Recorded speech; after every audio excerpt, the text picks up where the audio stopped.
Hi, Mel.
Hi, Mr. Adario. How are you? You're good. I just wanted to let you know that we'll have you on mute until it's time for your hearing to take place.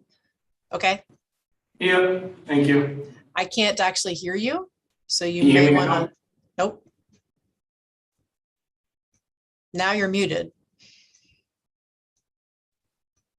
Now you're not muted, Yeah, I know. It's weird. but I still can't hear you. Shoot.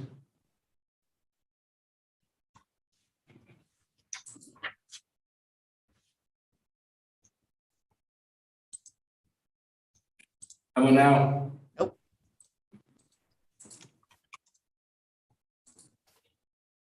Now? Oh, someone else in my office says they can hear you. I So can't hear you I'll now. check my speakers. Hold on. Can you try again? I can't hear you. Now you can't hear me. Oh, and I can't hear you. Interesting. Oh, Uh, can you try? Now I can hear you. Can you hear me? I can. All right, great. Thank you. Perfect. All right.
Hi, Shelley. I think you are one of the interpreters, perhaps.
Hi, Shelley. It's been a long time. Oh, you're muted. I was just hoping to write down your last name, which I cannot currently remember, but you're still muted. Hi. My last name's Flanders. That's right. Thank you. I'm trying to bring it up on my big screen, but because you're on a little iPad right now. I don't have the link in the email on my big computer for some reason. Can you send me the link? Okay. I will forward the email. We sent it to the interpreting agency, not to you. If you want to give me your email address, I can forward it to you. Flanders, FLANDERS Uh-huh. dot Shelley, SHELLY, Yep. just Y, Yep. at iCloud.com. Okay, I will send that to you. Thank you very much. Yep. Hi, Alex.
Can anybody hear me?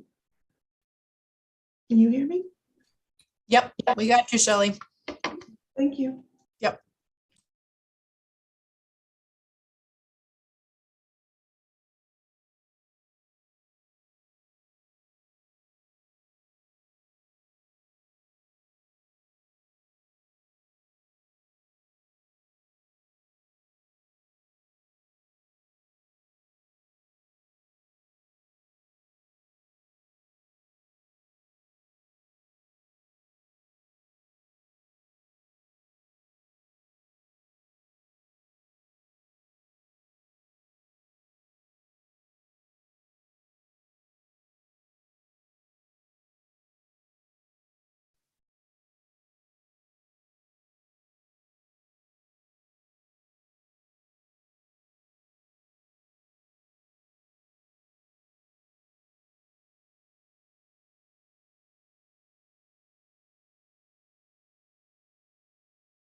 Good morning, Commissioner Whitworth. Good morning. Just so you know, we just got an email from Commissioner Ashby saying he'd be a few minutes late. I saw that. Yeah, Okay, yep. thanks.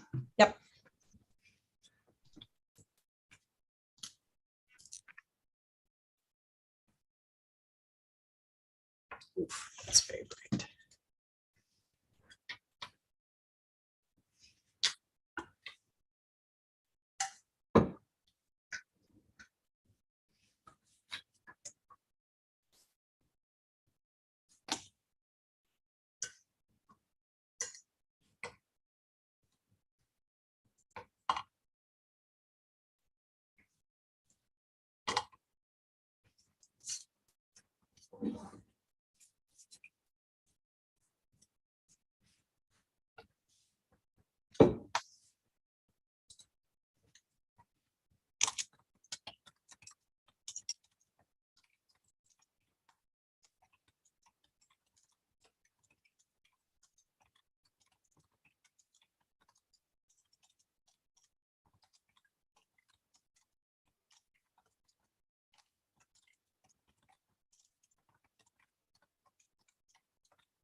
Hello, Ms. Merrill.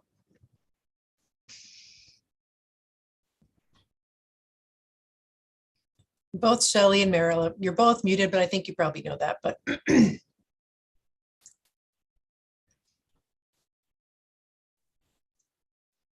I'm on the site. Are you there? I'm talking to Eva. so the interpreters are just working out how to make sure they're all in the right places.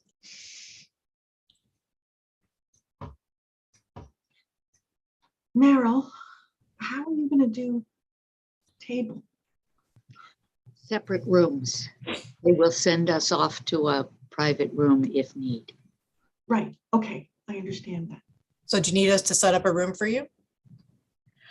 I leave that to the attorney for whom I will be interpreting privately Okay. Okay, to, well, to request that. got it. We have not had such a request, so if there is one, we'll do what we need to do.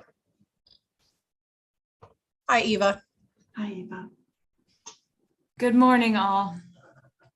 All my interpreter friends. Oh, I miss all my interpreter friends. Eva, so we're going to be a team. Do you want to work 2020? You want to work natural breaks?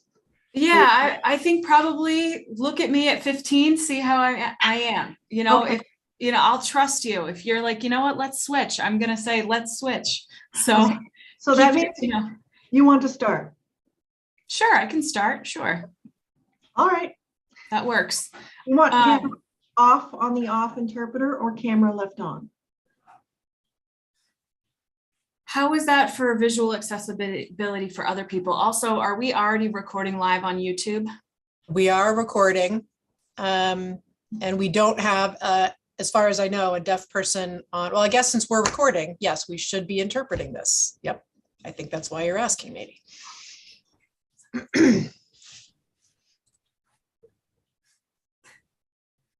Meryl?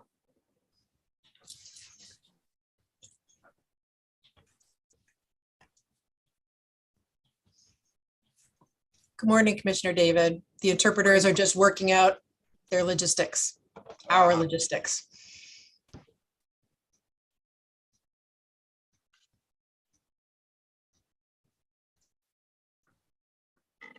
Good morning, Commissioner O'Brien. The interpreters are just working out logistics right now.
Good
morning, Commissioner Dusan.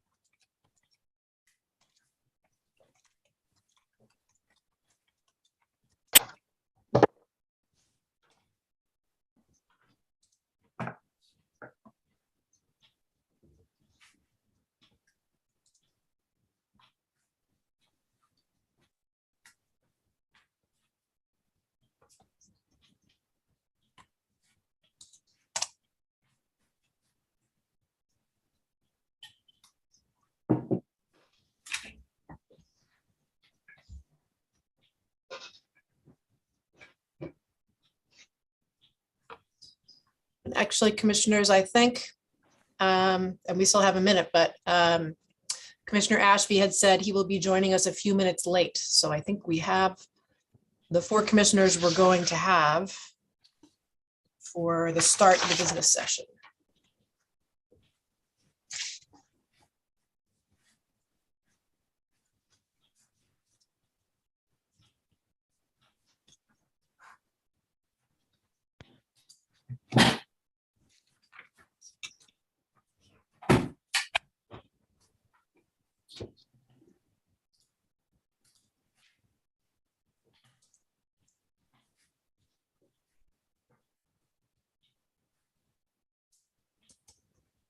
Okay, it's 8:30, so I think we'll call this meeting to order. Good morning. I'm Deb Whitworth, and on behalf of my fellow commissioners, I welcome you to this meeting of the Maine Human Rights Commission. Before we proceed with the business of today, I am asking each of you who may have an electronic device, cell phone, pager, etc., to ensure that they're silenced now. You were able to access the agenda online as well as the consent agenda. The consent agenda is a listing of cases in which no written arguments were made to the commission in the allotted time. The commission will vote on those cases and they will not be considered today. The remaining cases on the agenda today are coming before the commission to determine if reasonable grounds exist to believe that unlawful discrimination has occurred. The commissioners have received and reviewed investigators' reports and any written submissions submitted within the allotted time. No new information or any written materials will be accepted today. So with that, I think Amy has to make an announcement. That sounds very formal. So before we address the agenda, I wanted to bring up a request that if the commission chooses to grant it, we'll change the agenda. And I also want to remind folks that we are currently having this meeting interpreted. So just to keep that in mind in case the interpreters ask us to pause or need a clarification. So the matter I wanted to bring up, you have a memo regarding the case of Oaks v. Brewer Center for Health and Rehabilitation. It's the first case on the hearing agenda. And there is a request from the complainant to withdraw their complaint, that if under the commission's rules until such time as the commission completes its investigation and issues an investigator's report. A complainant has the right to withdraw their complaint after after the commission has issued the investigator's report. It is within the commission's discretion whether to allow withdrawal or not. And I gave the commissioners a memo regarding the request, sort of explaining the circumstances and giving my recommendation that, although I don't usually recommend that the commissioners grant such requests once the commission has already used its resources to complete an investigation, in this case, given the circumstances, I do recommend that the commissioners grant the request. So I would like to have you address that request before you make a motion to adopt the agenda, because it would change the agenda if you grant the request. Ed? I'll Commissioner?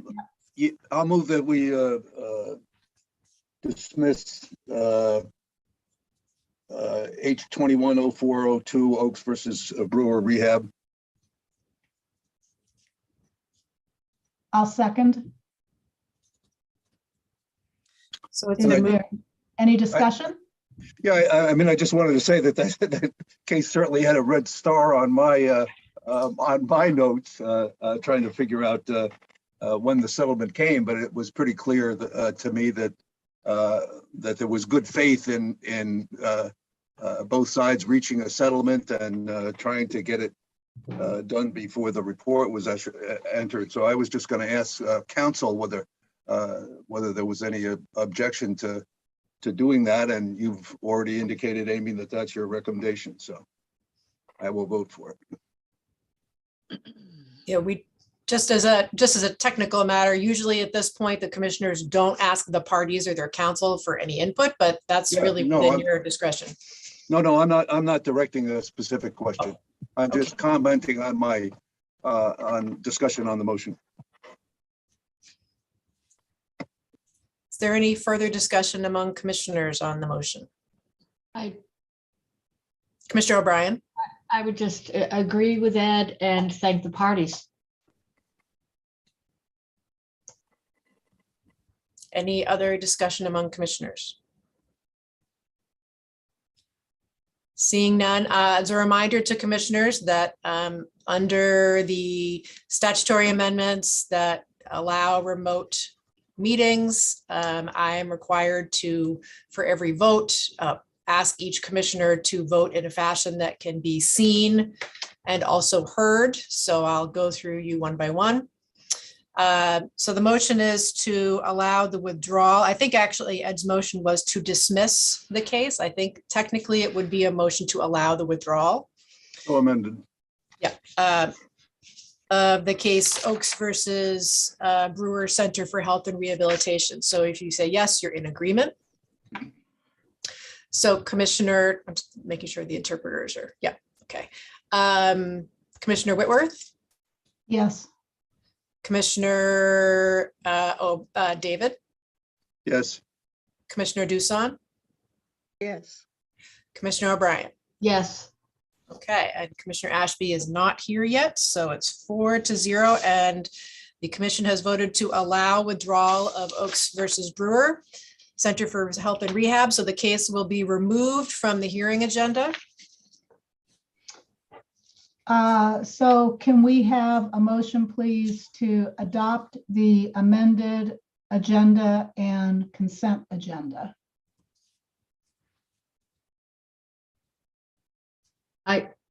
I move that we adopt the amended agenda and consent agenda.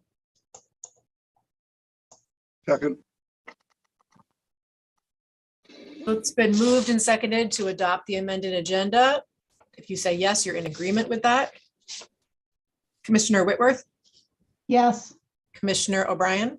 Oh, sorry, I skipped Commissioner David and Commissioner Doosan, sorry. Yes. Commissioner David, Commissioner Doosan, Yes. Commissioner O'Brien. Yes. And I still don't see Commissioner Ashby, so that's 4-0. The minutes from the February 2022 commission meeting, is there a motion to adopt or amend as submitted?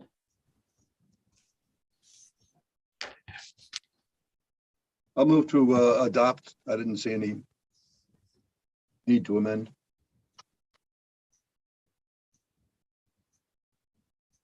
Is I'll there a second? I'll second.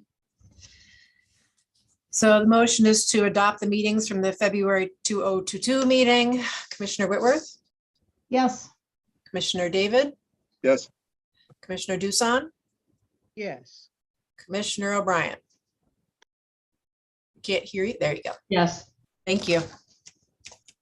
And Amy, could we have a director's report, please? Absolutely. So it's never a dull moment here at the commission. You have a written personnel report from me outlining all the exciting people who are going to be joining us, except that since the time I wrote that and today, we found out that one of the folks who was going to be starting as an investigator has decided to do something else.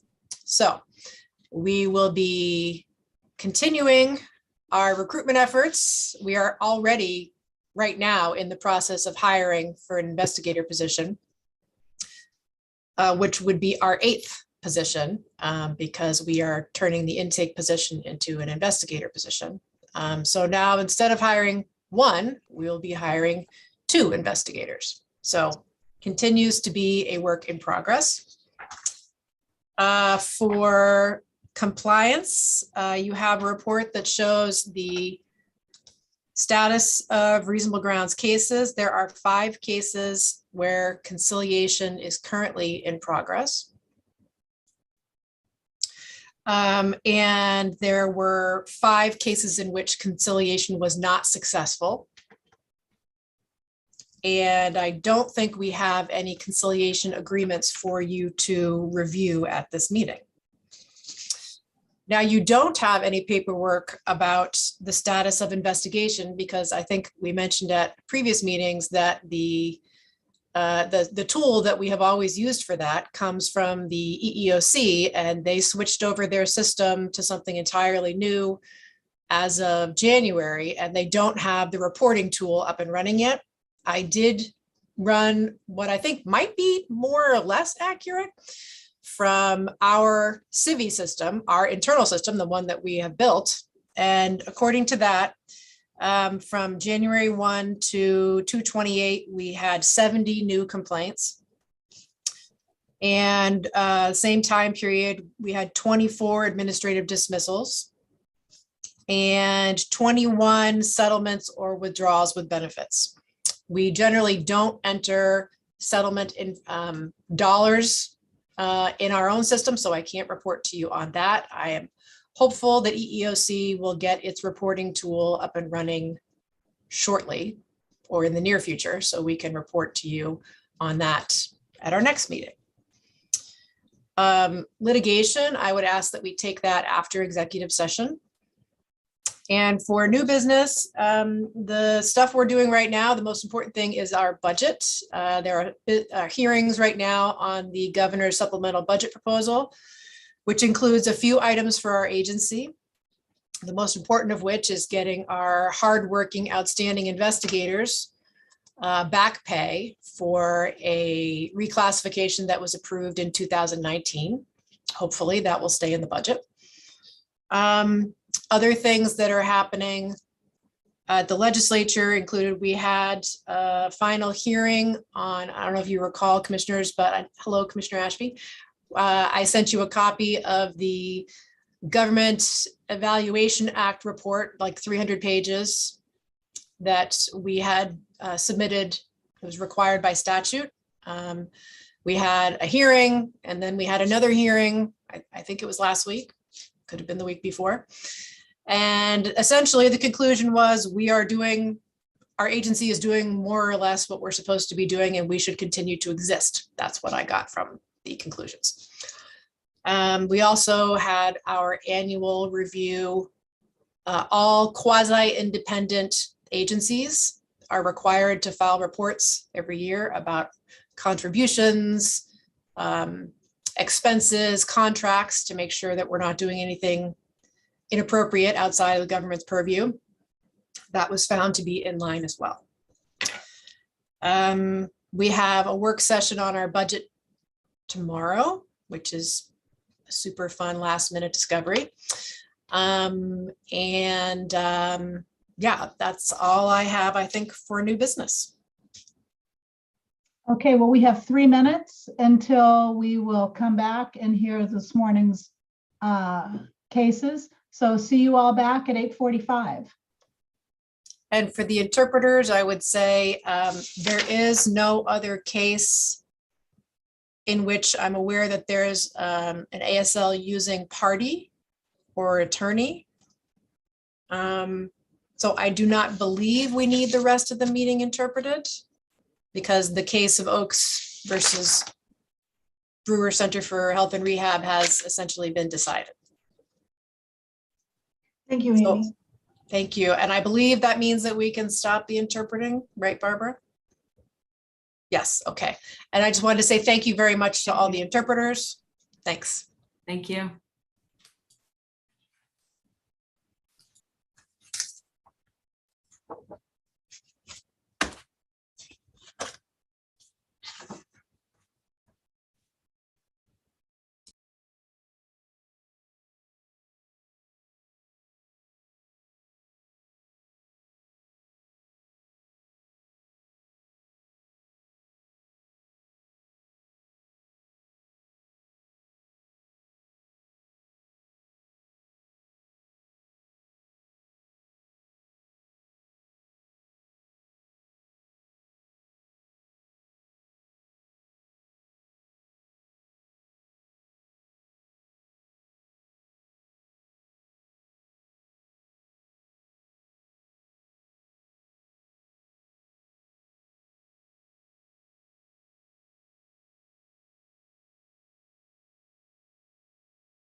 Okay, let's hear our cases for the morning session.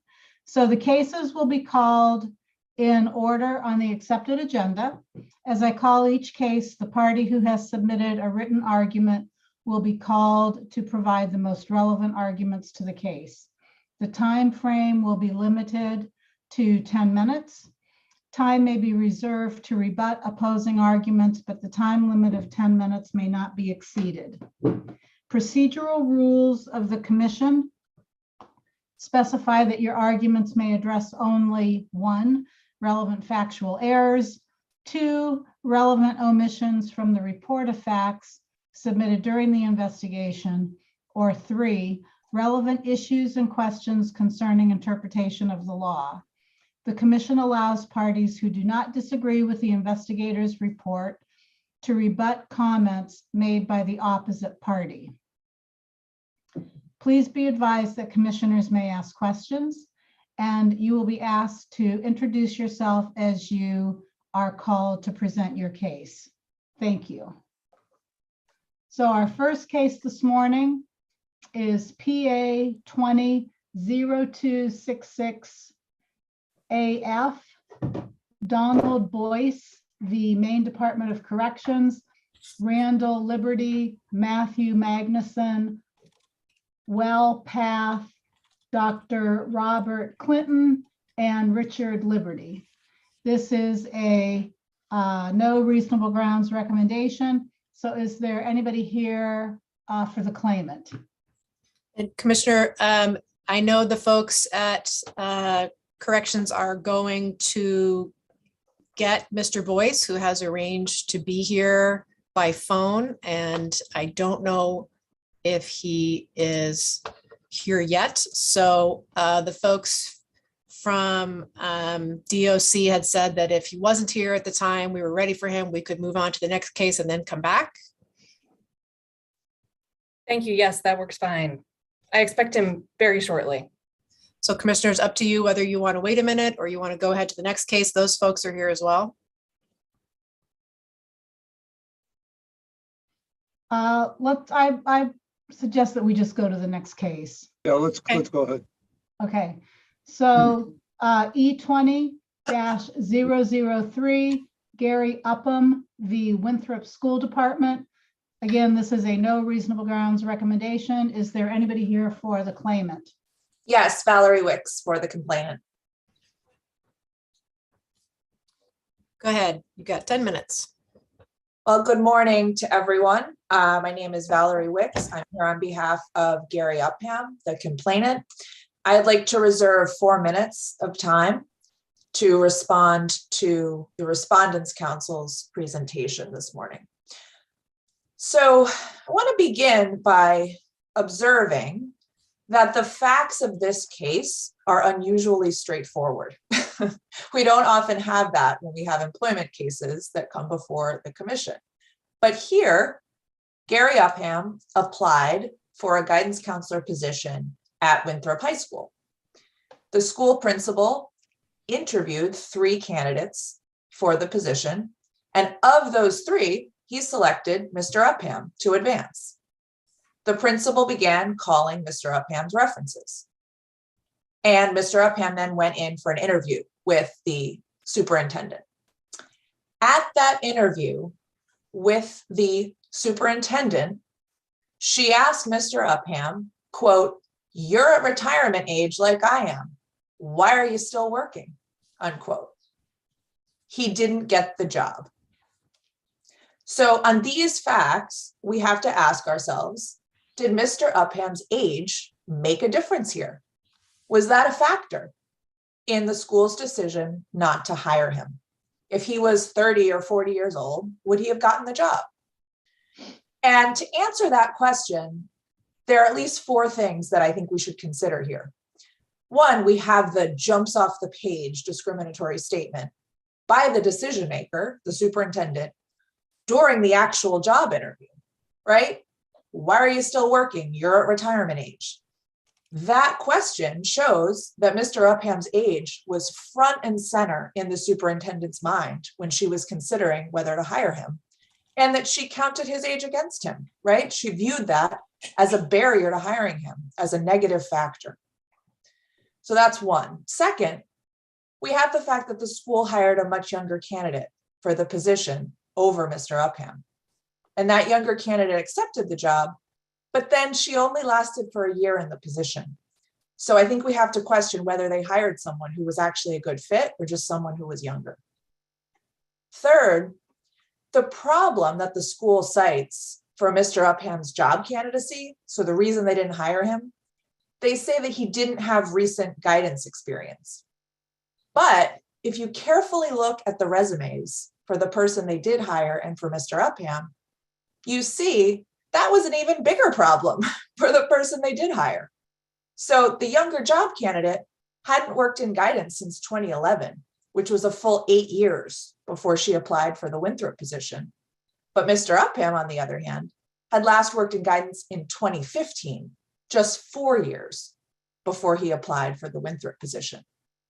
So why was her lack of experience okay, but Mr. Upham's wasn't? And moreover, if we look at the investigator's report on page 4, it misstates a fact. It says Mr. Upham's last 11 years of work experience were in administrative work, not guidance positions. But that's not the case. He had worked as a guidance counselor in 2014 to 2015, which was 4 years before he applied for the job at Winthrop. So that's 3. Fourth, we have to look at how unusual this hiring process was in a number of ways. So first, we have the principal's claim that he only recommended Mr. Upham for advancement to the superintendent level of the interview process to see if she would agree he wasn't the right candidate. So that just doesn't make any sense. That's not how hiring works, right? We all sort of have some common sense notion that you don't move people along in the interview process just because you think they're unqualified and you want to see if your boss agrees. That just doesn't make sense. And secondly, we just don't have anything in the record, no notes, no emails, nothing to support that assertion. So I think we need to be pretty skeptical that that's the way that the principal was thinking about that. The much more likely explanation is, of the 3 people he interviewed, he thought Mr. Upham was most qualified. That's why he elevated him. And we also have to say how unusual it is for a superintendent to reject the person elevated by the principal, right? Usually that's okay, the school principal knows what's best for their building. We also have to consider that the principal began calling Mr. Upham's references, right? You don't usually start calling references unless you're pretty sure that this is the person you're going to hire. Often that's the final step in the process. And we know, right, that one of the key indicators of discrimination is when an employer deviates from their usual processes, right? Because that deviation is often pretext for discrimination. So there's a lot of explaining to do here about how unusual this process was in the way it played out when it came to Mr. Upham's candidacy.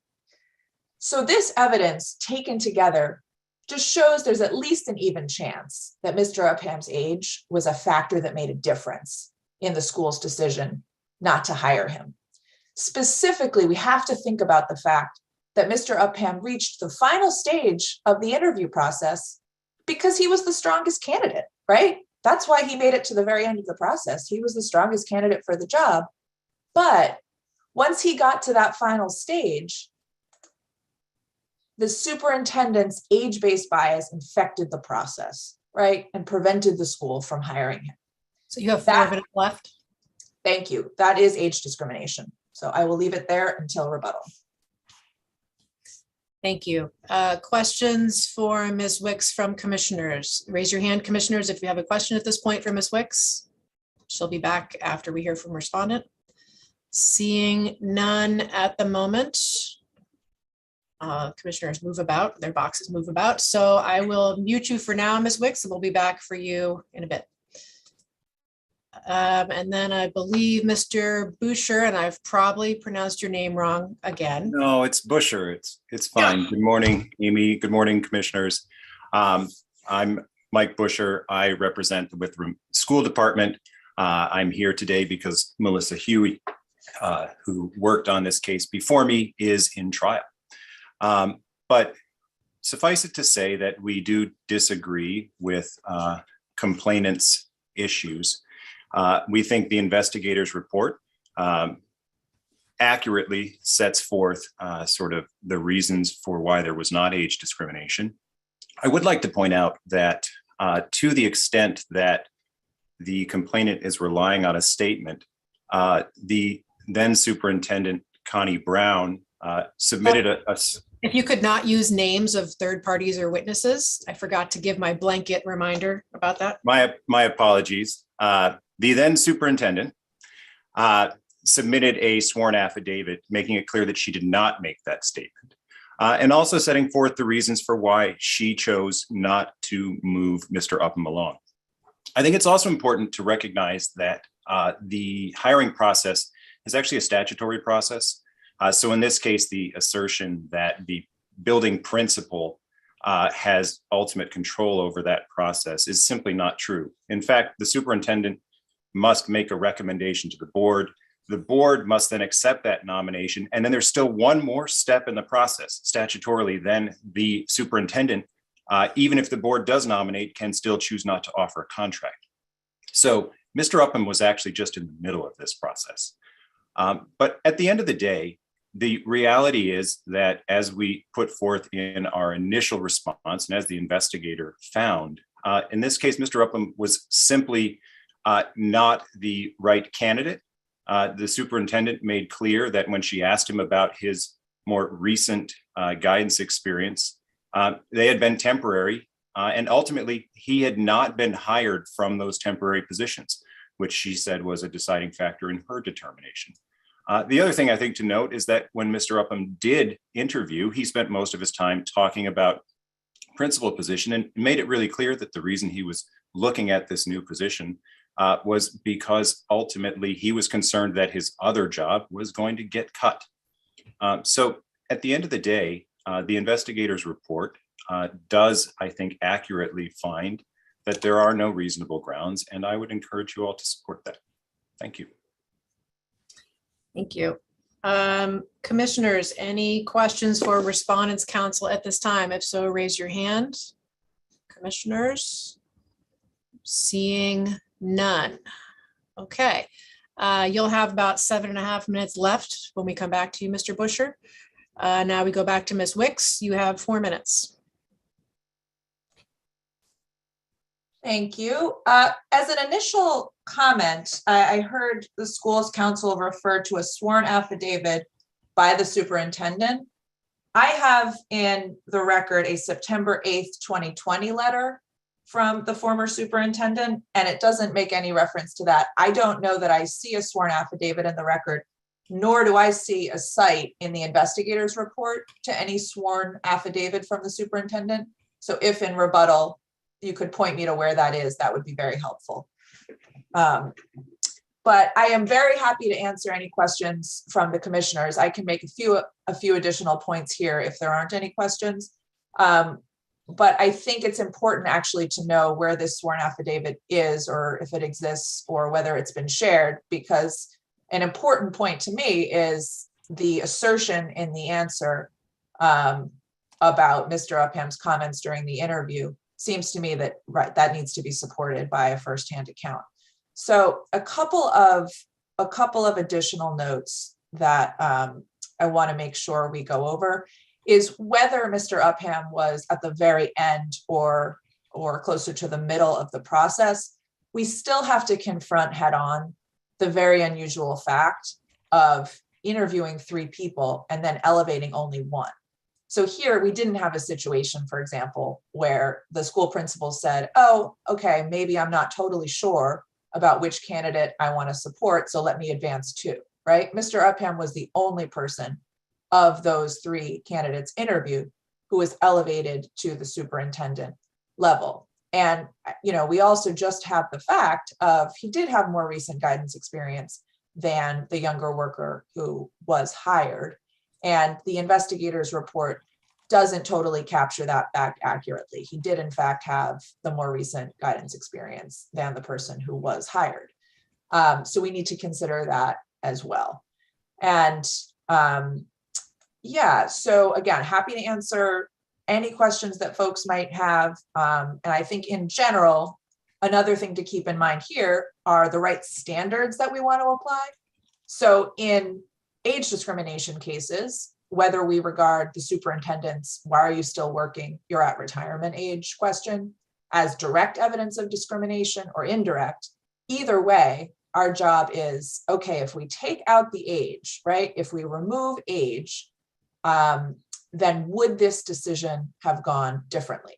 Did age make a difference here in the decision-making process?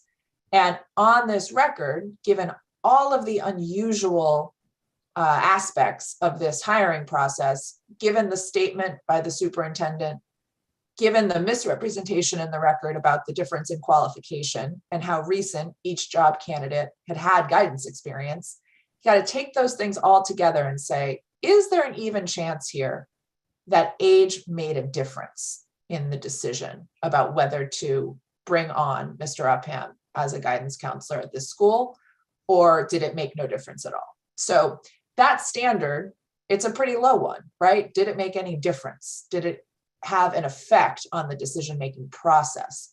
So considering that and coupling it with the commission's even chance standard, is there an even chance that what happened here was discrimination on the basis of age? We have to say yes, that age made a difference here. And yeah, those are my observations on the investigator's report and the record we have here. And I will take any questions that the commissioners might have. Thank you. Commissioners with questions, I see Commissioner Ashby and Commissioner David. Commissioner Ashby, let's do yours first. Thank you. Good morning, Counselor. Do you agree with me that at the time the complainant was notified that he would not be hired for the position, the ultimately successful candidate hadn't been identified yet? I agree that Mr. Upham was notified, I believe, one day after the job was reposted. Right, I'm looking at the investigator's timeline, and it looks like sometime between his interview on the 8th of August and the 12th of August, he was told he was not going to get the position. The position was reposted on the 12th. Oh, I guess, I'm sorry, the position was reposted on the 12th, and he was informed the day after that he would not get the job. But then it was 10 days later that there was a successful candidate interviewed, and then I assume subsequently hired, maybe another 6 days after that. I mean, it seems like the record suggests that the new younger candidate hadn't been identified by the respondent prior to the complainant being told that he wouldn't get the job. Mm-hmm. Does that sort of, I mean, does that affect the claim of discrimination if the requirement in order to prove a claim is that he was not given the job and a younger candidate was given the job, if that younger candidate even hadn't been identified? So Commissioner Ashby, it doesn't. The only criteria in the elements of the claim, including in the prima facie case, is that a younger candidate was hired. So it's totally consistent with age discrimination that the older worker was not hired and the process was reopened, and then a younger candidate ultimately came on board. It doesn't have to be a contemporaneous comparison. Okay, thank you. Commissioner David. Yes, Attorney Wicks, is it the case that whether or not that statement was made about why are you still working is contested as to whether it was made? Well, from my read of the record that I have before me, it was uncontested that Mr. Upham submitted a signed declaration saying, this is the statement that was made to me during the interview process. And all I have is a September 8th, 2020 letter from the superintendent talking about her process. So, you know, I would like a little more information about where in the record that sworn statement is from the superintendent, because I don't see it referenced or cited in the investigator's report. But either way, Commissioner David. Oh. No, the other question was you moved in your argument from citing that statement to saying that it's necessarily front and center as a barrier. Why could that statement not have been casual conversation? Oh, how you doing? How come you're still working? People ask me that all the time. I think it could be both, right? We could make a casually discriminatory comment, right? When we're just talking with people. So I think it could be both. And in fact, I think we should think about it like both. So the superintendent could have been just making an offhand, unconscious, let me just make a statement. Oh, why are you still working? But given our role here, I think we have to be critical that even if she's just chatting, right, catching up, that statement says something. It says she's thinking about his age. It's in her mind as she's evaluating him as a candidate for this job. And she has a real question about why would this guy still be working? Those conclusions, I think, are a bit of a stretch, and they're your conclusions about her mental process. And I'm not sure Let me ask you this, is there any other direct evidence in your view that references age? So that statement is the only direct evidence, but there is a plethora of indirect evidence or pretext evidence, which, as you know, it is pretty rare in this day and age to have people come out and say, I'm not hiring you because you're too old, right? So we are often having to look at these cases as pretext cases. And that's why I think the way that the job hiring process here unfolded is something that we have to consider along with the statement by the superintendent. That's all, thank you. Thank you. Any other questions from commissioners for Ms. Wicks? Seeing none. Okay, thank you, Ms. Wicks. Back to Mr. Busher. You have 7.5 minutes. Thank you. Well, first, I'd like to apologize. I believe I misspoke when I talked about a sworn statement. I was just looking at the record and looking at the letter. And then to the extent that the assertion that that statement was uncontested, what I'm suggesting is it's not. The superintendent did not make that statement. And even in the investigator's report, it simply says it was alleged.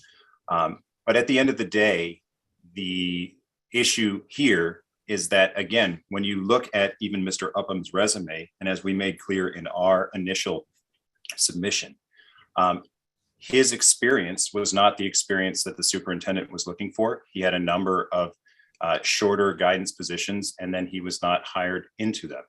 And at the end of the day, I also do think it is relevant that to the extent the other candidate had not yet been identified, I think it's hard to then make that leap.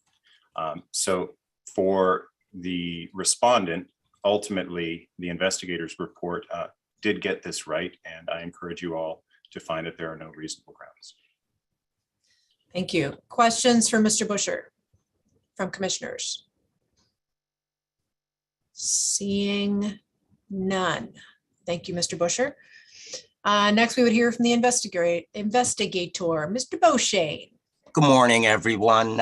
Again, as the parties and the commission is aware, the actual report and investigation were conducted by a different investigator. At this point, I have reviewed the entirety of the file and am prepared to answer any questions that you might have. I guess just initially, again, I see as well, I have not come across any affidavit in the file. The superintendent's comments do appear to be limited to the letter that was provided originally with respondent's answer to the complaint, which does reflect in there the superintendent neither confirms that the statement was made nor expressly denied it. So I don't know what we can draw from that information. I will say in general that the allegation about the age-related comment based upon the record came at a relatively late hour, that it was not raised in either the initial intake, which coincidentally I prepared, nor in the complainant's answer to the respondent's answer to the complaint. But rather it was after he had submitted his rebuttal, there was additional information received from counsel upon entry of her appearance. And that was when the declaration from Mr. Upham was first entered into the record. So at that point, I don't know why respondent did not choose to expressly reply to that, since I'm assuming a copy was sent to them as well. But again, just wanted to point out that apparently that the comment about the age-related matter did not surface until relatively late in the investigation. Obviously, that doesn't necessarily mean that it's not accurate or that it's not true, simply that one might assume that if a comment as strong as that was in fact made, that it would be somewhat unusual for it not to have been raised in the original complaint or in complainant's rebuttal to the answer. Aside from that, I think the only other things that I would point out, I think it is correct that the final assertion in the investigator's report regarding Complainant, last 11 years of experience being solely in administrative rather than counseling. The resume simply proved that statement is not factual. It is in fact wrong. He had 2 short stints as a guidance counselor approximately 4 years earlier, one for a school year from September 2014 to June 2015. And then another short period, I believe a half semester that he served as a counselor as well. Whereas the individual that was eventually hired, her resume indicated that she in fact had worked steadily as a guidance counselor for 2 different institutions from August 02 through August 11. So again, this is not, again, if the argument was we're looking for recent experience, I agree that doesn't seem to provide that much support. On the other hand, if you're looking at complainant's resume, which indicated a 1.5 years of counseling, albeit more recent, that still, I guess, in a resume comparison for me, or more importantly, whether or not it was for the original investigator, whether or not those short stints would have, in fact, been more important than somebody who had maintained a 9-year steady working as a guidance counselor. So again, I can't place myself as to which particular factors he focused in on, but those were items that I believe may have been important in my review of the record. Obviously available to answer any questions that the commissioners might have. Thank you, Bob. I see Commissioner David. Yeah, good morning, Bob. Is it the case, is it in the record that of those 2 stints that he had, one, I think it's 4 years previous, and then you say it's for, one of them is for 1 year and one of them is for a half a year. Is it in the record that those positions then were open and that he applied and did not get them and that somebody else did? Again, my understanding is that one of them was specifically only for an interim basis. It was a long-term substitute position simply for that semester from January till June. So I think that ended of its own accord. The other one, apparently, again, Mr. Upham had indicated that for one of the positions, well, he admits that he was not offered a permanent position for either. So I guess I can start there. He uses the word for either? He said that?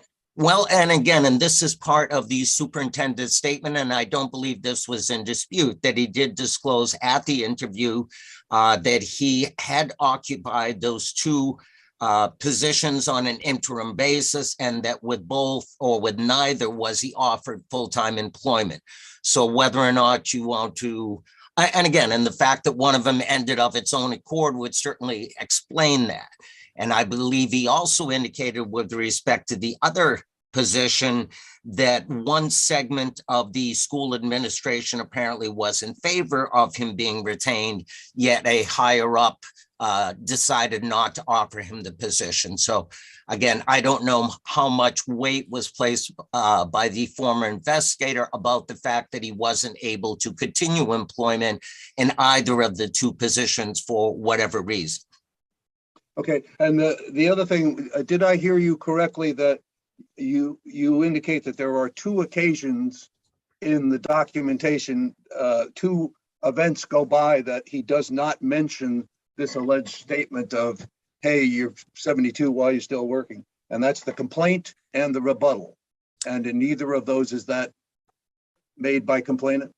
And as I say, I can even go one step back further. I've reviewed the intake form as well, and there was no mention of any such statement therein either. Granted, that would not have been a sworn statement at that point, but I'm just saying that up until just prior to the close of evidence period, there was no indication from Mr. Upham that comment had been made. Having said that, he was pro se throughout the very early stages, throughout almost the close of evidence date. So certainly that would explain why he perhaps may not have known the significance of the age-related comment. However, for it not to have been raised at all up until that point, I did find somewhat unusual. Well, his only complaint is on age, is it not? That's correct. That was the only protected class that I'm aware of, sir. Thank you. Any other commissioner questions for Mr. Beauchesne? Commissioner Doosan?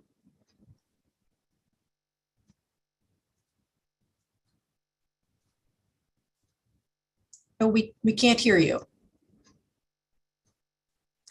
Can you hear me now? Yes. I just want to confirm my understanding of the timeline on this particular detail. The letter presenting the respondent's position on the overall complaint, the letter which Mr. Boucher described as an affidavit and Ms. Wicks helped point out was not an affidavit. That letter came before the complainant added the allegation of this statement to his side of the case. One moment, let me That letter confirm. would not have been in response necessarily. That letter was done before. That's right, before the allegation of the age-based statement. That is correct. Again, I guess what is confusing me somewhat is that the respondent's answer is dated February 2020, yet the letter from the superintendent is dated September of 2020. So we're not quite sure how that happened. But nevertheless, that letter was from September 2020, and the declaration of Mr. Upham is dated May 18th, 2021. Thank you. Any other commissioner questions for Mr. Beauchesne? Okay, then we've heard from the parties. Thanks, Bob. And the investigators. And at this point, we would be looking for a motion. There's one proposed finding.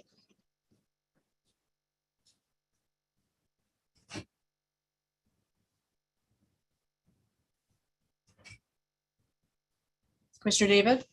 I'll move that we find that there are no reasonable grounds to believe that respondent discriminated against complainant on the basis of age, and the complaint should be dismissed. Second. So it's been moved and seconded to find no reasonable grounds to believe that age discrimination, that respondent should be liable for age discrimination. Is there any discussion among commissioners? It's a close case in my mind, but that one statement and the sequence of when it's made, if the allegation is age discrimination, I find significant. And if that's the only evidence that there's discrimination, it doesn't outweigh all of the qualification and job history decisions, which are can in the mind of can be for an employer difficult and finely cut decision that the employer has to make. And I'm not going to second guess that and say that it was illegal discrimination on these facts. Any other, Commissioner Doosan, did you have something? No. Oh, okay, any other discussion from commissioners? Seeing none. So the motion is to find no reasonable grounds to believe that unlawful discrimination occurred based on age. If you say yes, you're in agreement. Commissioner Whitworth. Yes. Commissioner Ashby. Yes. Commissioner Doosan. Nope, sorry, Commissioner David. Too many Gs. I keep skipping you. Commissioner Doosan. Yes. Yes. Commissioner O'Brien. Yes. Okay. So the finding is no reasonable grounds to believe unlawful discrimination occurred, and the commission will send parties and council a letter to that effect. Thank you for being present. And now we're going to go back to PA 200266. Mr. Boyce is, I think, queued up, and hopefully the folks at the prison, oh, I see they've just unmuted. Excellent. So Mr. Boyce, this is Amy Sneerson from the Maine Human Rights Commission, and you will have 10 minutes to make your presentation, but I just want to remind you that you may not mention the names of any witnesses or third parties. We've given them all sort of pseudonyms in the report that we wrote. You can only refer to people that are named as parties in this case, okay? Yes, ma'am.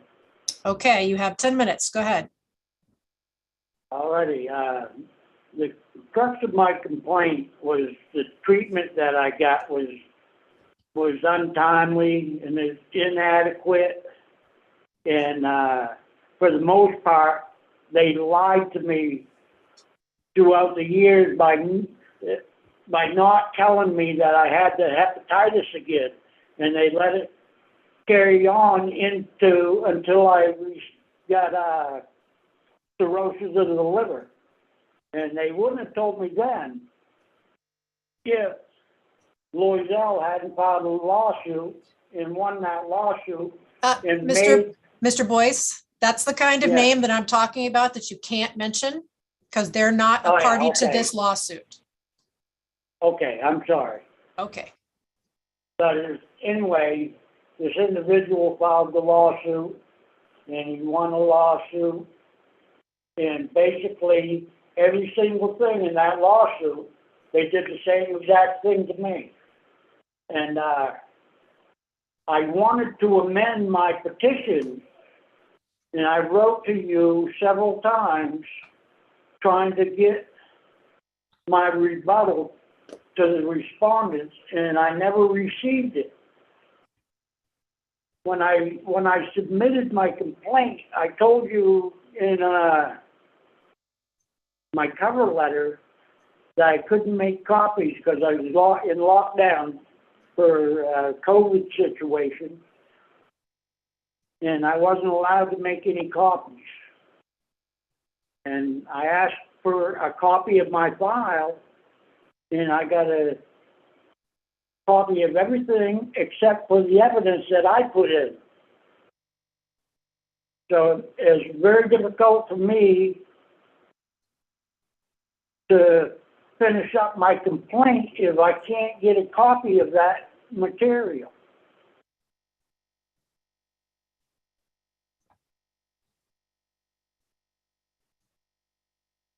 And I guess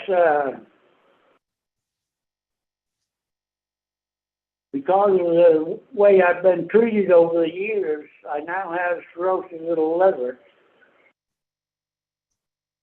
And it's just, I can't see how anybody could say that I don't have a case there when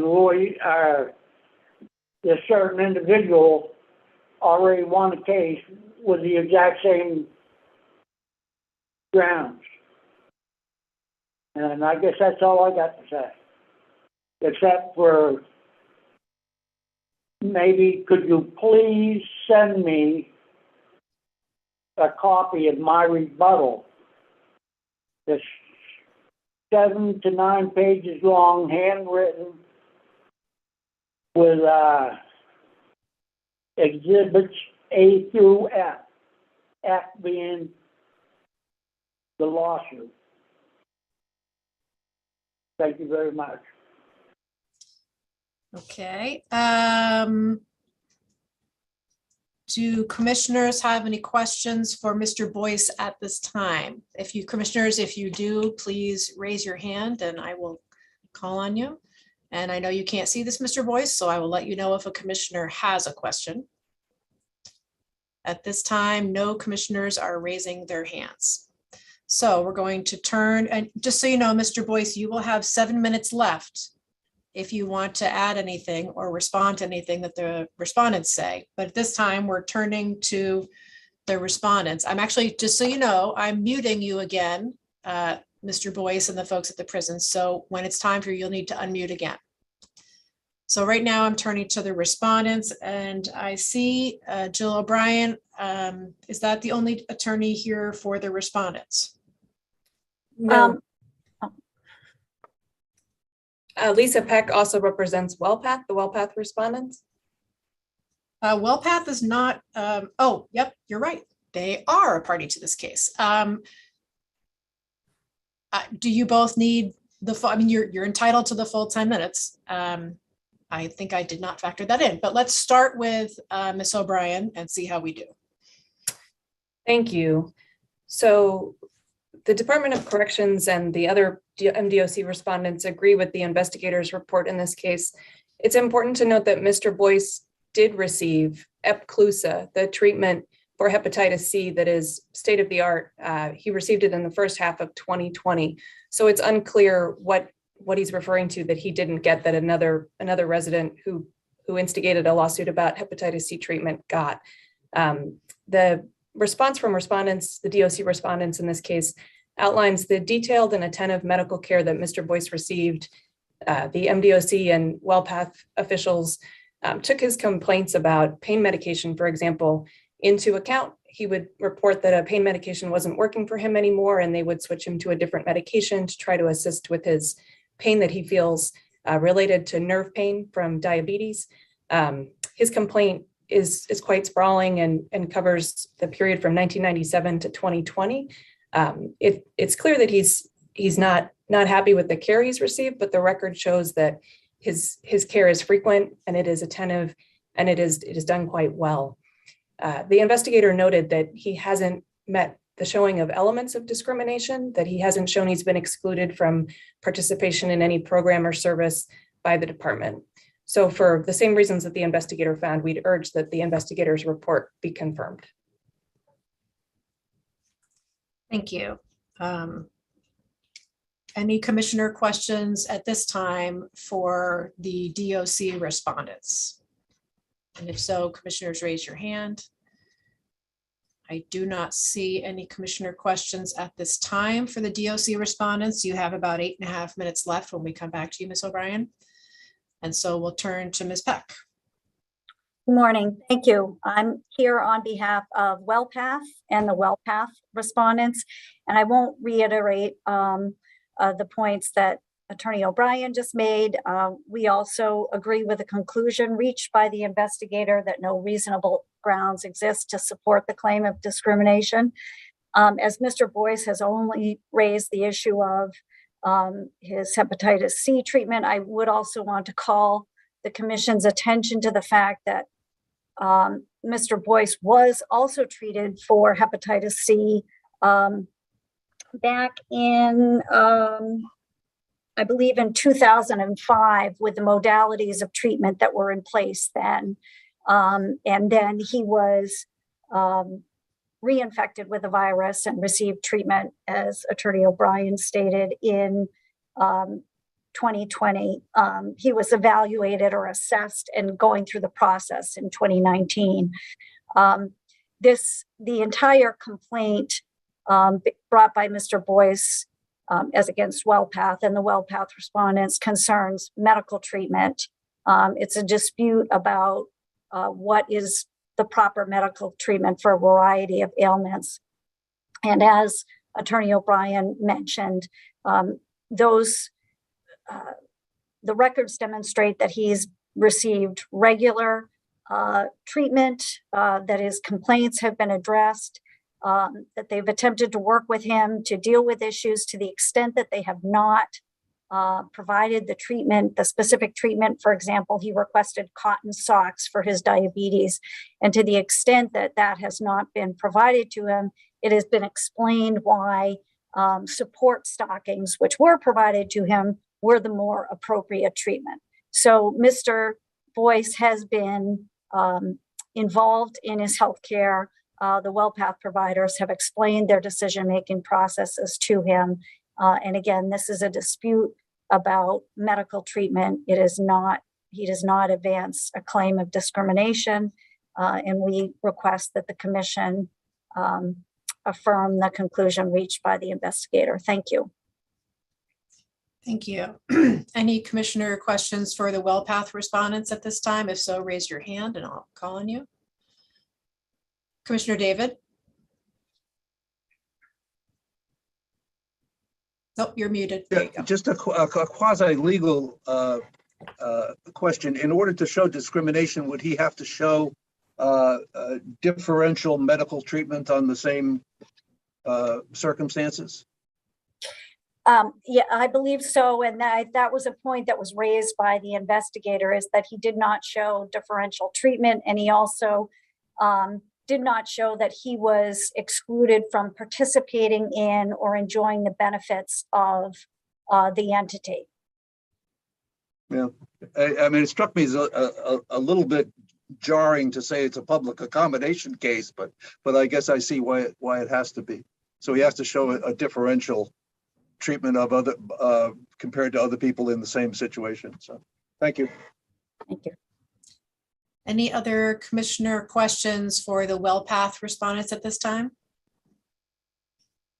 Okay, you'll have about 7.5 minutes left. And now we come back to Mr. Boyce. So can you unmute yourselves again? There you go. Great job. You have about 7 minutes to present. Okay, thank you. Well, to start with, I didn't say that I didn't get treatment. Obviously, I got the treatment. I got the treatment in 2005. The problem is the virus came back in 2008, and nobody told me that it came back, because I had to fight tooth and nail in 2005 to get the treatment in the first place. They kept refusing to give it to me. They told me I had a heart attack. They told me I had cirrhosis of the liver, which turned out to be a lie. And then, like I said, it come back in 2008, and the only reason I got it and the second time was because of the gentleman that filed the lawsuit. So I was discriminated against and lied to throughout all those years. And when they told me I had the hepatitis this time, they told me I actually do have cirrhosis of the liver now.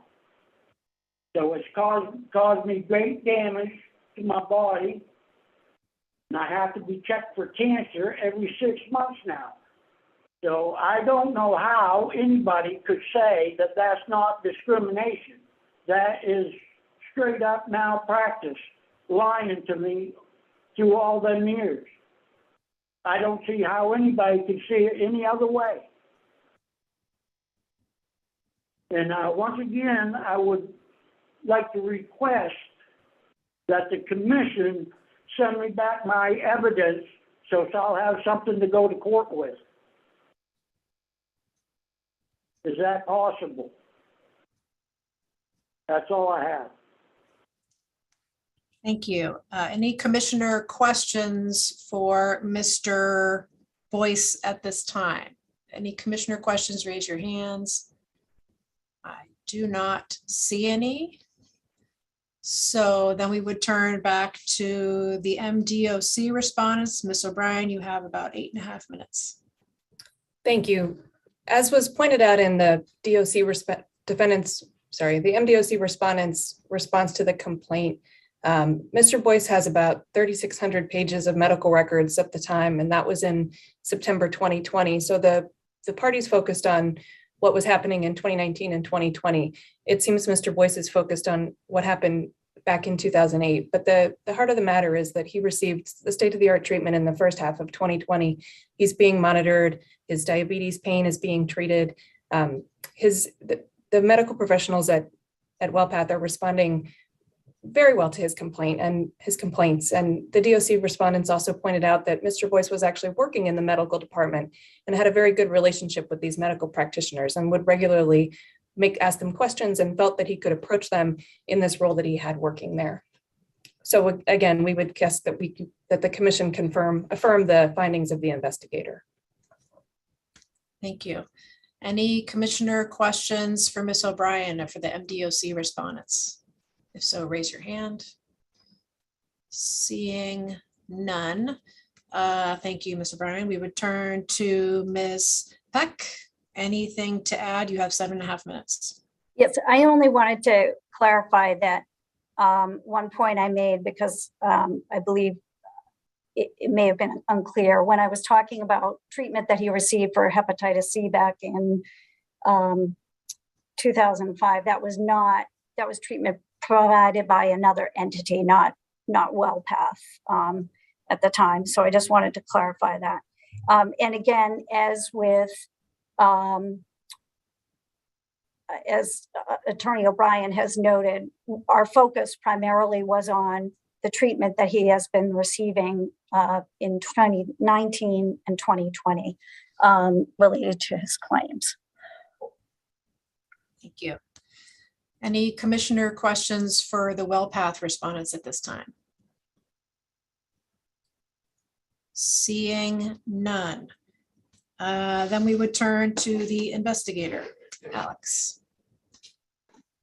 Good morning, commissioners. My name is Alex Brindley. I was the investigator assigned to this case. I don't think I have anything substantial that I need to add. I think the attorneys have essentially highlighted what's been written in my report, that the complainant received treatment appropriately and didn't receive differential treatment because of any disability that he has. I do want to talk briefly on the concern that Mr. Boyce had about not receiving any files. I sent him many copies of his file over the course of the investigation. So it's possible that he might not have received it. I'm not in control of the mail, but I did in fact send him at least 3 copies of his entire file. But I think that's it for me. Any questions? Thank you, Alex. Commissioner questions for the investigator? Commissioner David? Alex, that was my question. You've sent him everything that he asked for, and he's not discriminated against in any way. I mean, sometimes it can be frustrating not to have something you don't have, but nothing resonates with you that anything's missing, right? Correct. I sent him everything that I have. Yeah, thank you. Any other commissioner questions for the investigator? Seeing none. Thank you, Alex. We would be looking for a motion or motions. I think there's one proposed finding here as to both respondents. You can do them, split them out if you want, or just do one that addresses the respondents together.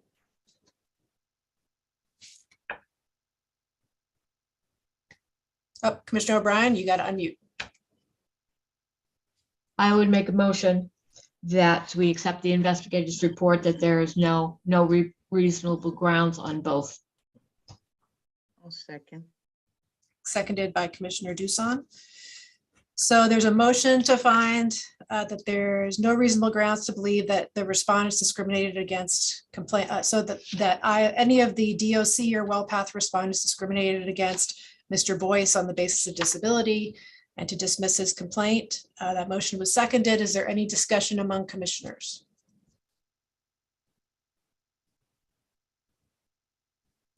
Seeing none.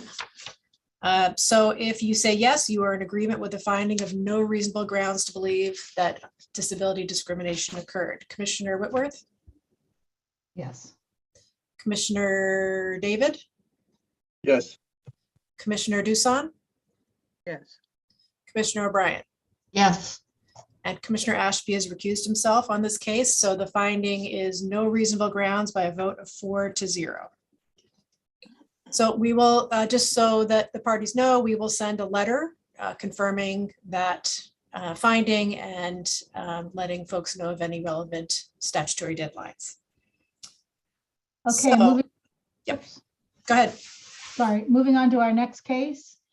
E20-0050-ABC, Tom Connors v. Mike Parks, Substance Abuse and Mental Health Services, Department of Health and Human Services. This is a no reasonable grounds recommendation. Is there anybody here to represent the claimant? You're muted, Mr. Connors.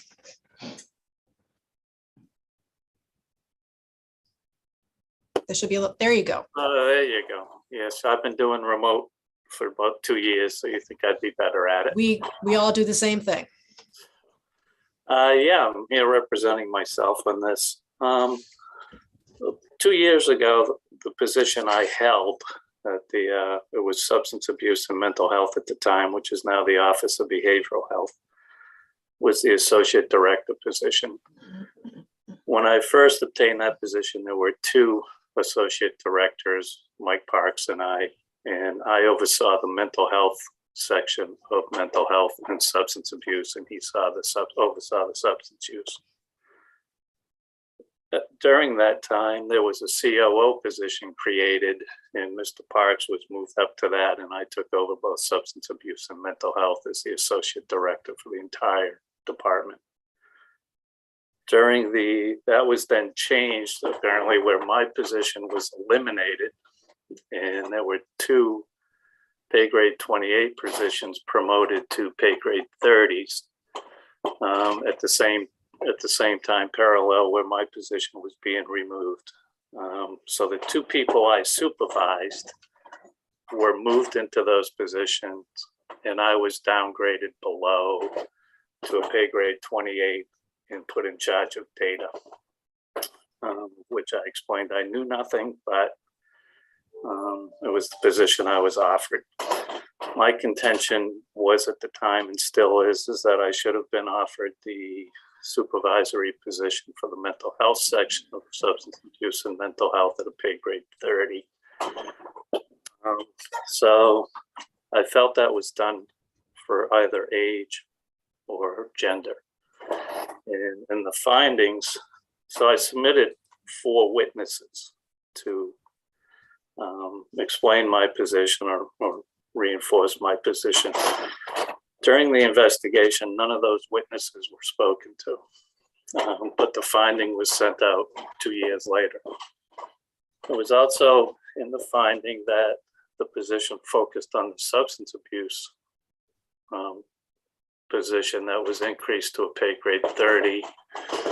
When my contention is that I was funded through mental health, and that was the position I should have been offered. The person who was offered that position has since left.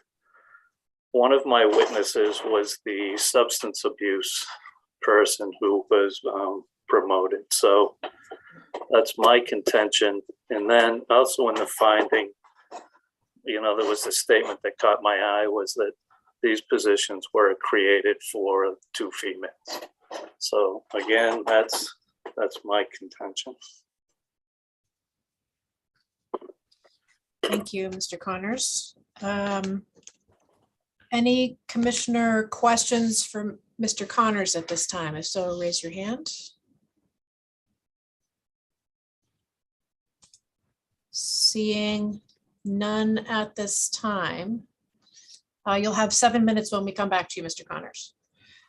Next, we would turn to counsel for the respondents. Ms. Wright, are you here on behalf of all the respondents? Yes, I am. Okay, great. You have 10 minutes.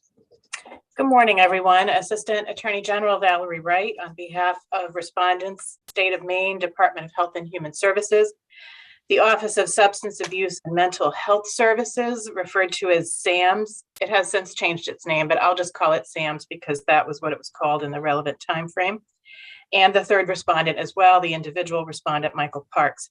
Respondents, all 3, urge the Commission to adopt the investigator's recommended finding of no reasonable grounds with respect to discrimination based on age and sex.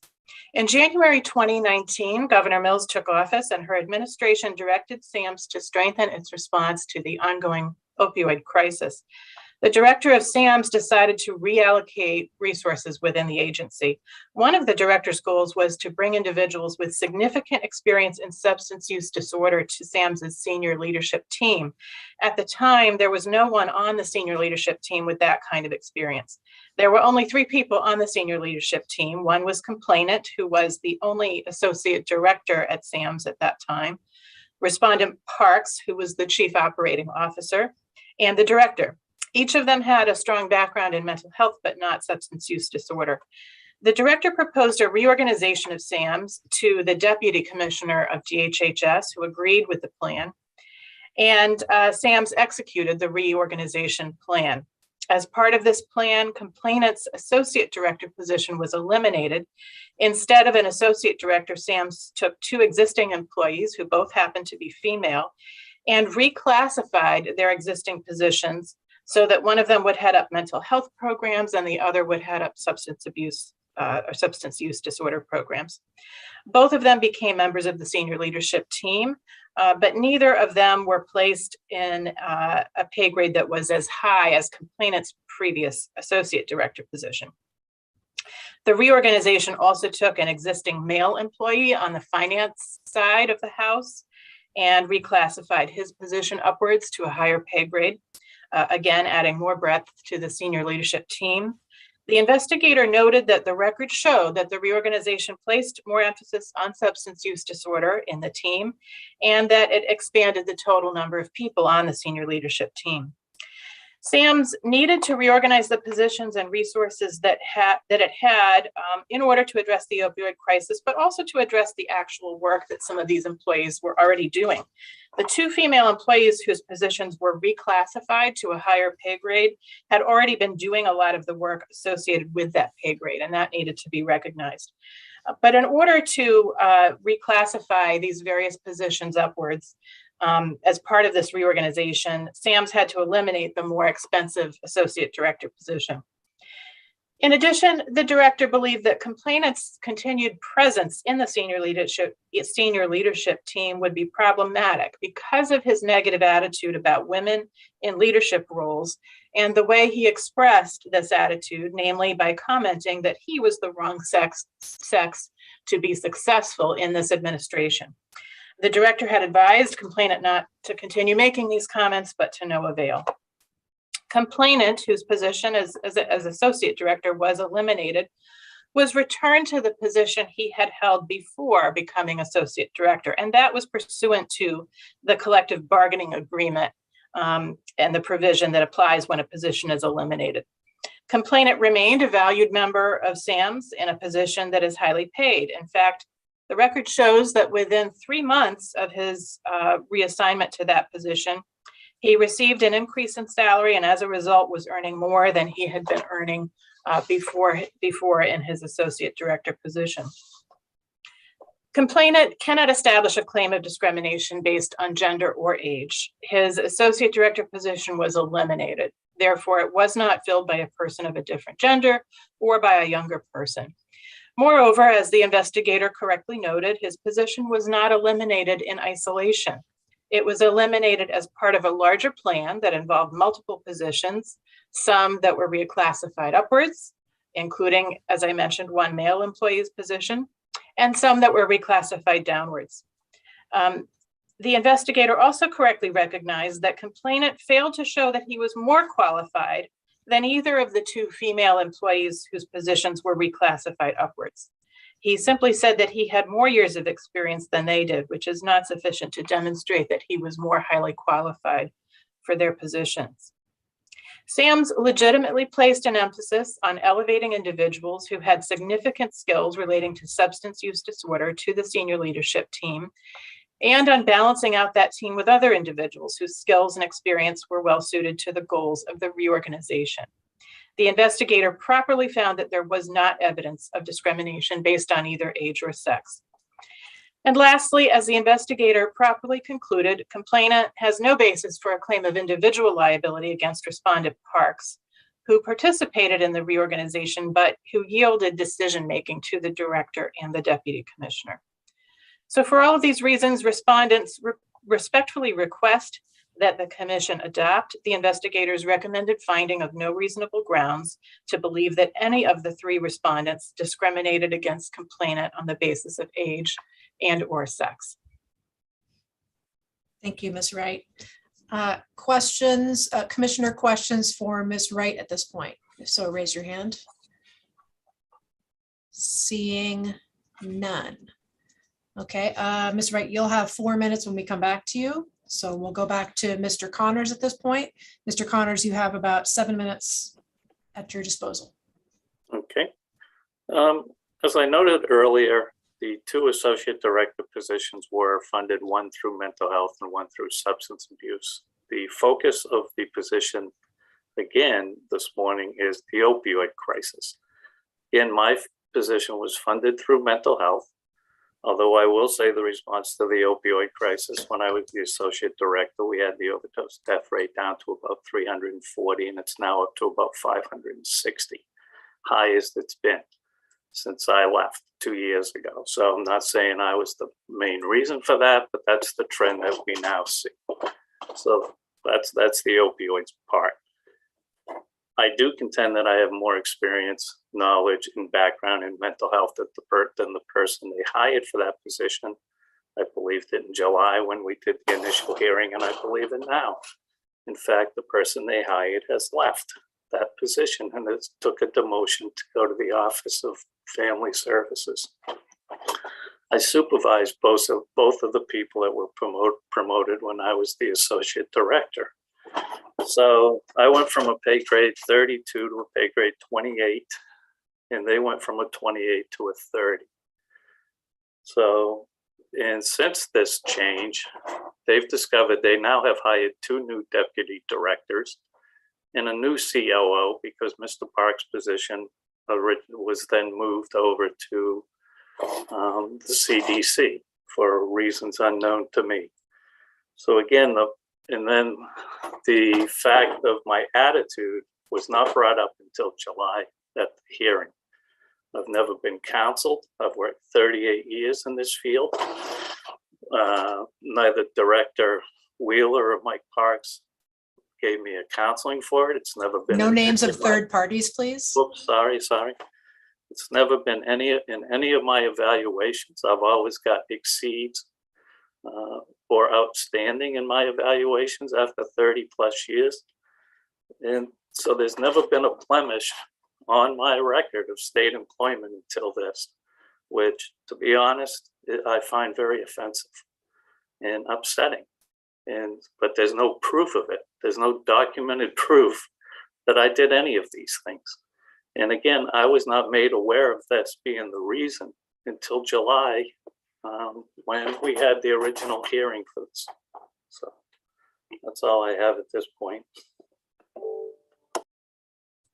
Thank you, Mr. Connors. Commissioner questions? Although I will note that a couple of those things were new information, and I'm pretty sure that Ms. Wright and the investigator will point that out.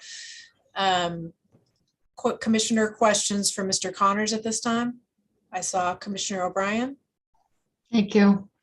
Mr. Connors, one question about, the evidence, is there direct evidence or of the age discrimination? I understand there's a lot about the sex discrimination, but can you tell us where you get that?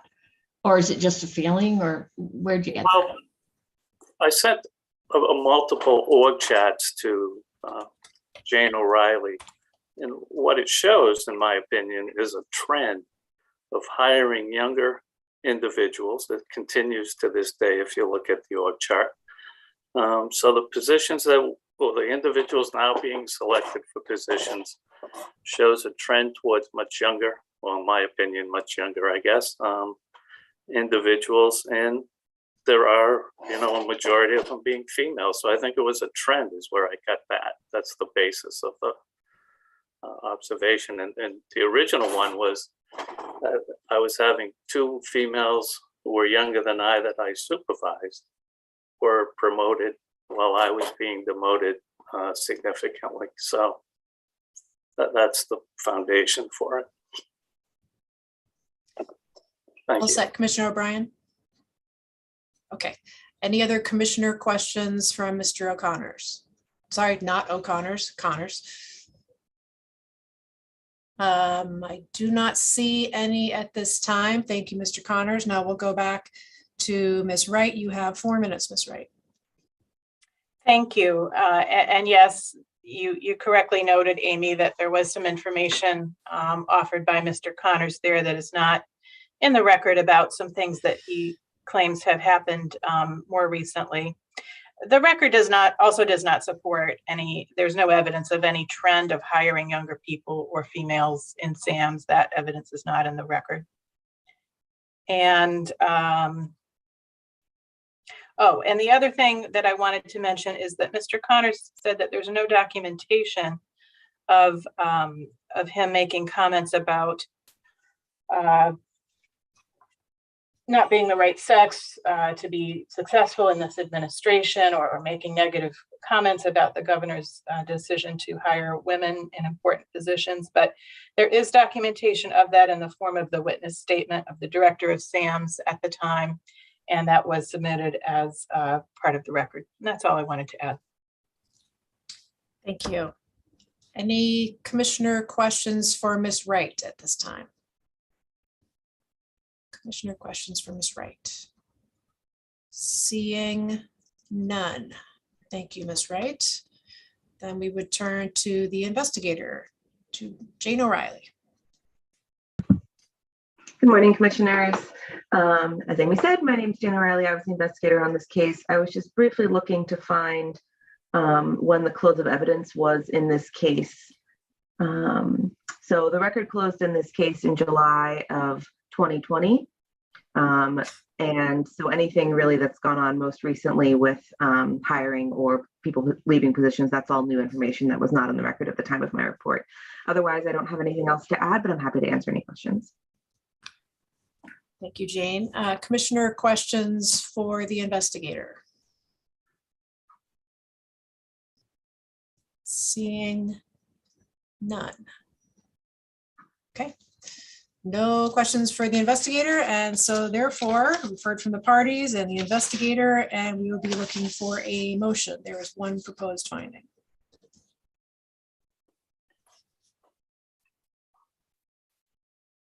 Commissioner David?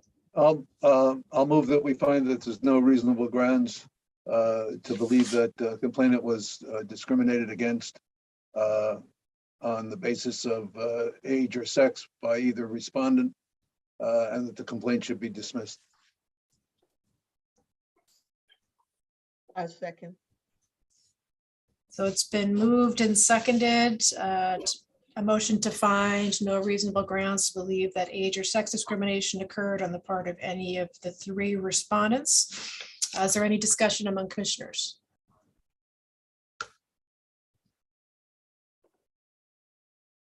Seeing none. So I will ask each of you, if you say yes, you are in agreement with the motion to find no reasonable grounds against any of the respondents on the basis of age or sex. Commissioner Whitworth. Yes. Commissioner Ashby. Yes. Commissioner David. Yes. Commissioner Doosan. Yes. Commissioner O'Brien. Yes. So the vote is 5-0. The findings are no reasonable grounds on both age and sex, and the commission will send the parties and council a letter confirming that. And thank you for being here this morning. Thank you. Moving on to our next case, E20-0465AB, Amanda Edwards v. Stephen Hilton, doing business as West End Laundromat and Camp.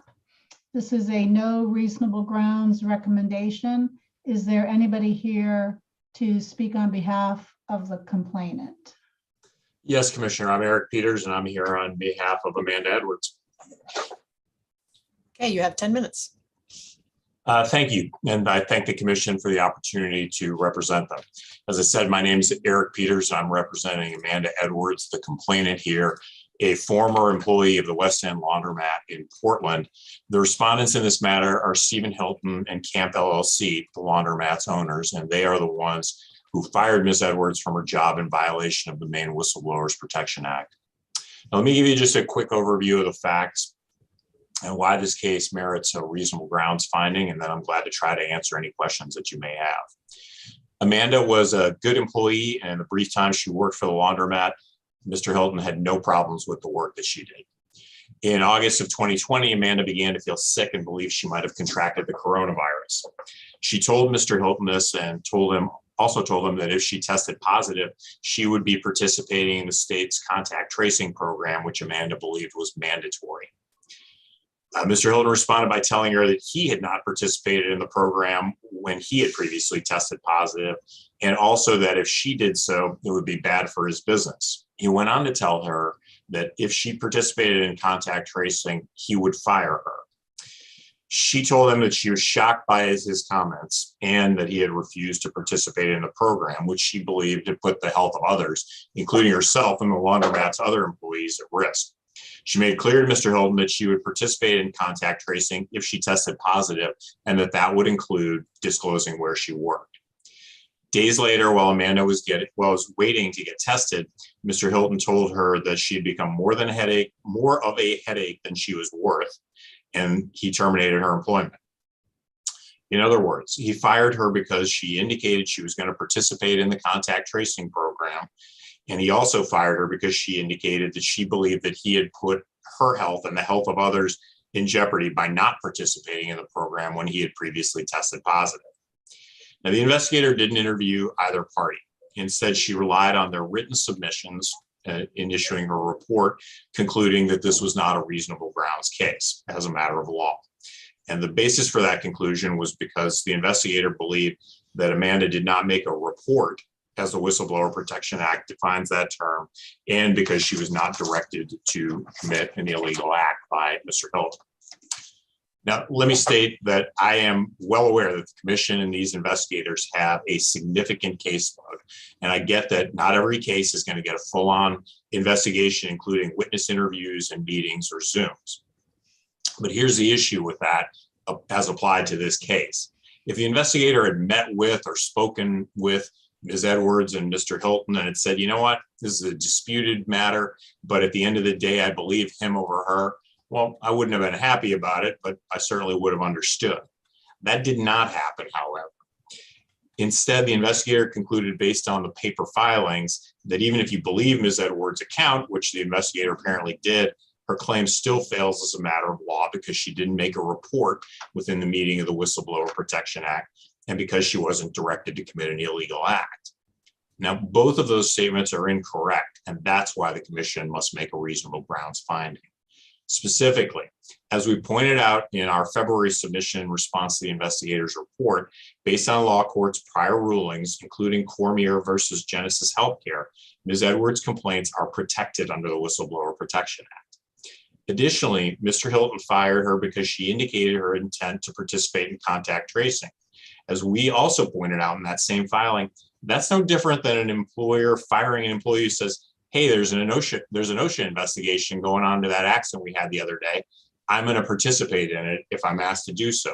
Or, hey, there's a sexual harassment claim that's pending here and the Maine Human Rights Commission is investigating. If they ask me, I'm going to participate in their investigation. It's really no different. That, along with the belief that she expressed to Mr. Hilton that his failure to participate in contact tracing had jeopardized her safety and the safety of other employees, is what were the reasons that she became, as Mr. Hilton told her, quote, more trouble than she was worth. And that's why he fired her in violation of the Whistleblower Protection Act and the Maine Human Rights Act. As you all know, to prevail, Ms. Edwards has to show that Mr. Hilton terminated her employment in part due to retaliatory intent. Respectfully, she's more than met this standard and is entitled to a reasonable grounds finding. And I'm glad to try to answer any questions the commissioners have regarding this matter. Thank you. Any commissioner questions for Mr. Peters at this time?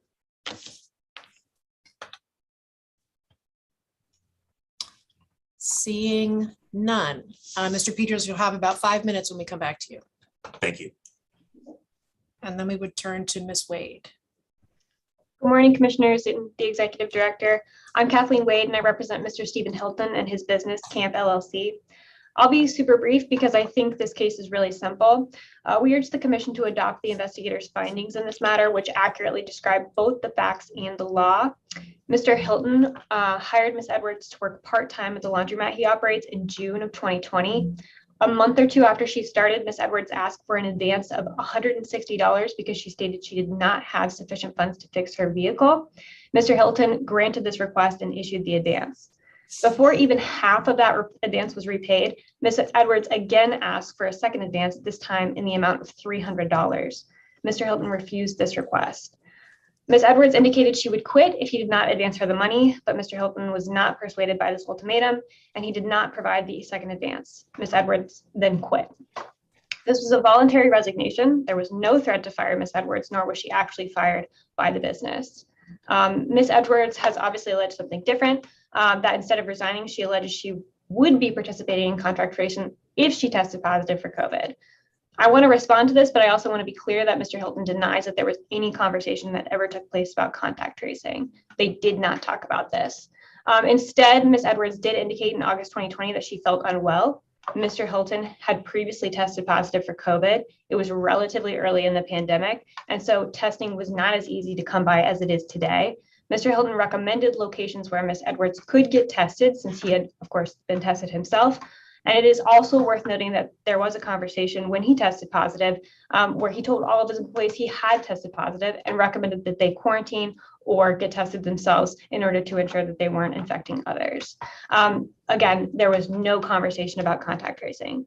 But with respect to whistleblowing, Camp LLC has absolutely no control over contact tracing or whether anyone decides to participate. As noted by the investigator, contact tracing is not a law. It wasn't a policy. It was not a condition of employment. Ms. Edwards' alleged statement that she would participate in contact tracing if she tested positive for COVID and the state reached out to her for contact tracing is not a whistleblower protected complaint. It's entirely unrelated to Camp LLC and any of its policies or procedures.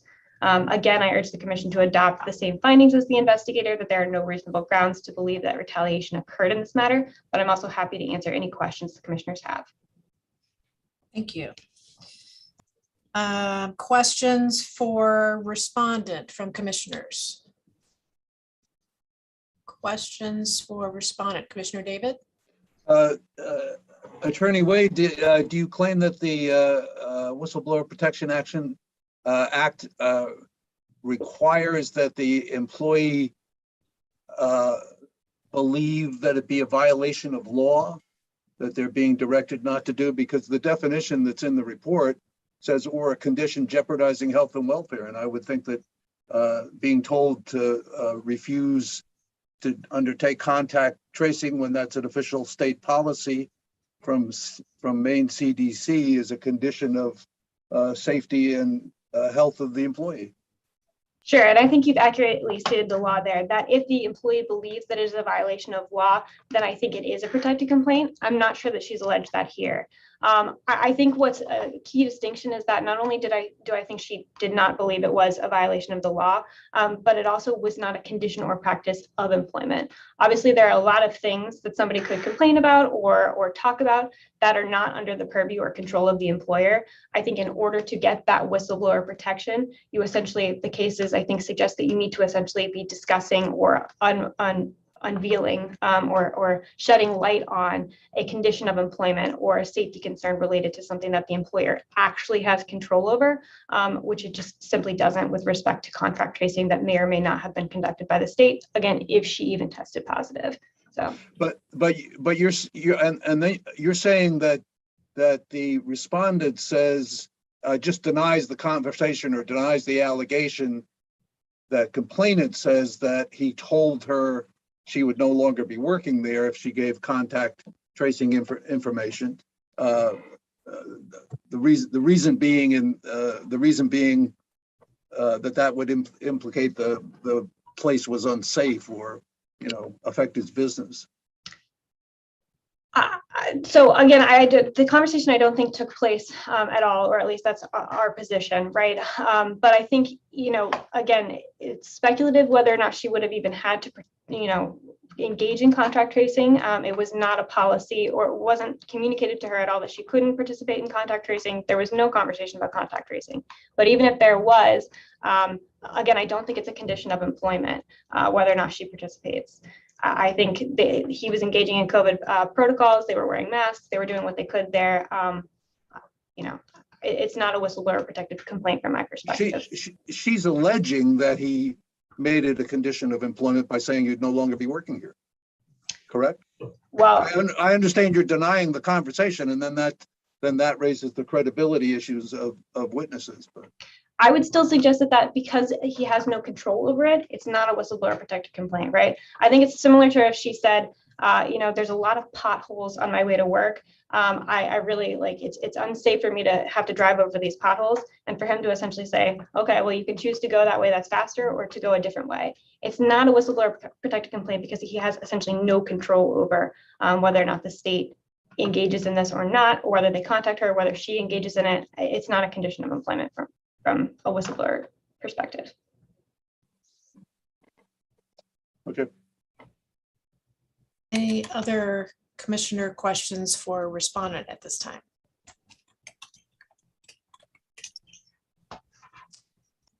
Okay, Ms. Wade, you'll have about 7.5 minutes when we come back to you. And then we go back to Mr. Peters.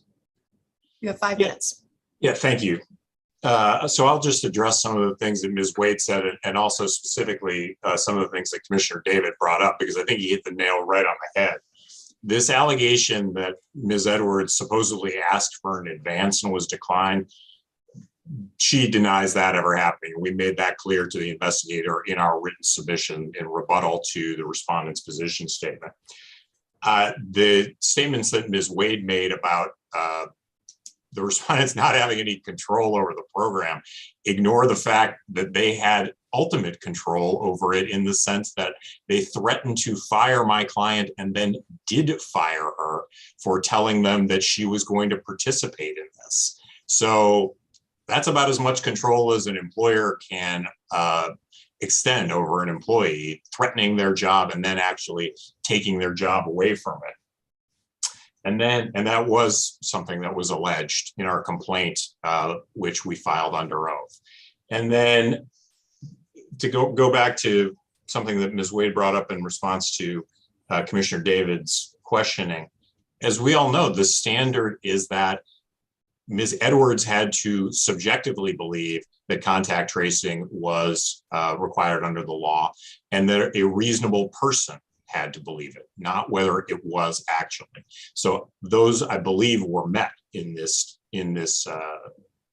complaint. She alleged specifically in her complaint under oath that she believed it, and we think it's reasonable, especially in light of what Commissioner David said, that it was an official CDC policy, that a reasonable person would believe it as well.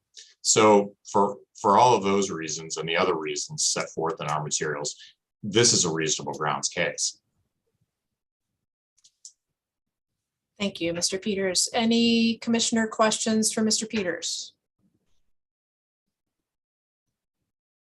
Seeing none. Ms. Wade, you have about 7.5 minutes. Thank you.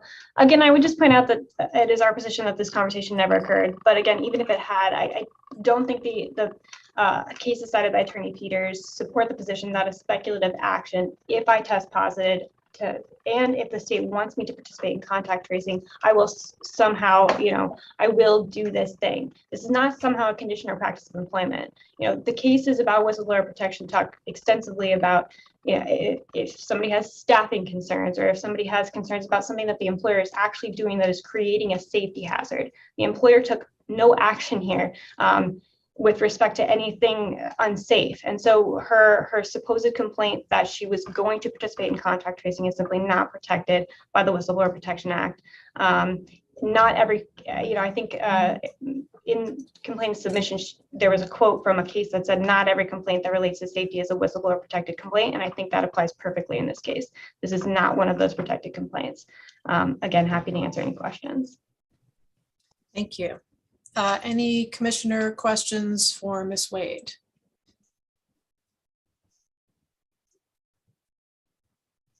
Seeing none. Thank you, Ms. Wade. Then we would turn to the investigator. Once again, Jane O'Reilly. Good morning, commissioners. I'm Jane O'Reilly again, and I was the investigator on this case. As set forth in my report, I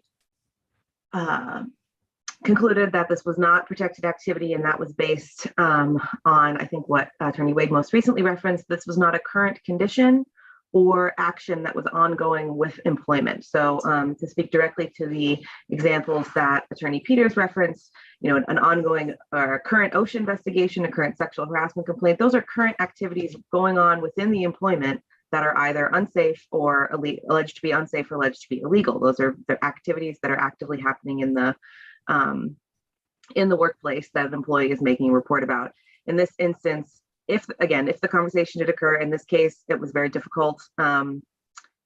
Both parties presented a very different narrative of the facts, almost completely opposite of each other. Both denied in entirety what the other one was saying. I did have one witness statement, which is mentioned in a footnote to support respondent's version of the events, that there was an issue regarding some type of loan that complainant was requesting from respondent. But ultimately, even with taking all of the facts in light most favorable to the complainant, this activity that she's talking about, the activity that she alleged where she had a conversation with the employer where she said, if I test positive at some point in the future, I will engage in contact tracing. And he said, well, I don't think that's a good idea, doesn't amount to protected activity under the Whistleblowers Protection Act. And I'm happy to answer any questions. Thank you, Jane. Commissioner questions for the investigator. I see Commissioner Ashby and then Commissioner Dusan. Thank you, Jane. I feel a little hamstrung in this case, and maybe it's a shortcoming of mine, but you relied pretty heavily on the conclusion that this is not WPA, and I don't know that you made any findings regarding factual findings regarding this dispute between the parties. I mean, it's an observation, not really a question. Do you agree that we're kind of stuck with this finding of this suggestion of yours that we take the facts most favorable to the claimant on this report anyway? I've presented the facts as they were reported in my factual section. So I do have the facts as presented by both the complainant and respondent. If in your review of those facts, you find one to be more credible than the other, Attorney Peters mentioned, I didn't do any in-person interviews, so I relied on the written submissions. Right. And I did, to the extent that there was any supporting evidence on either side, there was a witness statement submitted by respondents of another employee, actually, no, not another employee, but an individual who was in the facility, in the laundromat, and witnessed a conversation between complainant and respondent to support respondent's version of events. But you're correct that my review of this case felt, and relied on the facts that I had been presented, that there had not been sufficient information provided by complainant to establish even that she had engaged in protected activity under the Whistleblowers Protection Act.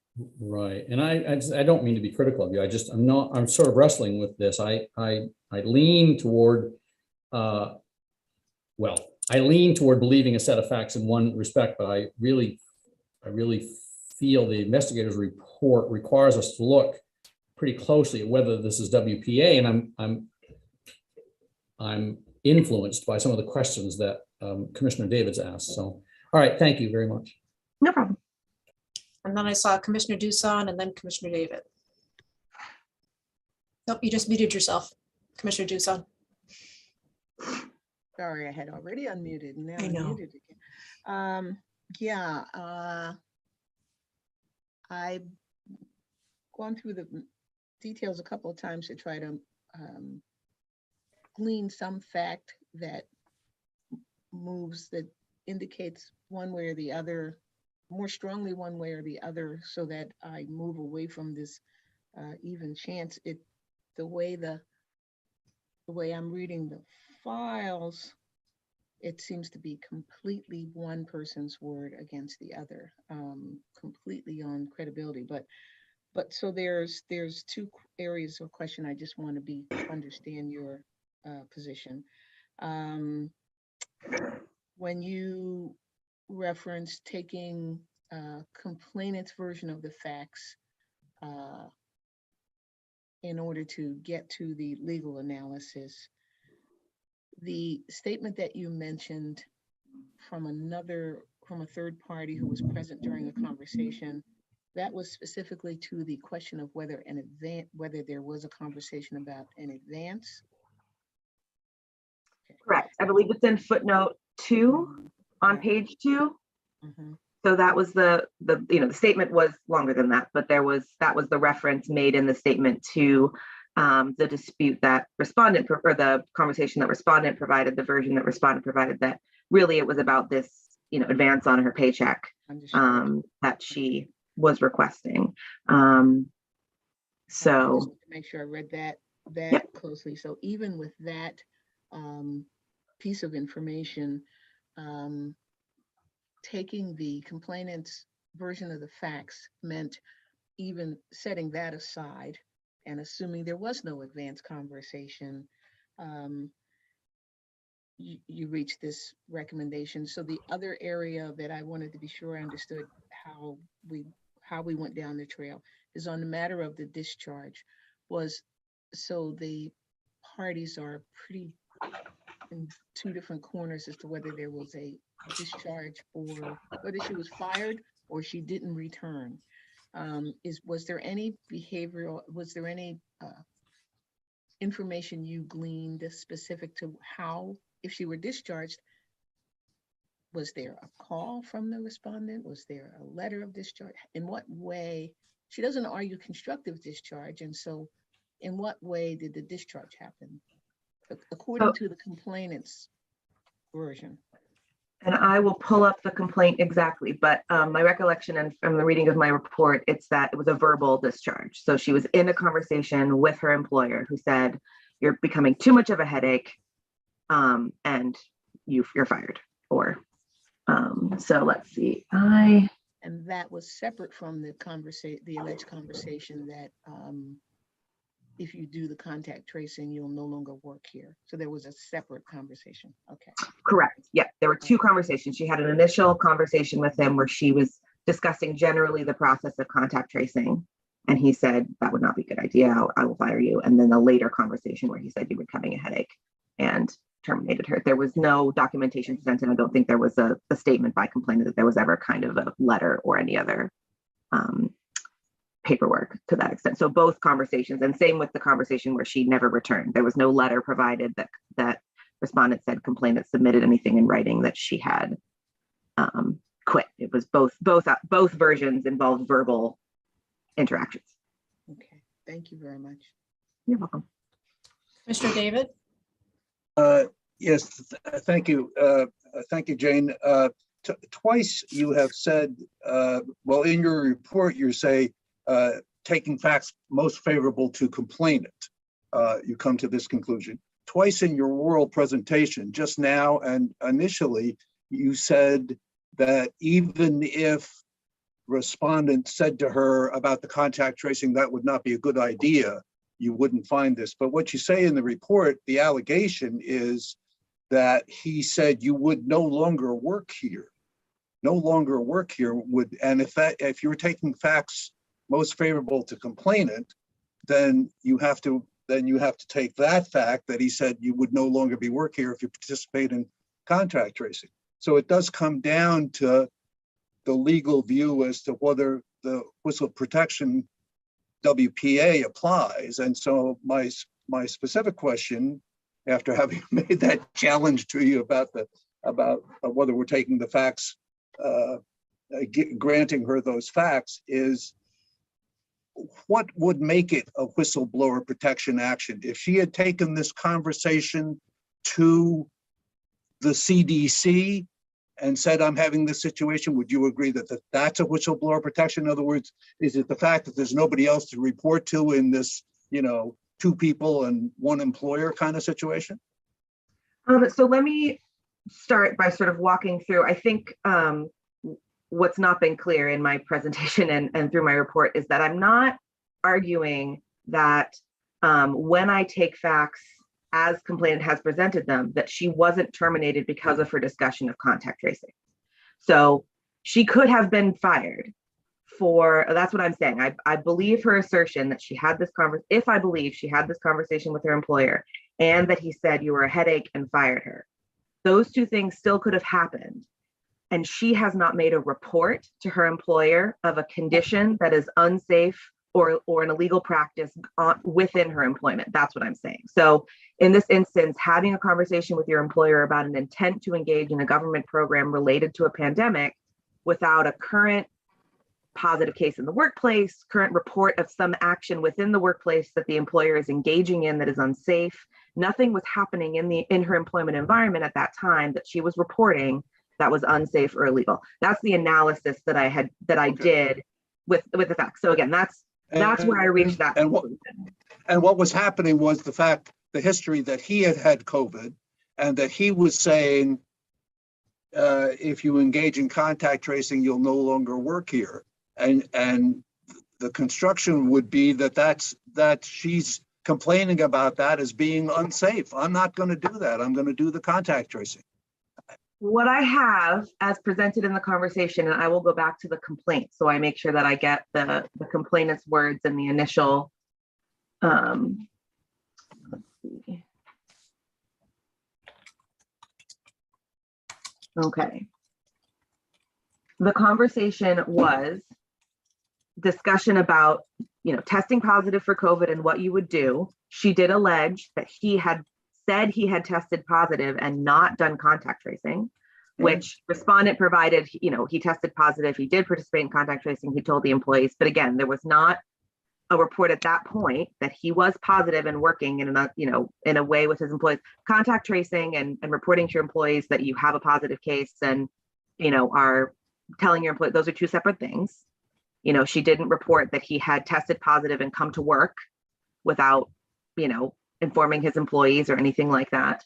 And that she said, if I tested positive, I would engage in activity. And again, those are the facts as presented. You can reach a different conclusion. But in terms of what the lineup was, the Whistleblowers Protection Act says that an employee must make a report of an unsafe and a condition in the workplace that is a threat to the health and safety of employees or is engaging in illegal activity. And I did not see that, even though this was a discussion. And I agree, it gives you, we're in a pandemic, we're all very cautious, it's a very difficult situation, and it's we can all disagree with that statement by the employer that contact tracing was a bad decision or would jeopardize the health and safety, but the facts as presented in my analysis or would be grounds to fire her. Sorry? Or would be grounds to fire her. Right. The Whistleblowers Protection Act doesn't say discussions around conditions that would possibly, it unfortunately says a condition of a report, report of a condition currently in the workplace. Commissioner Doosan? I really am following. I think you did a great job on this report, and I'm really working to follow, to climb up and down that ladder with you. So I want to make sure I understand it. That is that you're almost saying that in this set of circumstances, you're not at all sure that there was a whistle. And even if there was a whistle, you're not at all sure that the complainant blew it, or you're pretty sure, even if there was a whistle, the complainant did not blow it. Is that too simplistic? I think that analogy works. The condition wasn't currently present, and she was saying that if it was, this is how she would feel about it. She was objecting to that position on responding to the virus.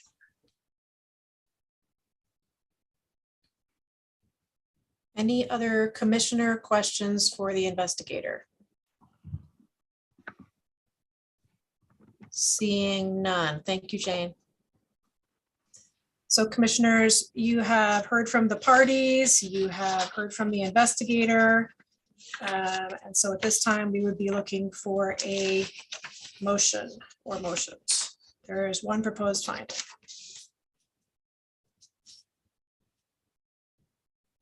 And if you want to discuss it more, typically that would occur after someone makes a motion and it's seconded.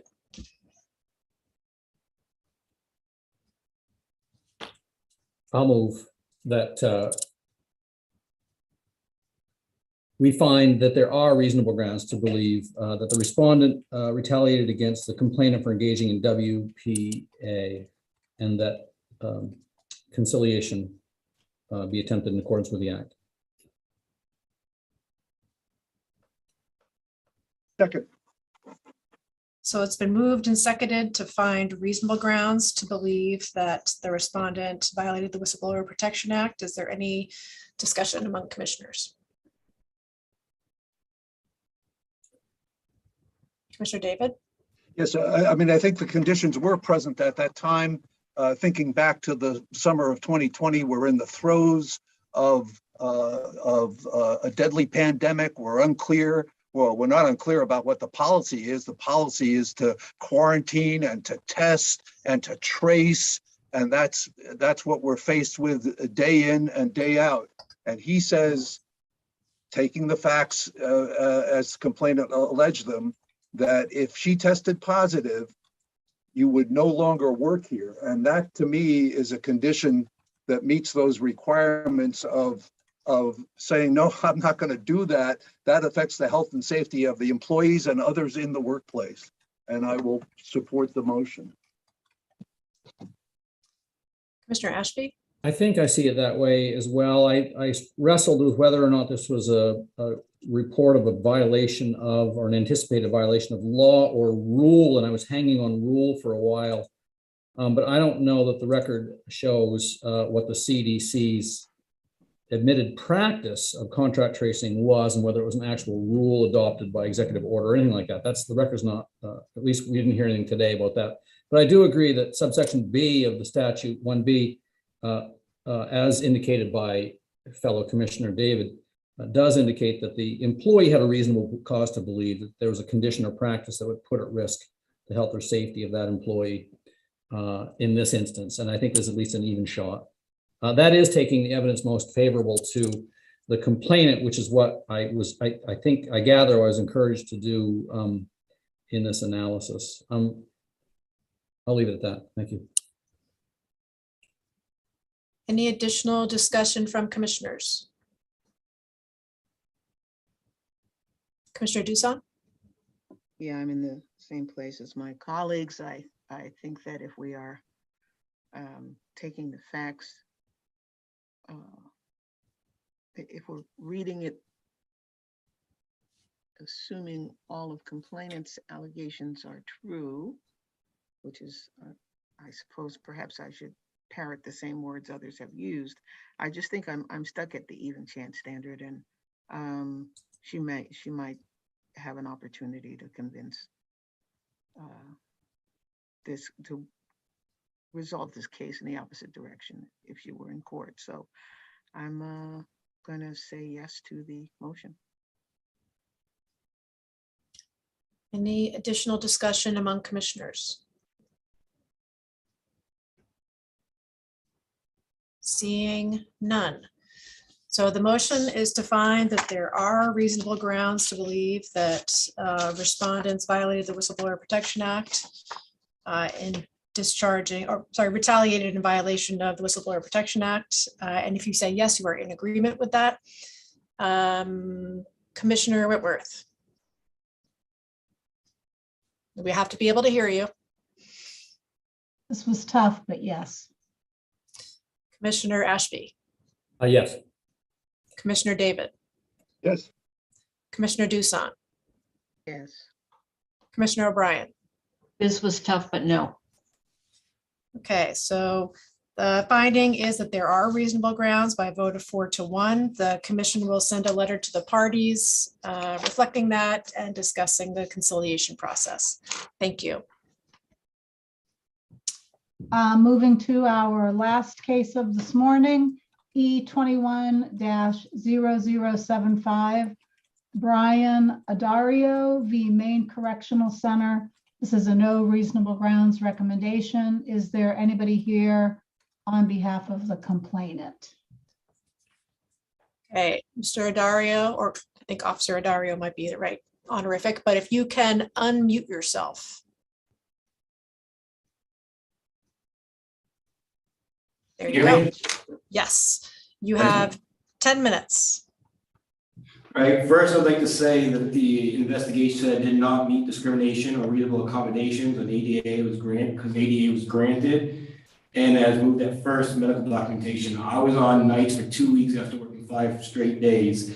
My first real medical documentation, which was denied, was from my doctor, and I'll read it. To whom it may concern, Brian Adair has a documented mental health diagnosis which be exacerbated by sudden changes in his work environment or schedule. Please excuse him from any sudden changes until he has an opportunity to undergo treatment and further evaluation to work through his proposed changes. Please do not hesitate to contact with any questions, Dr. George Iyer.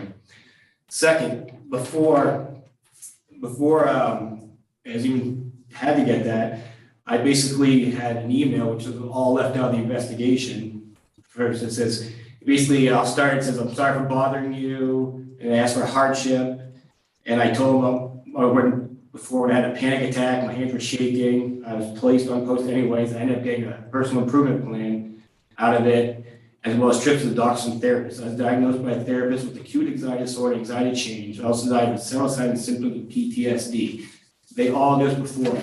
And then throughout the emails, and this is HR is involved in this, the director of the women and the warden, the old warden was all in this. My last part says, I'd like to add that these are documented disorders and make it hard to sleep, work, concentrate, and regulate my emotions, which is the definition under ADA. And it was all ignored. Second, it says, sorry, I only asked for it because of FML reasons. First, it was the doctor's note, which was left out of the investigation. And second, is my active workman's comp I had going on for that panic attack that happened months before nights.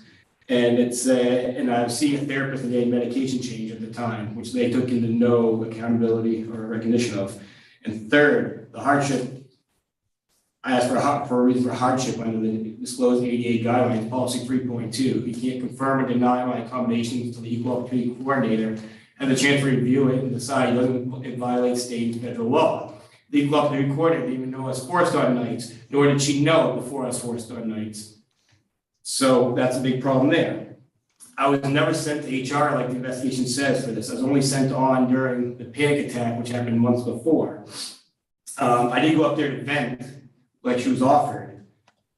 And for some reason that venting kind of got to the warden, and that's one of the reasons why I didn't get accommodation on nights, because I have discrimination and retaliation.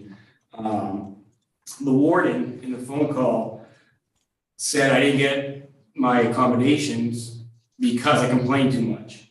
Then when I filed the Human Rights Commission paperwork, it was changed that I didn't follow chain of command. There's no chain of command for me following about discrimination. So then they changed it back to I complained too much. Only the reason why I know that someone would change their story would be to cover up. I'm not saying that's the case here. And his reason for I didn't get one was from HR and the captain. The HR who I have discrimination against, who was his personal secretary before HR, and he was only acting HR manager, and the captain that sent me on post for a panic attack. It's all hearsay, and there is no actual evidence of me actually complaining. And I didn't make comments about them not following my, that I was being discriminated against. And the definition under Maine state law is punishment, which he admits that I did get for complaining. Punishment for complaining with discrimination is the definition of retaliation. They had some other case law in there, but based on what he said, he's admitting that he discriminated against me by not giving me accommodation. I was the only one, so I was treated differently than the other officers. That's all I got for now. Okay. Hold on just a second. Commissioner questions for Officer Dario at this time? I do not see any questions at this time. So we'll come back to you, Officer Dario. You'll have 6 minutes when we come back to you. And then we will turn to Ms. Morrow. Thank you, Amy.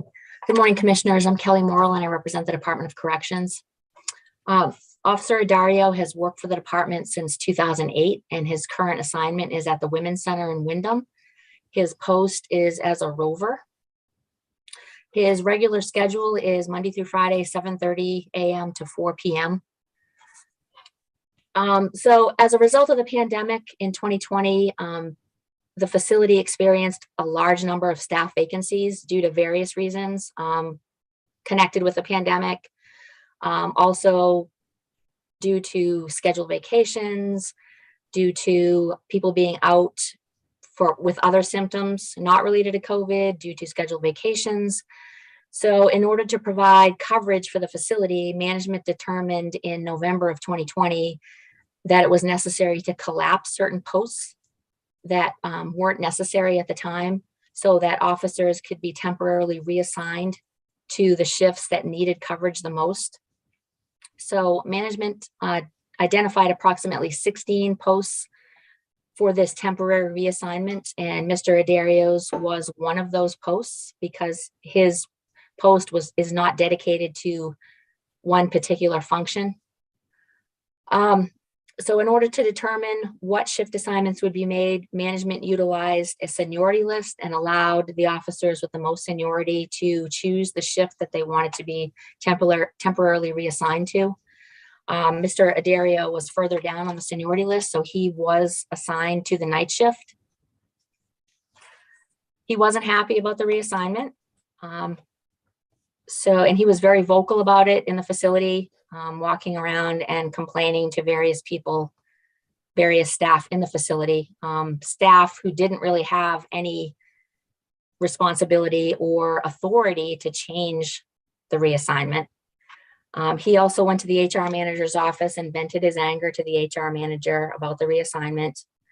The HR manager spoke to him, told him that it was not appropriate for him to display disruptive behavior in the facility.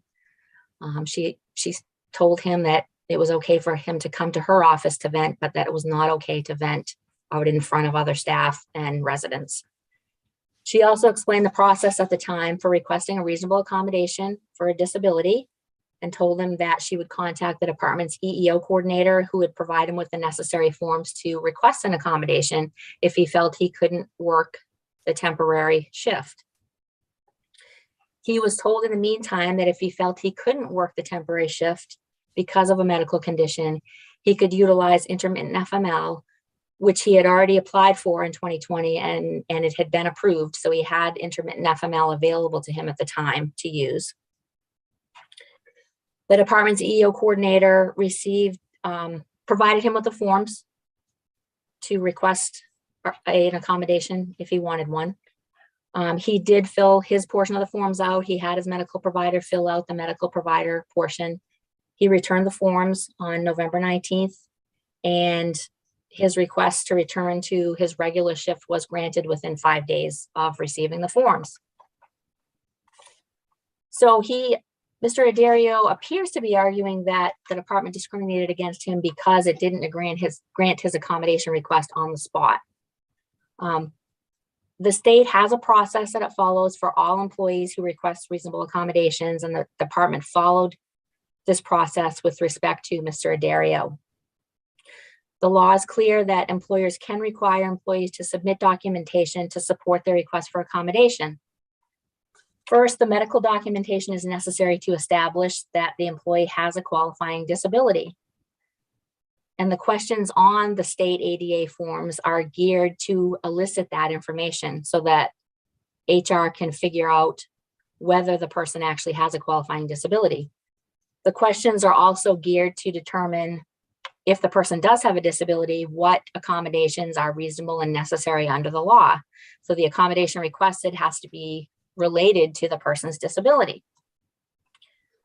Although Mr. Adario had requested and been approved for FML earlier in the year, the FML paperwork didn't provide the necessary information to determine whether, first, he had a disability, and two, whether and what reasonable accommodations might be necessary. The standard for FML is different from the standard under the ADA for a disability. The standard for FML is serious health condition. The standard under the ADA and the Maine Human Rights Act for disability is, different. There are different elements involved. The process from start to finish with respect to Mr. Adario took about 2 weeks. And he was able to and did use intermittent FML as necessary pending the approval of his request. So with respect to the retaliation claim, as the investigator noted in her report, Mr. Adario hasn't alleged that he suffered a materially adverse action to support a retaliation claim. He alleges only that he didn't receive a commendation like other officers did for working the shifts that he did work. However, he admitted during the Issues and Resolutions Conference in this case that he didn't really care about the commendation and that most officers who did receive the commendation just threw them in the trash. So the commendation really didn't mean anything. In any event, he didn't receive a commendation just because of the way he handled the whole situation. It wasn't because he requested an accommodation. It was because of his outburst, basically, in the facility. It's also, I guess, important to note that neither the Maine Human Rights Act nor the Americans with Disabilities Act require an employer to remove an essential function as a reasonable accommodation. And in this case, an essential function of a corrections officer is the ability to work any shift as necessary. So in this case, the ability to work any shift is an essential function that Mr. Dario has as part of his job. So the department really wasn't required under the law to grant his requested accommodation. But because of the unique circumstances in this case, because it was a temporary reassignment, because the reassignment was necessitated by the unique circumstances of the pandemic, the department did grant his request and moved him back to his regular shift, even if it wasn't required to do that.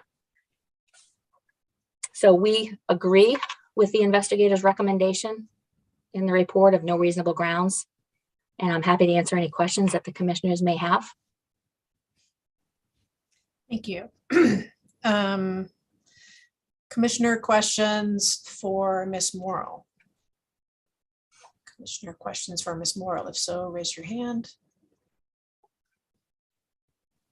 Not seeing any. Thank you, Ms. Morrill. You'll have about 2.5 minutes left. Then we would go back to Officer Adario. You have about 6 minutes, but you need to unmute yourself first. There you go.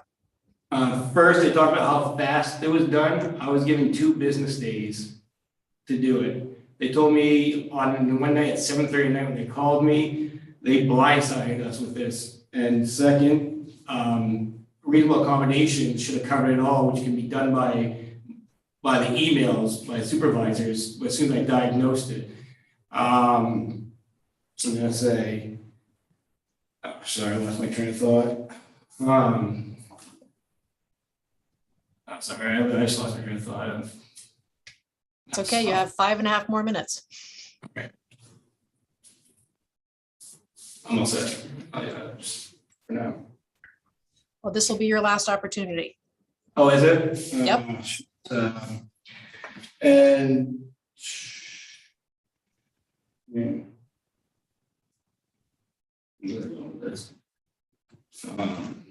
like I said, I was given 2 business days. I did meet reasonable accommodations by the definition. I have arbitration actually going with the union, who paid $3,000 saying that they did not follow policy on me, and they assigned me a lawyer, which is next month. So I actually have a case next month for my grievance going through. The union did back me on that one. With everything being said, the state basically dropped the ball. I was in the middle of a panic attack.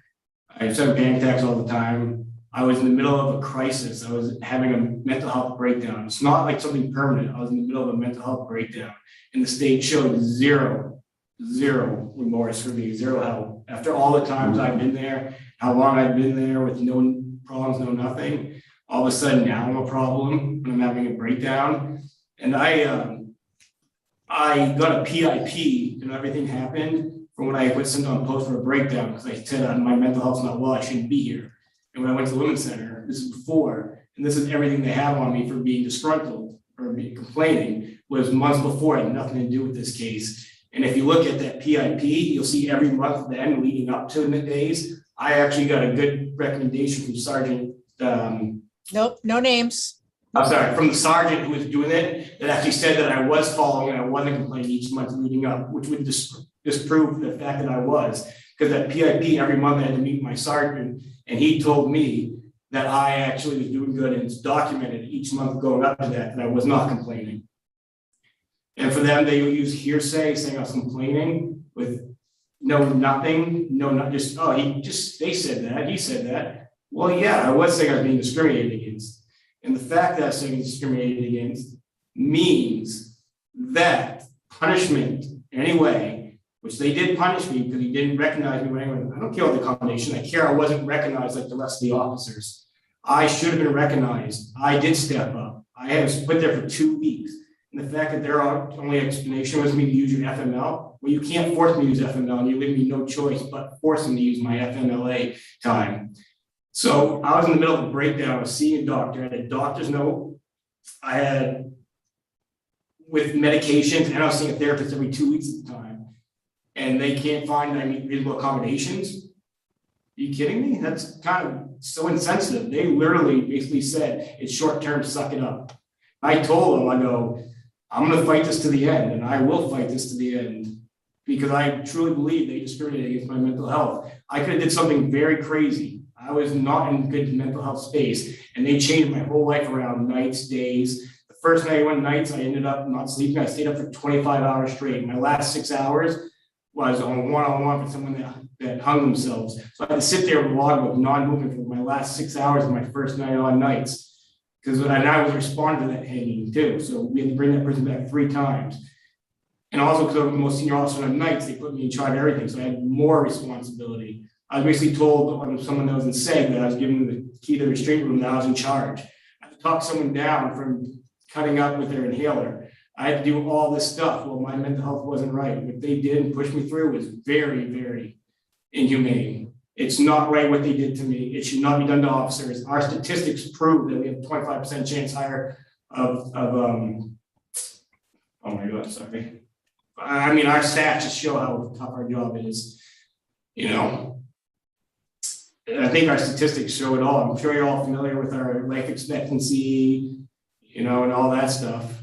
15 and a half, expected to die between 12 and 18 months after retirement, you know. Our statistics are not good. We are in a hard environment to work in. And the state did nothing to help me when I reached out and asked for help. Thank you. Thank you. Officer Dario, I would just mention, I think there was something in your presentation that was not in the record regarding what was happening or scheduling of your grievance. The fact that you had a grievance is in the record, but the current status, things like that, that's not in the record. So just for commissioners' reference. Any commissioner questions for Officer Dario?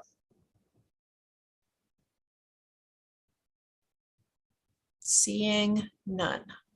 Okay, I'm going to mute you again, and then we'll go back to Ms. Morrill. You have about 2.5 minutes. Thank you. I just want to say that we're in no way trying to diminish Officer Dario's situation at the time. I mean, we agree this was an emergency situation. It happened quickly. The temporary reassignments had to happen quickly because of the staffing situation. So we're in no way trying to diminish his situation or his disability. Being a correctional officer absolutely is a tough job. So there's no dispute about that. But the state does have a process that it uses to request a reasonable accommodation. And we have to follow the process so that everyone is treated consistently. We can't just take one person's word for the fact that they have a disability and then, you know, go to the next person and say, well, we're not going to take your word for it. We don't believe you. We put people through the same process so that consistency can be maintained to avoid discrimination complaints. So we make everybody follow the same process here. And that's what we did with Officer Dario. So I'm happy to answer any questions. Thank you. Questions for Ms. Morrill from commissioners? Seeing none. Thank you, Ms. Morrill. It's probably Morrill. I don't remember which. Morrill. Thank you. You're right. Do they all say this? Are those all the same thing? Morrill. Okay. To Jane O'Reilly once again. Good morning, commissioners. I was the investigator on this case as well. And I just want to briefly apologize if you do hear crying in the background. That's my son, but my mother is attending to him. He's not alone crying. I just want to address briefly just a little bit of timeline with regard to complainant's presentation this morning. So the PIP that he was referring to, the PIP that I have in the record was prior to any of these events. It was in February and was around the time that he first requested FML leave for the intermittent leave that he's referring to that he used later on. And also that prior to November, when the actual change in shift happened and he was told he was going to be moving to night shifts, he had never requested not to work night shifts. That had never been made a formal request. He had provided in his submissions that in prior instances when he'd worked night shifts, there was a lot of stress, that night shifts were very hard for him, but there'd not been a formal request. And he confirmed that in the conference that we had. I asked him if he had ever made that request prior to November, and he said no. So I just wanted to clear up that sort of timeline about what was going on, and I'm happy to answer any other questions. Any commissioner questions for the investigator?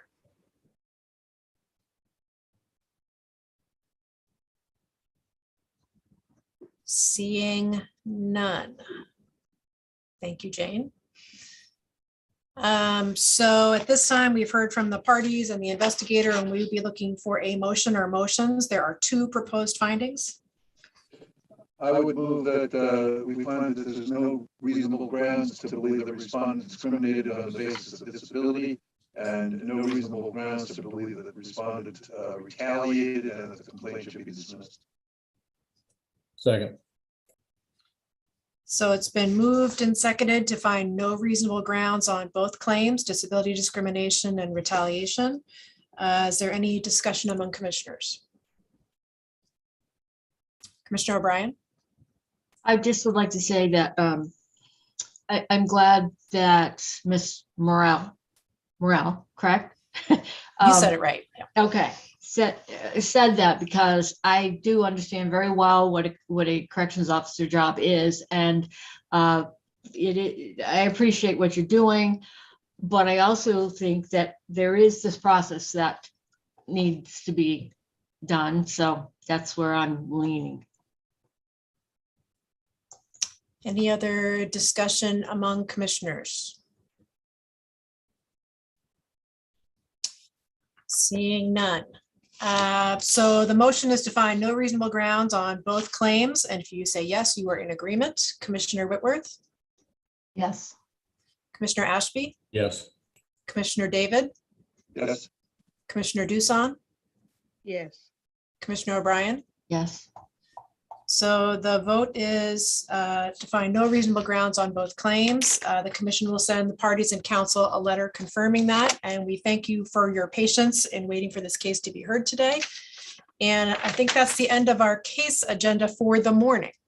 So what I'm going to do now, since our afternoon session starts at 12, I'm sorry, Officer Adara, did you have a question? You're muted.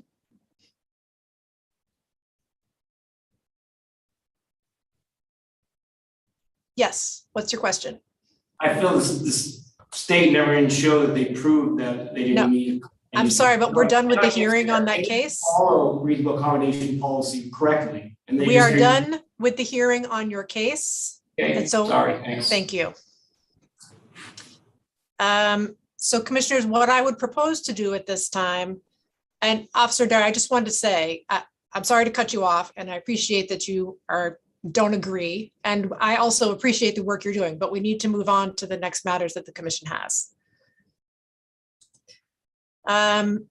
Commissioners, I would suggest that it might be a good use of our time to do executive session now so that we can do the afternoon cases promptly.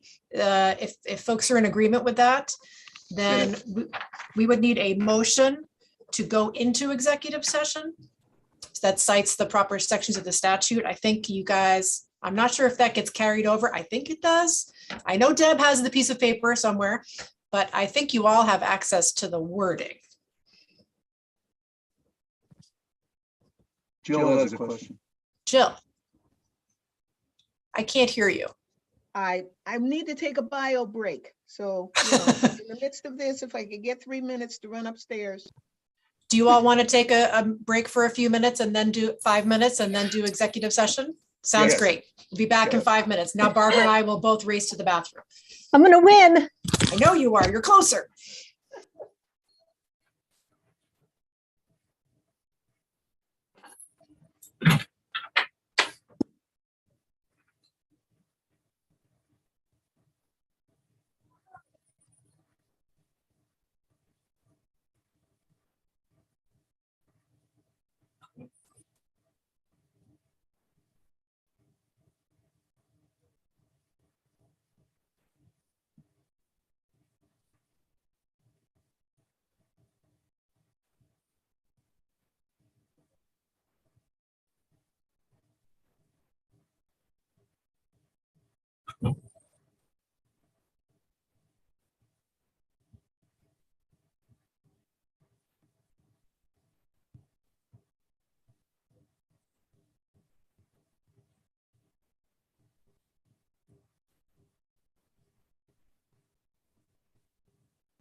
I think we're all here, so I can move pursuant to 1 MRS section 4056E. I move to go into executive session to consult with our attorney regarding pending and contemplated litigation and the legal rights and duties of the commission.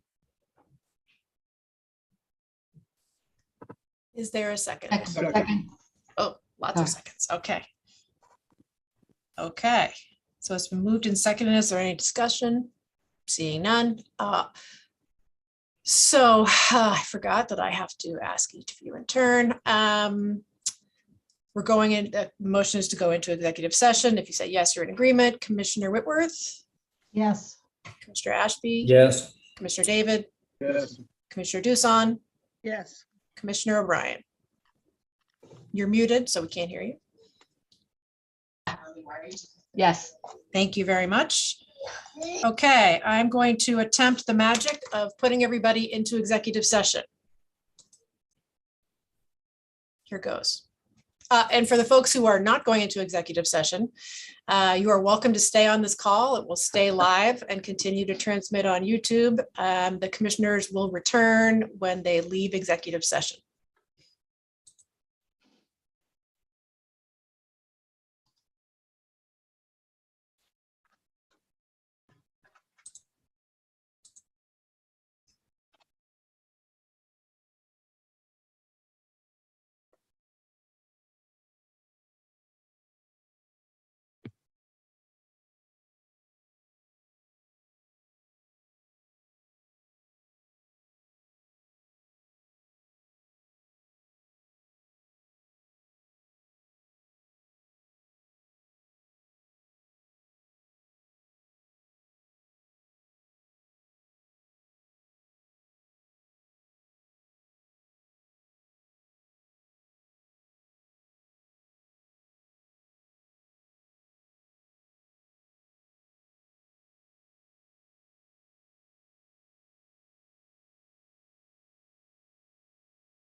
Okay, we are getting commissioners back. And for the folks who have joined us, we are just coming back from executive session. I see you, Commissioner David, 1 second.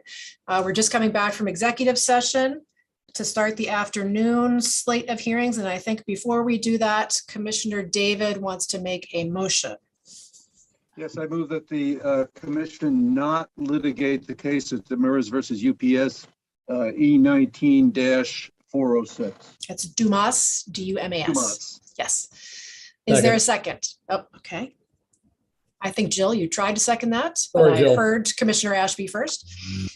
So the motion is to not litigate Dumas versus UPS. I will ask commissioners one by one if they are in agreement. Commissioner Whitworth, Yes. Commissioner Ashby, Yes. Commissioner David, Yes. Commissioner Dusan, Yes. Commissioner O'Brien. Yes. Okay, so that motion passes. And then we are back to our hearings for the afternoon.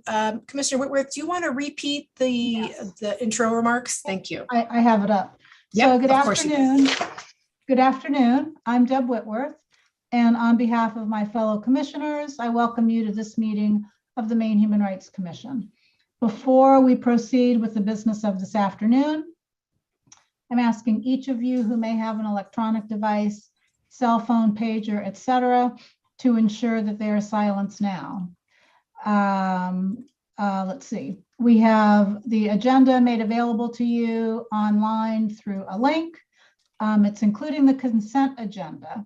The consent agenda is a listing of cases in which no written arguments were made to the commission in the allotted period. The commission has voted on those cases this morning, and they will not be considered further today. The remaining cases on the agenda are coming before the commission to determine if reasonable grounds exist to believe that unlawful discrimination has occurred. The commissioners have received and reviewed investigators' reports and any written submissions submitted within the allotted time. No new information or any written materials will be accepted today. Cases will be called in order on the accepted agenda. As I call each case, the party who has submitted a written argument will be called to the podium to provide the most relevant arguments to the case. The time is limited to 10 minutes. Time may be reserved to rebut. Let's see, to rebut, lost my place. To rebut opposing arguments, but the time limit of 10 minutes may not be exceeded.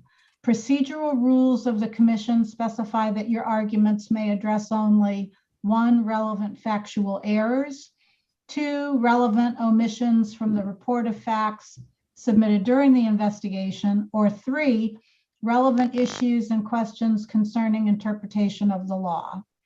The commission allows parties who do not disagree with the investigator's report to rebut comments made by the opposite party. Please be advised that commissioners may ask questions, and you will be asked to introduce yourself as you are called for your presentation. So our first Commissioner? case, yes. I'm very sorry to interrupt you, but before you call the first case, I just wanted to remind all the folks who will be presenting today not to mention the names of any third parties or witnesses. Those are required to be kept confidential. The commission has given witnesses a pseudonym or another reference point in our investigators' reports. Thank you.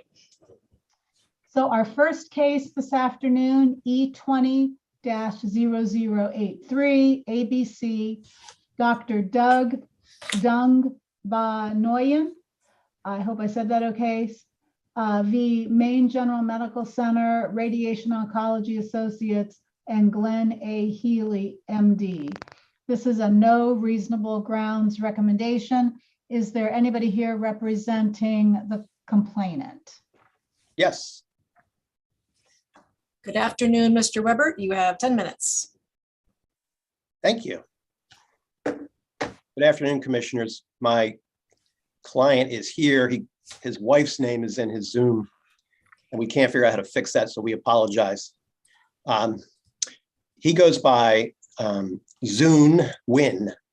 It's actually pretty easy to say, but the spelling is a little tough, but his name is actually pretty easy. So, and there are 3 key reasons why the commissioners should not accept the recommendations in the report. The first, and probably the most important as far as its significance for other cases and for the commission going forward, is that it violates settled law going back to 1989 for how employment discrimination and particularly race discrimination must be analyzed. If a court were to engage in this kind of analysis, it would get summarily reversed for failing to follow settled law. And what the report talks about is explicit discriminatory behaviors and decides there are none, and then that finishes the job and they're done. That is totally contrary to the law. The law requires that you look at unconscious bias, implicit bias, or perhaps the more familiar term, stereotypes. So there's not a word of that. There's no recognition in the report that that's the law, and there's no attempt to analyze that. That's really bad in a case where you have a unique employee, which is the case I cited to you from very recently in federal court in Maine, where there was a unique member of a racial group at a hospital in northern Maine. So it's very on point. And the judge focused his entire analysis on implicit bias and unconscious bias and cited the Supreme Court cases and the First Circuit cases that go back to 1999. And then there's 1989 is the Supreme Court case. So it's not good for this commission to be affirming a report that is totally out of step with the law on a really important thing, which is how do we analyze whether there is discrimination or not. So, and it's particularly important here because we do have a unique employee and we have a non-diverse workforce, these are quotes from the Supreme Court and also from that decision, Akko and Nan versus Eastern Maine Medical Center, which I cited for you, which is a very recent analysis right on point about how you look at race discrimination. And it's also especially important because the law is clear that the racial factor doesn't have to be the only factor. So there could be 3 strikes and your race could be the first strike, and there could be other reasons, and that's still illegal race discrimination. So it doesn't even have to be the sole factor. So not to look at it at all is particularly legally defective because it doesn't even have to be the sole factor or even the primary factor. So I hope the commission does not accept a recommendation based on such a clearly fundamental, narrow, backward look about the law of employment discrimination, especially in a race discrimination case. I guess the other way of putting that in down-to-earth terms is if Dr. Nguyen had been white and this had all happened, maybe they would have offered him the chance to resign. Maybe they would have asked him his side of the story. So those are things that, not that there was nothing going on that they had a reason to talk to him about, but those are pretty stark contrasts. And maybe they wouldn't have kicked him off the premises permanently. Maybe they would have figured a different way to resolve that. And having represented a lot of doctors, I know they would have done that. So that's the reason the law is so important, is that it does require that you think about stereotypes, unconscious bias, and the fact that he was a unique employee in a non-diverse workforce. The second problem is the omission of key facts, which is kind of ironic here because the hospital he asked to be interviewed. They would not talk to him before they kicked him off the premises. And as the report says, took away his privileges, which is totally illegal to take a doctor's privileges away with no process at all. It violates their own bylaws. It's just, so this is a very uniquely punitive act, which ruined his career. To do all that in the face of the context, which the report fails to note, and which I emphasize at the beginning of several of my filings, my reply and my final brief, and then it was left out completely. Although there were 7 sentences about his back and forth with the doctor who hired him, he has a sterling record, which was totally omitted from the report, which is obviously an important part of the context. So he was 11 years working at a larger hospital in Ohio, which is a little more diverse than Maine, as is almost everywhere. And he was elected to be the president of the medical staff.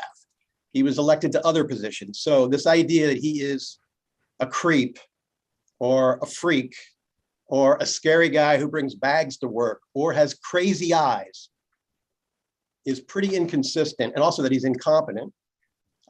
Graduated highest honors magna cum laude from Harvard, which is a pretty respectable undergraduate degree. And then he went to a lesser known Dartmouth and then he went to Yale for his fellowship, and then he has this flawless medical career. Your report doesn't mention it, not a word of any of that. Now, how that could be ignored, he comes to Maine, and all of a sudden, there's some problems, the whitest state in the country. So leaving that out, I think, is something that you should not endorse, that kind of response to a race discrimination complaint. I don't think you want to go on the record doing that. Also, the record, the objective record, when he was there, the patient reviews, Maine General Medical Center does patient surveys. The doctor has nothing to do with it. They compile them, and he was at the top of his class, 9 or 10 on a scale of 1 to 10. So if he's a creep, if he's a weirdo, if he's a pervert, the patients didn't pick up on it. The patients liked him. They thought he was unusually personable and friendly and down to earth. So that was not mentioned in the report. It's a little, and I certainly emphasize that more than once. And then finally, maybe most troubling, it mentions the scissors incident and doesn't give you his side of that, which I gave in quite detailed in the reply.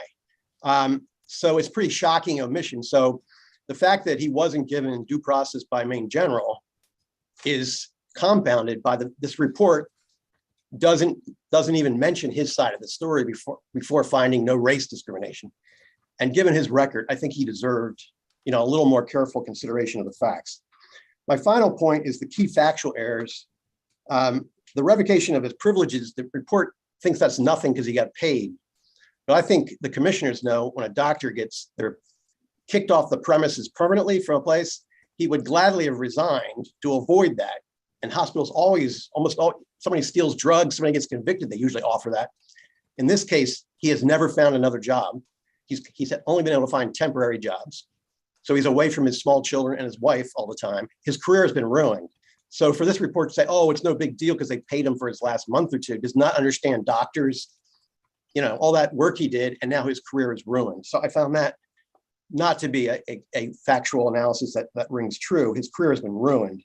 And then the idea that the renewal of his privileges was automatic and the Maine General said, oh, that meant nothing in May of 2019 is rubbish. The Joint Accreditation Commission requires them to go through, and it has to look at your professional conduct. I doubt they tell their patients, we renew the privileges of our doctors automatically. It's rubber stamp, or the Joint Accreditation Commission. So when we get to court, I think they're going to have to come up with a different story because it's just not true. And the investigator fell for that. But I think you guys know better. And then the timing of the retaliation. In May 2019, his privileges were renewed. July 5th, he wrote a detailed written complaint about being targeted, hostile work environment to the 2 chief medical officers. They never got back to him. And then on August 19th, they kicked him off the premises permanently with no due process. That's 6 weeks later. So that's in court. This is going to go to a jury, and the judge is going to say it easily goes to a jury, which is definitely meets your standard of an even chance. So I would reserve the rest of my time for rebuttal. Thank you. Okay. Questions at this point for Mr. Webert for commissioners? If you raise your hand, I will call on you. Any questions for Mr. Webert at this time? Commissioner David. What's his explanation for the scissor incident?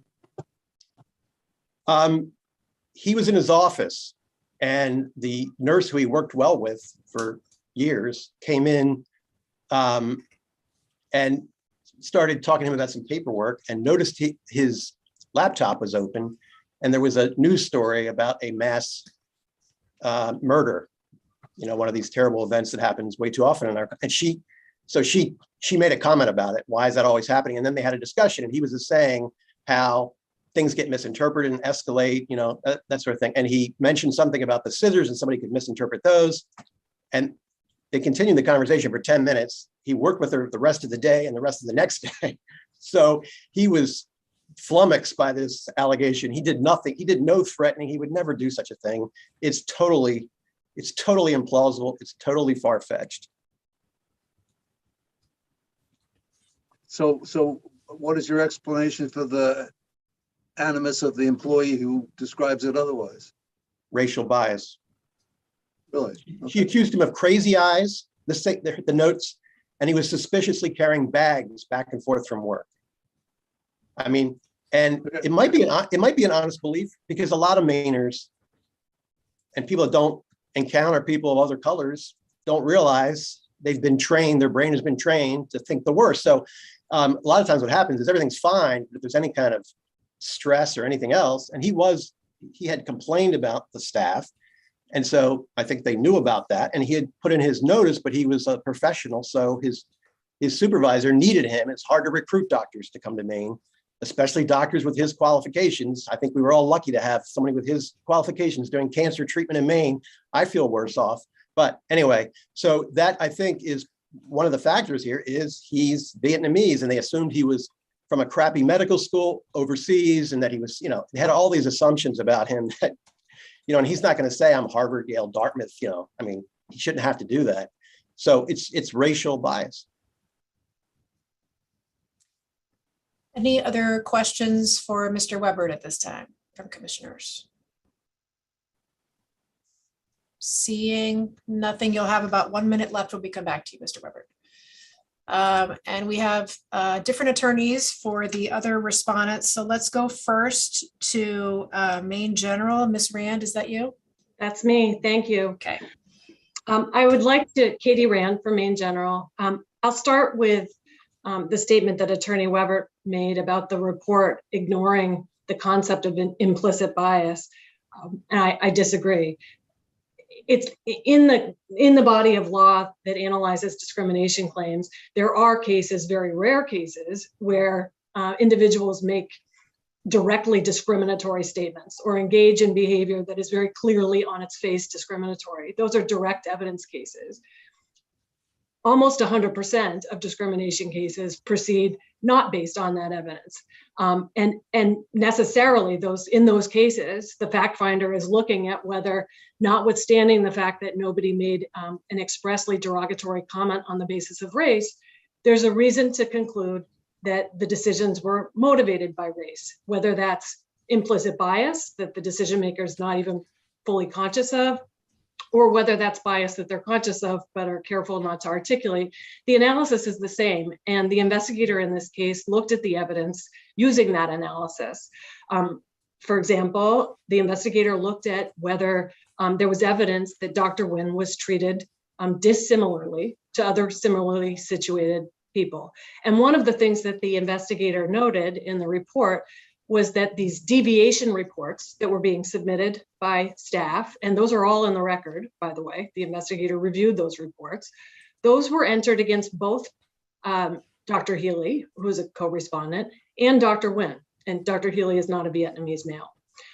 They also were not, just substantively, they don't bear hallmarks of animus. They're not about substantive clinical care decisions. They're not about whether these doctors have degrees from reputable schools.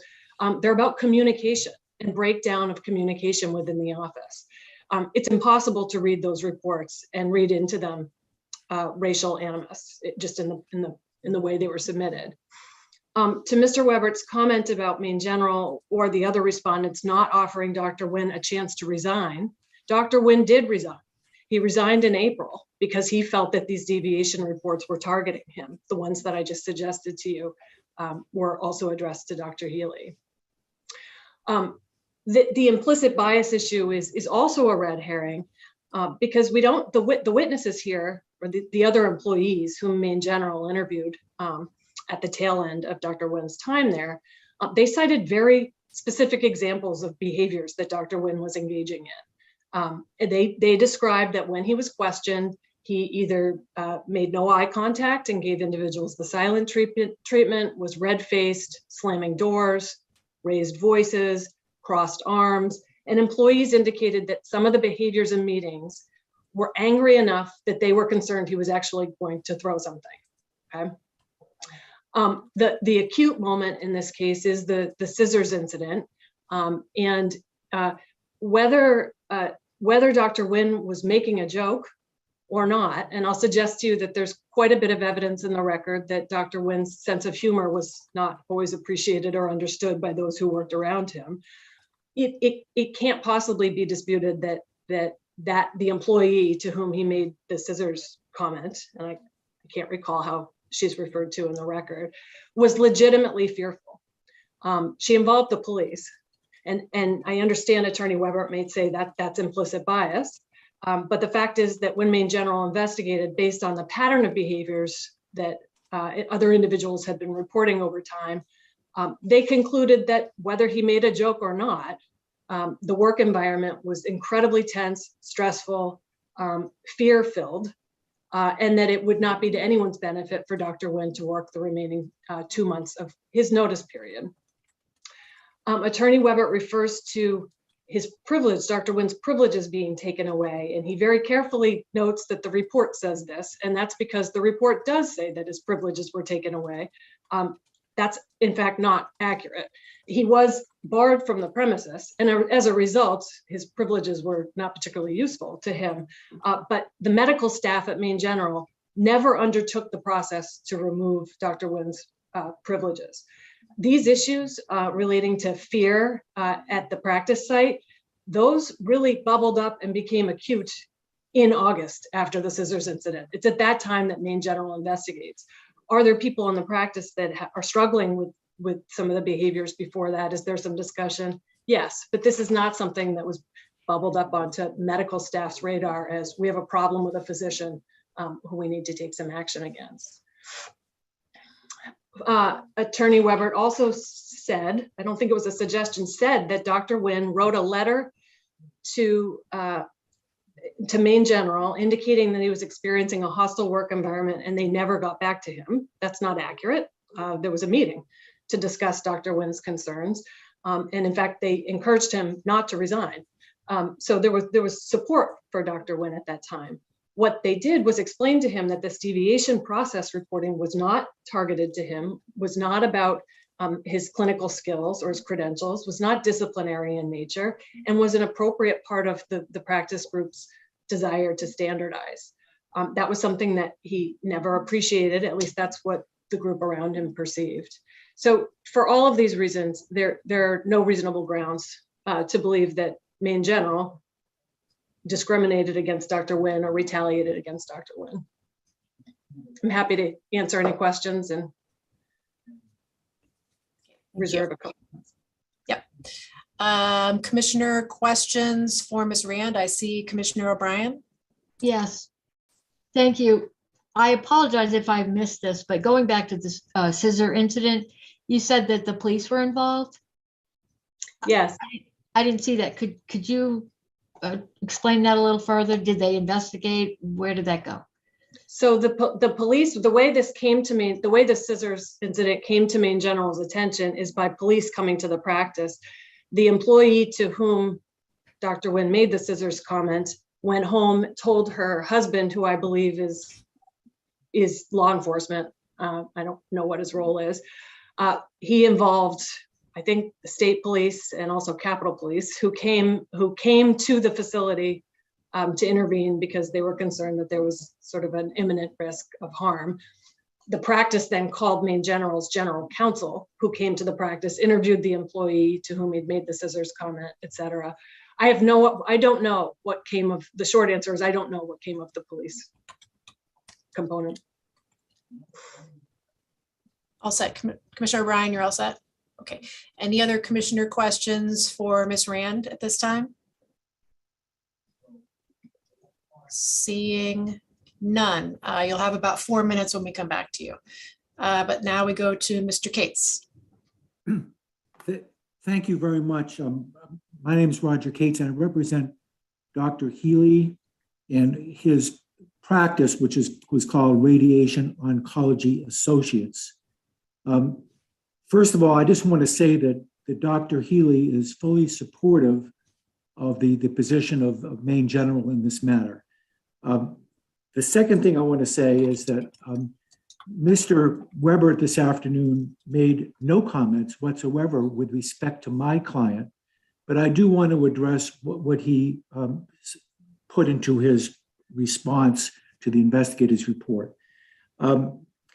In that case, as to Dr. Healy and radiation oncology, Mr. Weber raised only one objection to the investigator's report, And what he did was suggest that Dr. Healy had somehow retaliated against the complainant by giving him a bad job reference. So I did want to represent that. I did want to talk about that this afternoon, even though he hasn't mentioned it. There are really two reasons why Mr. Weber's suggestion fails. Beyond the fact that it's innuendo based upon at least double hearsay. The claim in his letter was that someone had told someone that Dr. Healy had indicated that Dr. Nguyen was under investigation by a Maine General sometime in early December. The first reason why that doesn't rise to the level of discrimination in any way is that if Dr. Healy said it, it was true. That is, at that point in time, as Attorney Rand just told you, Dr. Nguyen was under investigation by Maine General with respect to the scissors incident we've been talking about. Equally important, really what Dr. Nguyen's suggesting here is that Dr. Healy was somehow trying to sabotage his ability to get another job. The irony of that suggestion is that it was actually Dr. Healy who told Dr. Nguyen about a job offering in the first place and suggested that Dr. Nguyen apply.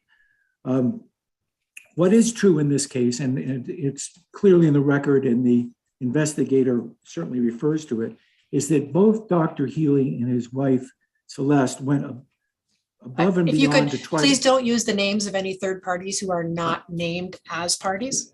I apologize. That Dr. Healy and his wife went above and beyond to try to welcome Dr. Nguyen and his family to Central Maine. When the family first visited, they spent a lot of time together. Dr. Healy's wife helped find housing for this family, was looking for other places for them to possibly build a home that they were talking about. And as time went on, the two families actually became very close, as the record reflects. Dr. Healy's wife went out of her way to help connect Dr. Nguyen's wife to other people in her profession in the Central Maine area. They were both frequent guests in each other's home for meals. And tellingly, one night after Dr. Nguyen resigned, the two couples enjoyed an evening out together that they had planned. So we provided the investigator with literally hundreds of pages of emails and text messages between these two families throughout the entire history of this, even beyond the fact when the point where Dr. Nguyen resigned. Perhaps the best evidence of the lack of any animus here is that after Dr. Nguyen resigned, he and Dr. Healy agreed Dr. Nguyen would stay on for another 6 months, and partly because Dr. Nguyen had a relative he wanted to continue to treat. But at the point where Dr. Nguyen was barred from the hospital by the hospital, not by Dr. Healy, Dr. Healy continued to pay Dr. Nguyen for 2 months, even after Dr. Nguyen had stopped working, money that came directly out of Dr. Healy's pocket.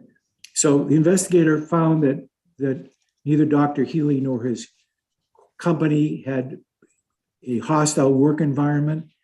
The investigator found that Dr. Healy nor ROA in any way retaliated.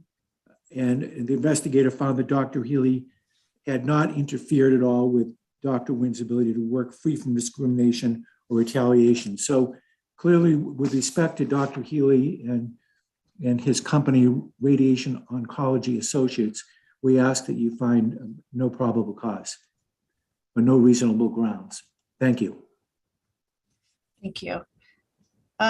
Commissioner questions for Mr. Cates? If so, raise your hand. Commissioner questions for the Radiation Oncology and Healy respondents?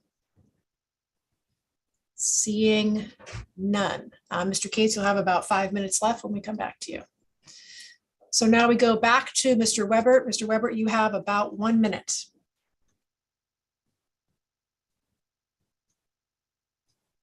There you go. Thank you.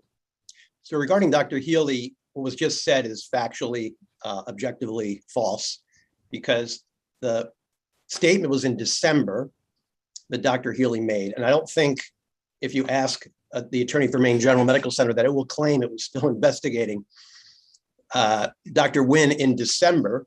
They must have wrapped that up pretty quickly because they never talked to Dr. Nguyen, and it was in August 19th. So I think Dr. Healy's going to have trouble with Maine General supporting him on that. And it's not double hearsay. It's in Exhibit 13 to my reply.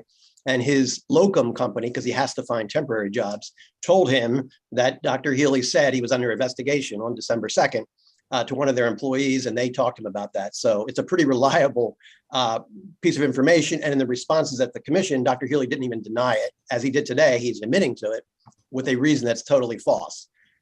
So that's that. And then his animus grew when he found out that Dr. Nguyen, for professional reasons, had to report his incompetence, and he actually had to report it to the medical board, and the medical board, found against him about that. So Mr. obviously, Weber, I'm sorry to interrupt you, but that's your time. okay. Commissioner questions. I see Commissioner Ashby. If commissioners, let me know if you have questions for Mr. Webert. Commissioner Ashby. Good afternoon, Attorney Weber. I see in your response, and you've come out pretty forcefully in your argument today, that your position is the investigator's report is based on a fundamental legal error, and assuming that a finding of employment discrimination must be based on explicit or overt bias. That's your position today, correct? Yes. I'm struggling with, I look at page 4 of the investigator's report, and I see first, this is a hostile environment claim, not a claim that, for example, the adverse act of, I don't know, taking away privileges or whatever is based, it was the discriminatory act. It's a hostile environment. Sorry, but that's wrong, Commissioner. That is the major adverse action, is being kicked off the premises permanently. That's what's ruined his career. Correct. But I may have that's misspoken. not a hostile work Mr. environment. Weber, could you please just let the commissioner finish this question? Thank you. Well, your point is taken. I may have misspoken. What I'm saying is this is a hostile environment claim, not a claim of discriminatory act on the part of the employer, correct? No, that's what I was trying to clarify. No. It's hostile work environment and discrete acts. It's both. But the most important adverse action is the kicking off the premises, which has ruined his reputation. And that's not a hostile work environment. That's a specific, very serious adverse action, which the report correctly said was removing his privileges, because you can't practice medicine if you're not at the premises.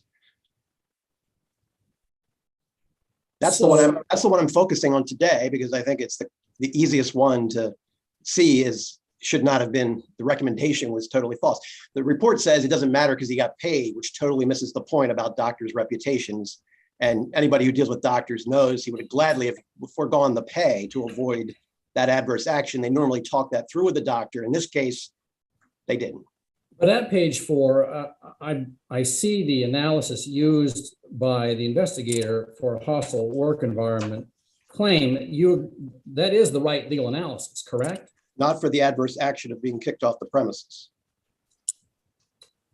I didn't even talk about the hostile work environment today.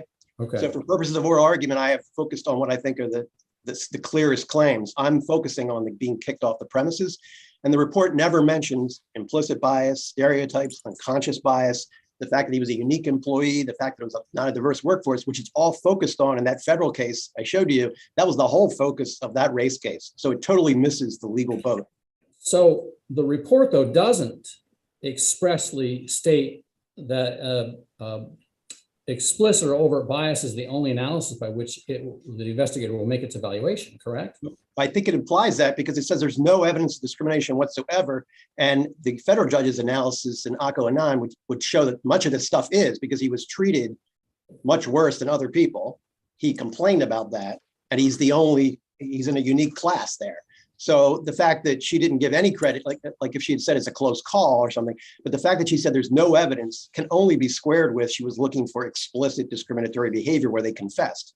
But did you have evidence in the record of other employees who engaged in behavior similar to that of your clients, such as the scissor issue or having a police called on them? Or, I mean, it seems like your argument requires a comparison that the evidence doesn't suggest is available to us. It doesn't. I mean, that's another legal error that you have to have comparators. The First Circuit has repeatedly rejected that. So if you read the Akko and Non decision, there are no comparators. That as far as the things that happened that were worse treatment were essentially just things that you wouldn't normally expect to have happen. So he had a good performance evaluation, and then he got replaced with somebody with a much lower performance evaluation. So that was an example of adverse treatment. Here you have somebody whose patient reviews are much higher than anybody else. There's an allegation by a nurse that he did something and they don't even ask him his side of the story before kicking him off the premises entirely.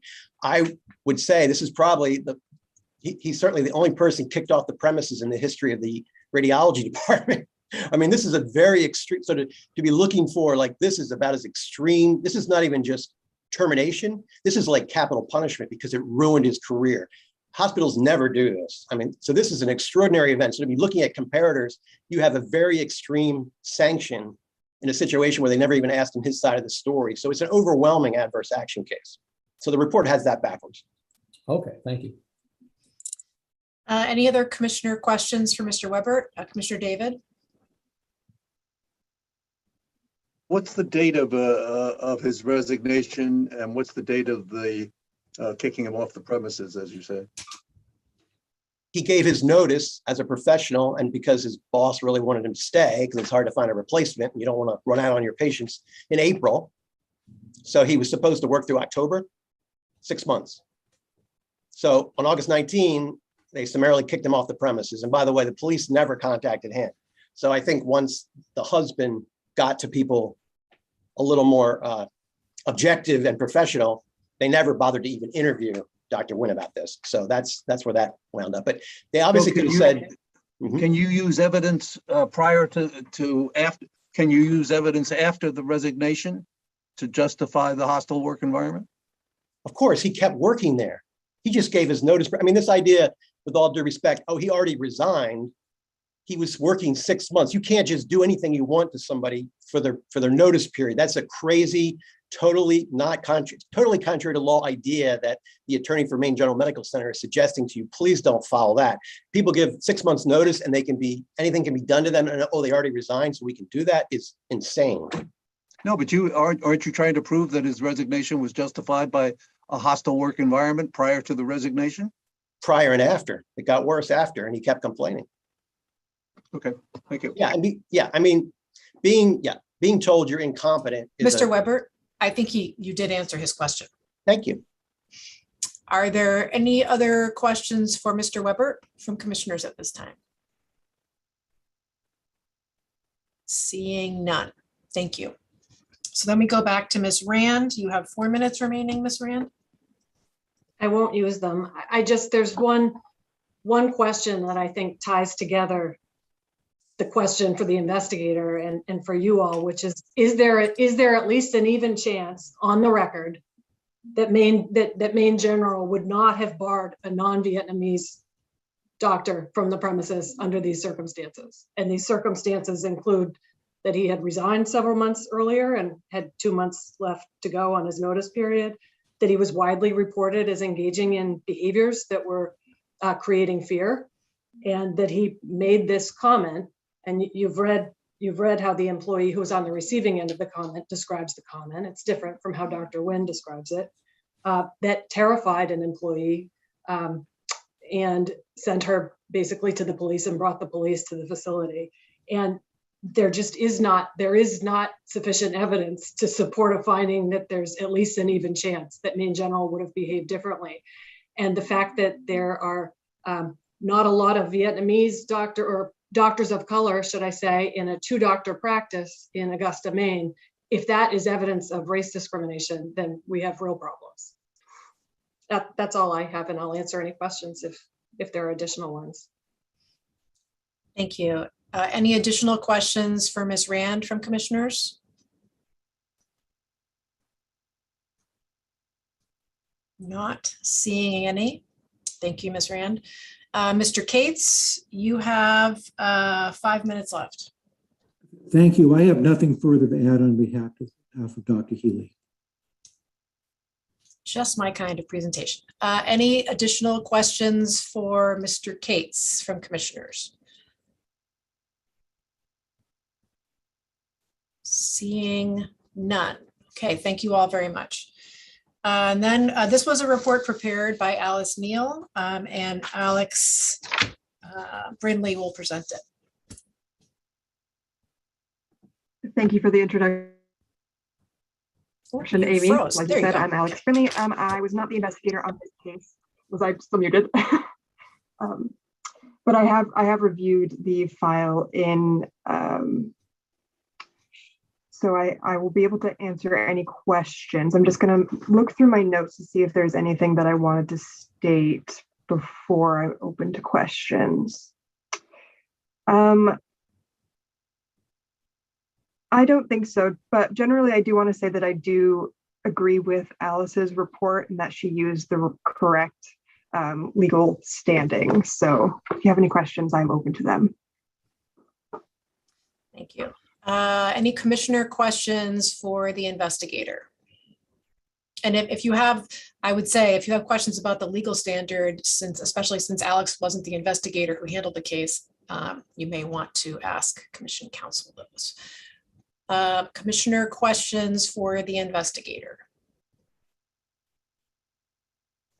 Seeing none.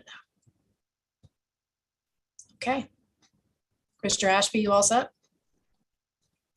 You look like you're thinking. Why? Because I have a confused look in my face? No, you look like you're thinking like you have a question, but you're not sure. And No, I was reading carefully again, footnote 10, which does address the questions I had regarding the legal standard, but I don't think I have a question because of that. okay. Okay, last call, questions for the investigator? Okay then, thank you, Alex. So then, commissioners, you've heard from the parties who I would say 3 attorneys have ably presented the issues in this case. And there are 2 proposed findings. So at this point, we would be looking for a motion or motions.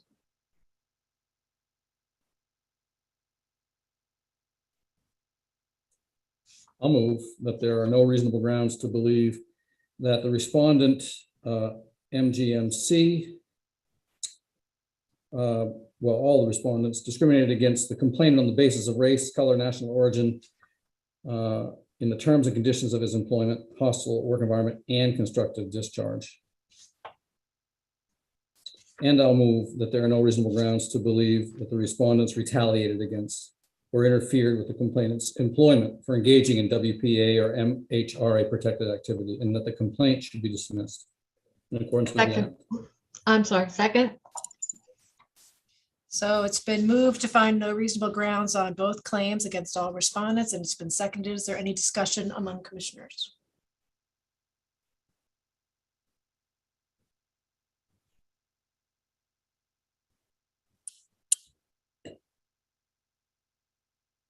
Seeing none.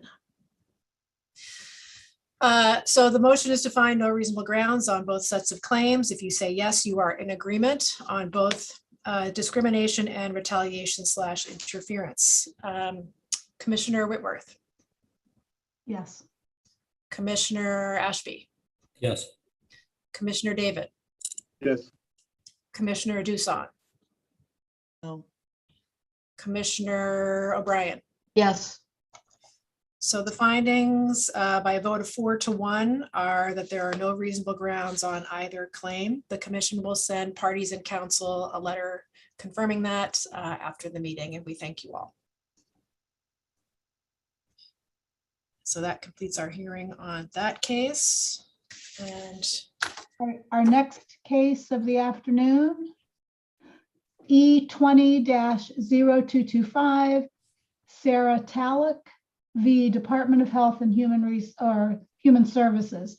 This is a no reasonable grounds recommendation. Is there anybody here for the complainant?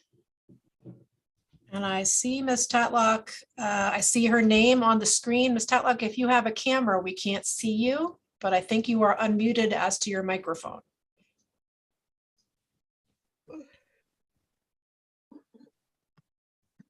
And if you are speaking, I cannot hear you.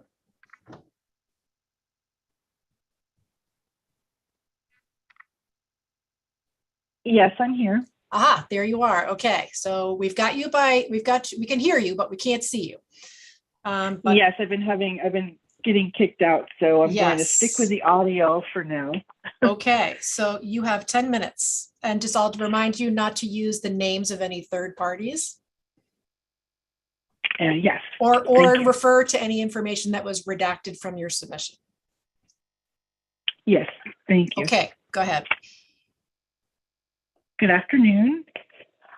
I'd like to just bring your attention to several points within the report that just don't line up with the evidence that was supplied. Particularly that the video evidence that was presented by the respondent has been edited, and there's never been a raw real video presented that did not have those alterations made to it. Also, there was a supplemental filing and many pages in May of 2021 that was submitted by the respondent that hadn't been disclosed prior to the termination of my employment. And these were not provided in response to any subpoenas I had issued back in August of 2020. In my response to the investigator's report, there are several pages where there are clarifications made, but ultimately the standard by which the respondent is claiming that my employment was terminated based on my fabrication. They're alleging that I lied about a fall on the premises. If that's true, and that's the standard, there are within the evidence and within the accounts of the events that led up to my termination that have been fabricated on by the respondent after the fact. So there are many cases where there just aren't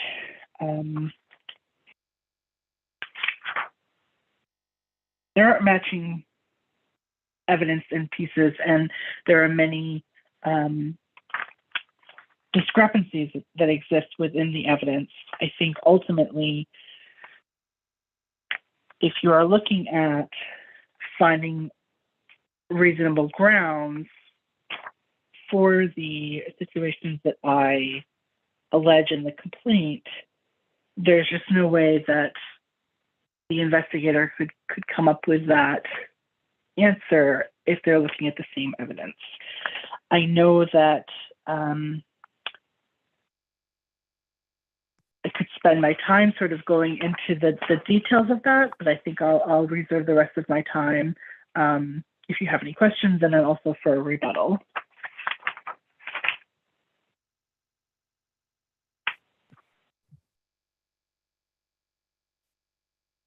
Yep, I was talking while I was muted. I said, okay, thank you.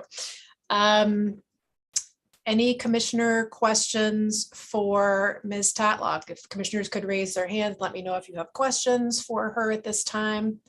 If not, she has other time remaining. Any commissioners with questions for Ms. Tatlock at this point? Oh, Commissioner David. Ms. Tatlock, are you saying that the video was edited and is fraudulently being used against you? Correct.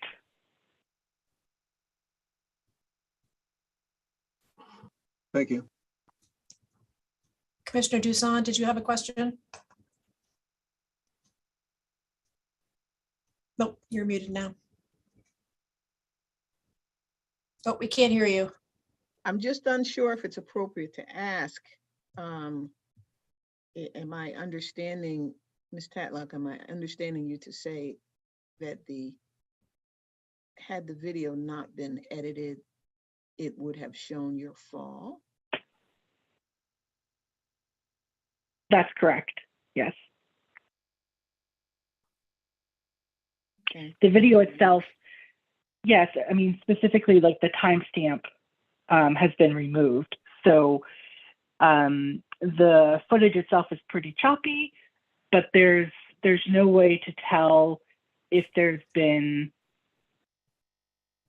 any alteration. It's sort of, if you watch me, you can see me walking in the building, you see me walk in, and in the evidence, there's actually a place where the representative for the respondent says, "I disappear." And then I pop up standing up again on another side of a window. So that's correct. Any other questions for Ms. Tatlock at this point from commissioners? Seeing none, we will come back to you, Ms. Tatlock. I'm going to mute you again, but you will have 7 minutes when we come back to you. Thank you. I believe Ms. Wright, are you here for DHS? Yes, I am. Okay, you have 10 minutes. Thank you. Assistant Attorney General Valerie Wright on behalf of Respondent, State of Maine Department of Health and Human Services. Respondent urges the Commission to adopt the investigator's recommended finding of no reasonable grounds with respect to discrimination based on disability, whistleblower retaliation, and workers' comp retaliation. From October 2019 through February 2020, complainant supervisors, who are referred to in the report as supervisor and associate director, dealt with persistent problems with complainant regarding her attendance, tardiness, and timekeeping. Complainant complained about the way the associate director spoke to her in these meetings. Human resources personnel spoke to the supervisors and determined that the associate director did nothing inappropriate. Complainant continued to have ongoing issues with time and attendance. At no time did complainant ask for any kind of accommodation for disability in connection with her repeated tardiness, nor did she connect her time and attendance problems to anything related to domestic violence. Respondent granted the only accommodation for disability that complainant did ask for, which were changes to the lighting above her workspace. Respondent also granted complainant intermittent FML as soon as she became eligible for it. When complainant exceeded the amount of FML that she was approved for, DHHS worked with her to get updated information from her doctor and approved her to take more frequent intermittent FML. Respondent counseled complainant again for time and attendance issues, including tardiness, on February 12th, 2020. The next day, February 13th, complainant arrived to work 15 minutes late yet again. Shortly after she arrived, she reported that she fell in the parking lot on her way into the building.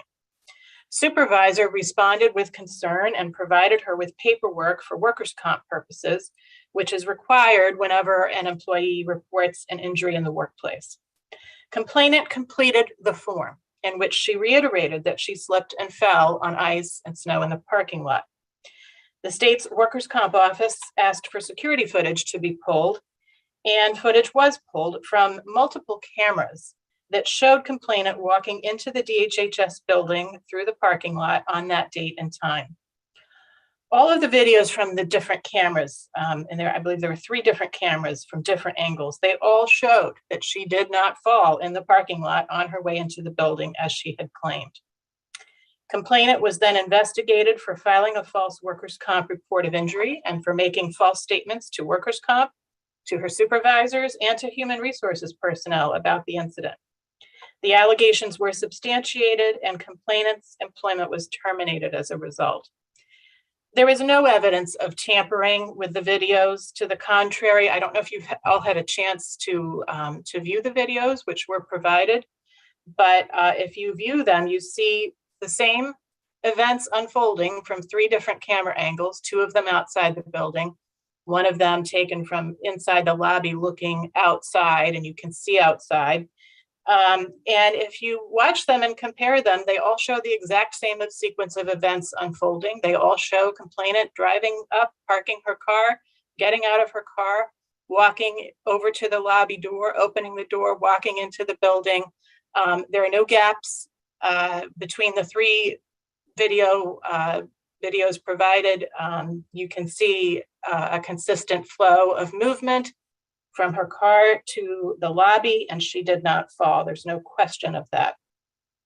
Regarding a failure to accommodate claim, the investigator correctly found that respondent did accommodate complainant's request for different lighting within a reasonable period of time. Regarding alleged harassment based on disability, the investigator correctly found that respondent did not show that her supervisors ever harassed her because of a disability. The record shows that her supervisors reasonably managed her time and attendance problems, and they reasonably brought it to her attention when she was exceeding her approved amount of FML, and then DHH worked with her to increase that approved amount of FML. Regarding the alleged whistleblower retaliation, complainant had filed a complaint with a state agency in December of 2019, alleging that DHHS had failed to give her adequate leave relating to a domestic violence situation. But DHHS did provide adequate leave, and the agency complaint never led to any findings by that agency against DHHS. DHHS gave complainant leave whenever she identified to them that she needed leave for reasons that were authorized by the applicable domestic violence law and policy that DHHS had. Complainant claimed that DHHS retaliated against her for filing the complaint with the other agency when it terminated her employment. It did not. It terminated her employment months after she filed that complaint, and it clearly terminated her employment because she lied about falling in the parking lot. And by the way, the record includes evidence that complainant lost 2 other proceedings in other forums having to do with her termination for the same reason. All of the fact finders found that DHHS fired her because she lied about falling in the parking lot and filled out a workers' comp report repeating that lie. Complainant also claimed that she reported something improper about DHHS's rulemaking processes and refused to complete an assignment. Complainant's claims that DHHS somehow acted unlawfully are false and were never supported by any evidence. There's no evidence to support any reasonable belief she could have held that DHHS violated a law, and there's no evidence that complainant somehow refused to follow an unlawful directive. In any event, the investigator correctly concluded that complainant cannot establish a viable whistleblower retaliation claim because, as the investigator wrote in their report, and I quote, "Respondent has provided overwhelming evidence that complainant was discharged solely on the basis of the investigation into her claimed fall and the investigator's findings that the complainant filed a false workers' compensation report and made false statements about the fall," end quote.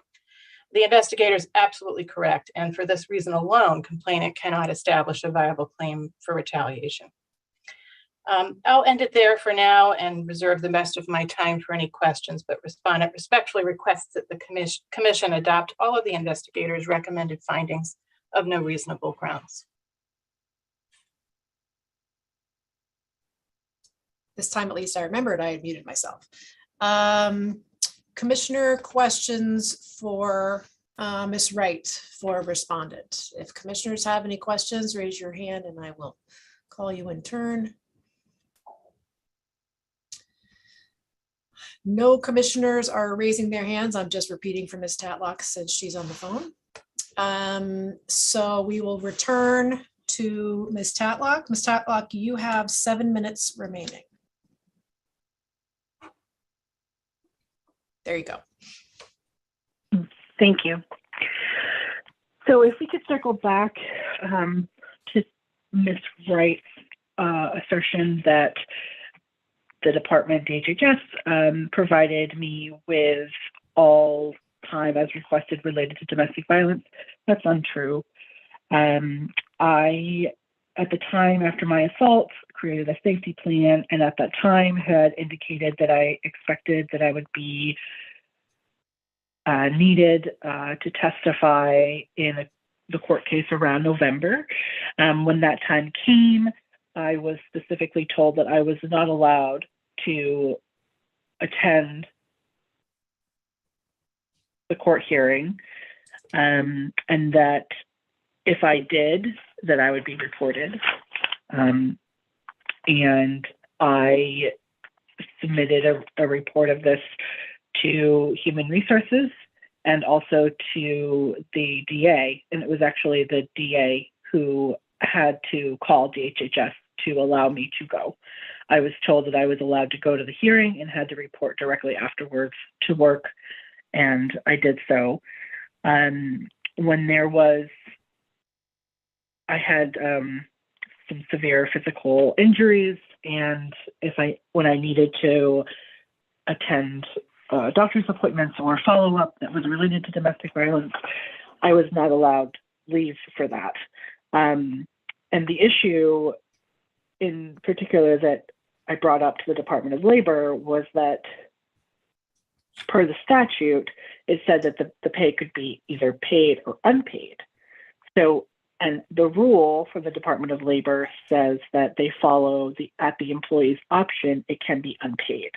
When I brought this to my supervisor's attention and explained that I realized I was running low on personal and vacation leave because of these appointments and the time that it was taking for that, I also suffered severe debilitating migraine headaches, which were in fact very much linked to domestic violence and being late to work.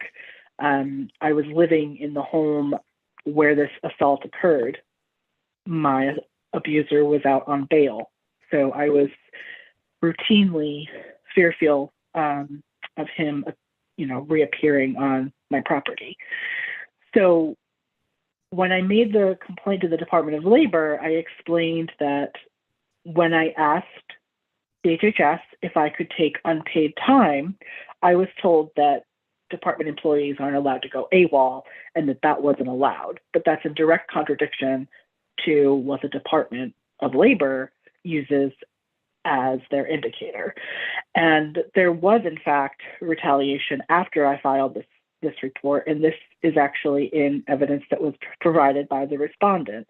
There are several emails and documentation notes going back and forth between the department and the former EEO coordinator of DHHS, and there's evidence that actually shows that the EEO coordinator solicited information months after the fact to support her version of the story, which wasn't correct.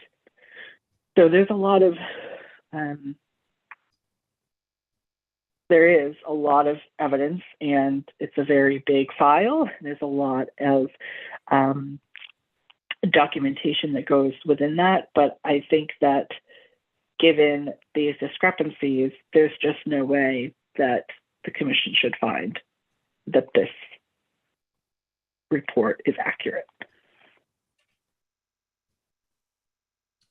Thank you. Questions for Ms. Tatlock from commissioners? I see Commissioner Whitworth. Go ahead. Just one simple question. Did you fall in the parking lot? Yes, I did. Okay, thank you. Any other questions from commissioners for Ms. Tatlock?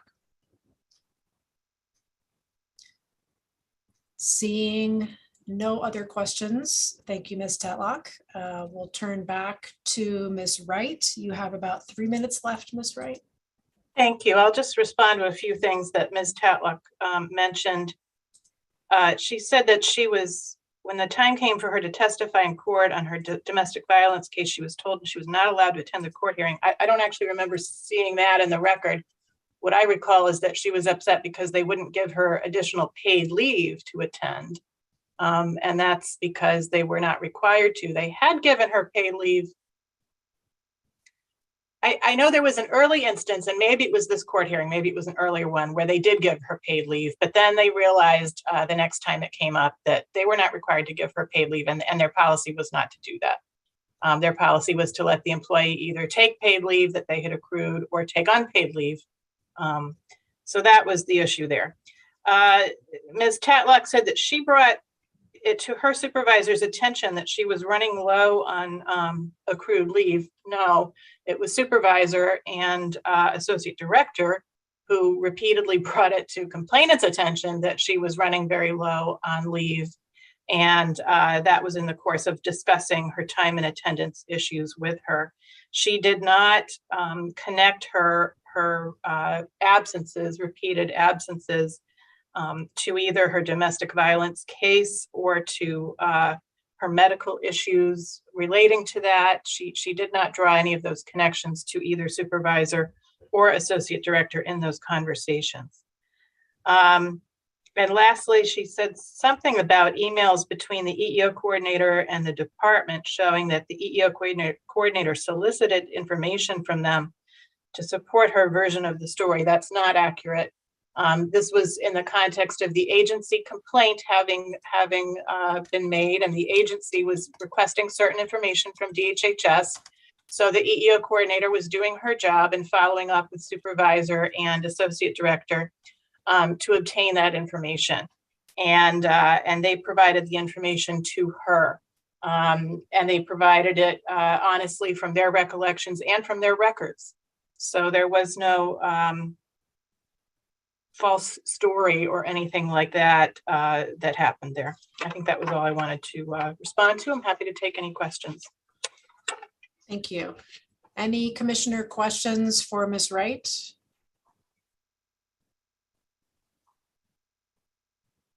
Seeing, oh, I'm sorry, did someone have one? Nope. Okay, no questions from commissioners. Thank you, Ms. Wright. And then we turn to Investigator Thompson-Crossman. Good afternoon, commissioners. My name is Kit Thompson-Crossman. I was the investigator assigned to this case. I don't actually think that I have much to add. I just wanted to repeat that there was never any connection drawn by complainant between the time that she was taking off and her domestic violence situation, either for court or for medical appointments. So while that might have been disability related, her supervisors didn't know that when she was taking that time off. They did sort of find out later, but she never would tell them in advance, like, I need this for X reason. She just took the time off.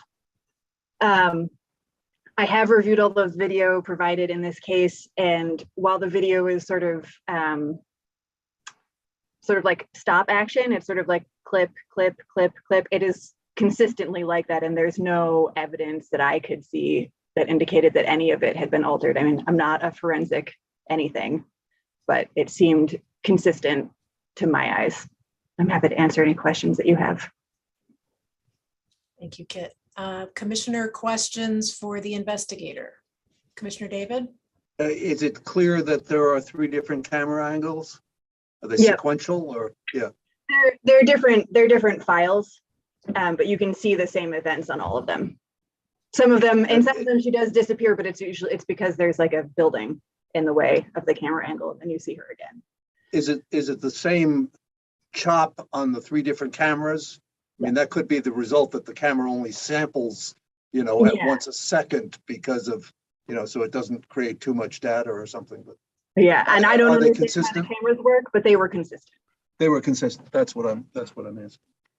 And I don't understand what her claim was for whistleblower protection retaliation against the department. What is she saying was a protected activity? I understand you find no reasonable grounds, but yeah. So there are a few things. She filed a couple of complaints with the HR department at Respondent and also with another agency about, I've forgotten I think about associate director's behavior towards her.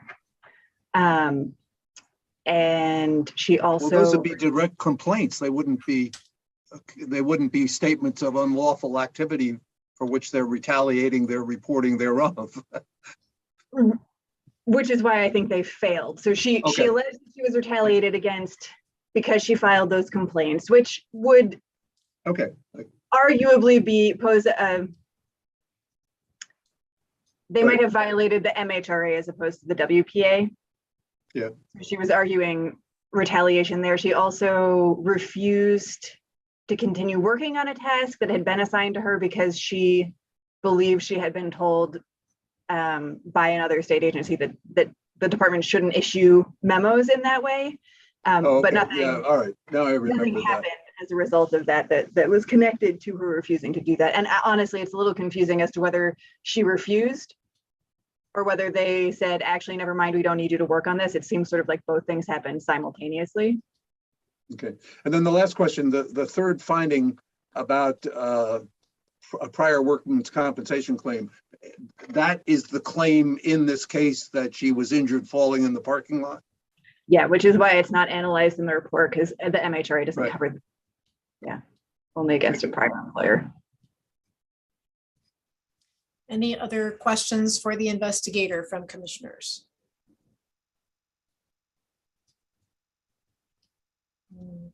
Not seeing any. Okay. All right, thanks, Kit. So commissioners, you've heard from the parties and the investigator. There are 3 proposed findings here. You can take them separately or together. I'll move that we take them together and that we find there are no reasonable grounds to believe there was unlawful discrimination on the basis of disability, no reasonable grounds to believe there was retaliation under the WPA for a protected activity, and no reasonable grounds to believe that respondent retaliated for a workers' compensation claim. Commissioner Dusan, I couldn't hear you, but I saw you mouthing. I'll second. Okay. Yeah, and the Thank complaint should be dismissed. Yeah. I'm not sure if that's something going on with my hearing or if other people couldn't hear you. Nope, doesn't matter. That's an issue for a later time. So it's been moved and seconded to find no reasonable grounds on all 3 claims. Is there any discussion among commissioners?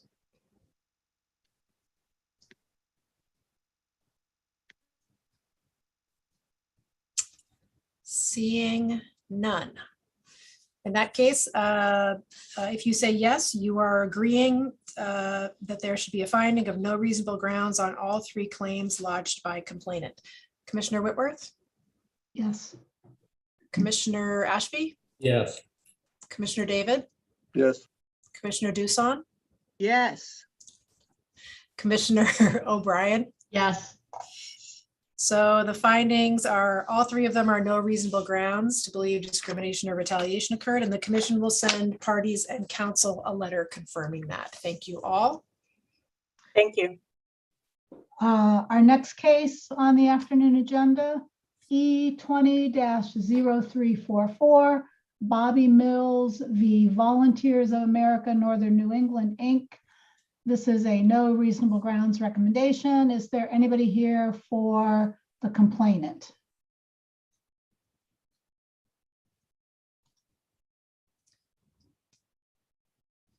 I do not see any names that I don't recognize, but that doesn't mean anything. And there's no more calls in, people attending only by phone. If Mr. Mills is here, this would be a good time to make yourself known. I do not believe Mr. Mills is present. So typically when this happens, I forgot, typically when there is the party opposing the proposed finding does not appear for hearing, the commission votes to adopt the recommended finding. In which case we would be looking for a motion.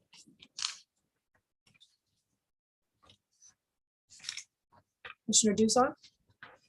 Move that the commission adopt the recommended finding that there are no reasonable grounds to believe that Volunteers of America, New England discriminated against Bobby Mills on the basis of age and/or disability, and the complaint should be dismissed. Second. So it's been moved and seconded to find no reasonable grounds. Is there any discussion among commissioners? Seeing none. If you say yes, you are in agreement with no reasonable grounds findings on age or disability. Commissioner Whitworth? Yes. Commissioner Ashby? Yes. Commissioner David? Yes. Commissioner Dusan? Yes. Commissioner O'Brien? Yes. So the findings are both for age and disability, no reasonable grounds. Thank you for being here, Mr. Israel and Ms. Bickford. Thank you, and it's nice to see all of you, even if it's just by Zoom. Thank you very much. Last case. Our last case of this afternoon, HPA 21-0422, Felicia King v. Sunrise Assisted Living. This is a reasonable grounds recommendation. So do we have anybody here for the respondent? Mr. I want to say Hammer, but I'm probably pronouncing that wrong. Hammer? It's Hamer. It's John Hamer. Okay, Mr. Hamer, you have 10 minutes, sir. Okay, thank you. Good afternoon. Like I said, my name is John Hamer, and I'm here today representing Sunrise Assisted Living. And Sunrise Assisted Living is a facility that's owned and operated by John and Rhonda Chambers. They strenuously deny discriminating against the complainant. I'm going to focus on 3 primary points.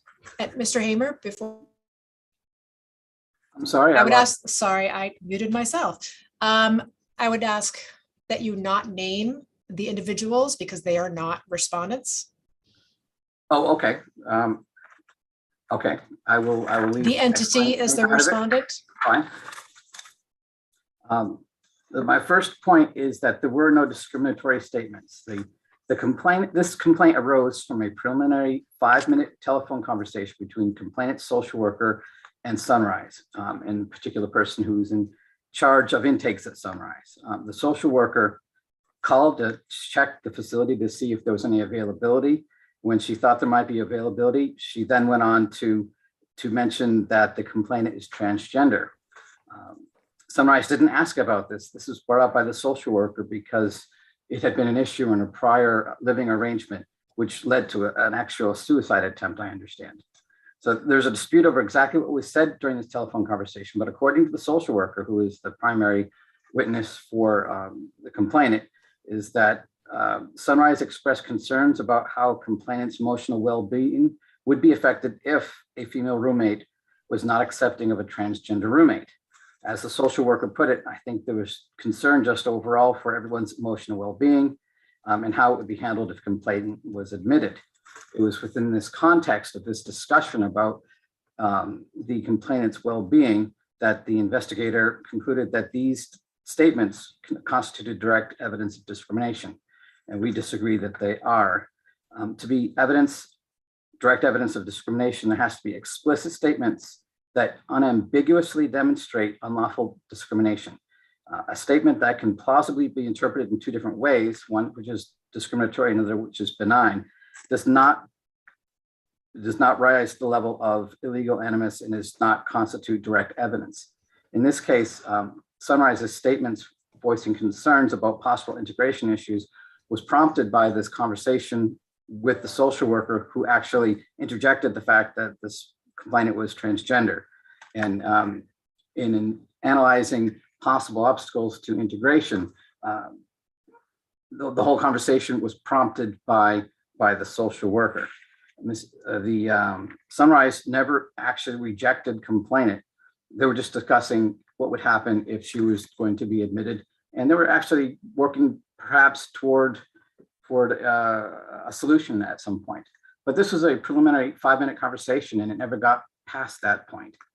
So we don't believe that the statements that were alleged to be discriminatory were actually discriminatory. Second, there was no denial. A placement cannot be approved by the telephone. There has to be an application that's submitted to the facility. They can review it. It would be reviewed in the same way as any other application reviewed. In this case, no application was ever filed. The social worker never followed up in any manner with the facility to find out about how to apply for an application or for residency, and never talked to them again. Rather, she took this preliminary discussion as a rejection. It wasn't. Sunrise never said no. Sunrise was discussing how to possibly integrate this person into the facility. Now, the investigator concluded that it would have been futile for the complainant to finish the application process. But to be clear, complainant never started the application process. At no point Was there an application ever filed whatsoever? The Sunrise never said no to anything. They couldn't have, because a placement can't be reserved or approved over the telephone. And as the social worker put it, there was just concern overall for everyone's emotional well-being, and how this would be handled if complainant would be admitted. There's nothing about this language which implies that if an application was filed, that it would be rejected. There's a much higher standard there to prove that it would be futile, and it just didn't arise to that level in this case. The final point I want to make is that even if an application had been submitted, there was evidence that was submitted to the investigator to show that there was no space available for the type of accommodations that complainant was seeking. The complainant was looking apparently for a shared room with a female roommate. And Sunrise provided information showing that they only had one open bed at the facility at this time, and that was for a shared room with a male. So it doesn't matter if there was an application by any female, whether cisgender or transgender, there was no space available at that time for a female to live with a female. It wasn't until July that their third license opened up, and had the social worker contacted Sunrise later in the future, it's possible that there may have been space available then, but back in April, there was nothing available at that time. So if I could reserve the rest of my time for rebuttal, I would like to do that. Sure thing. Questions? Sorry, I'm just writing down what time you have left. Questions for Mr. Hamer at this time from commissioners?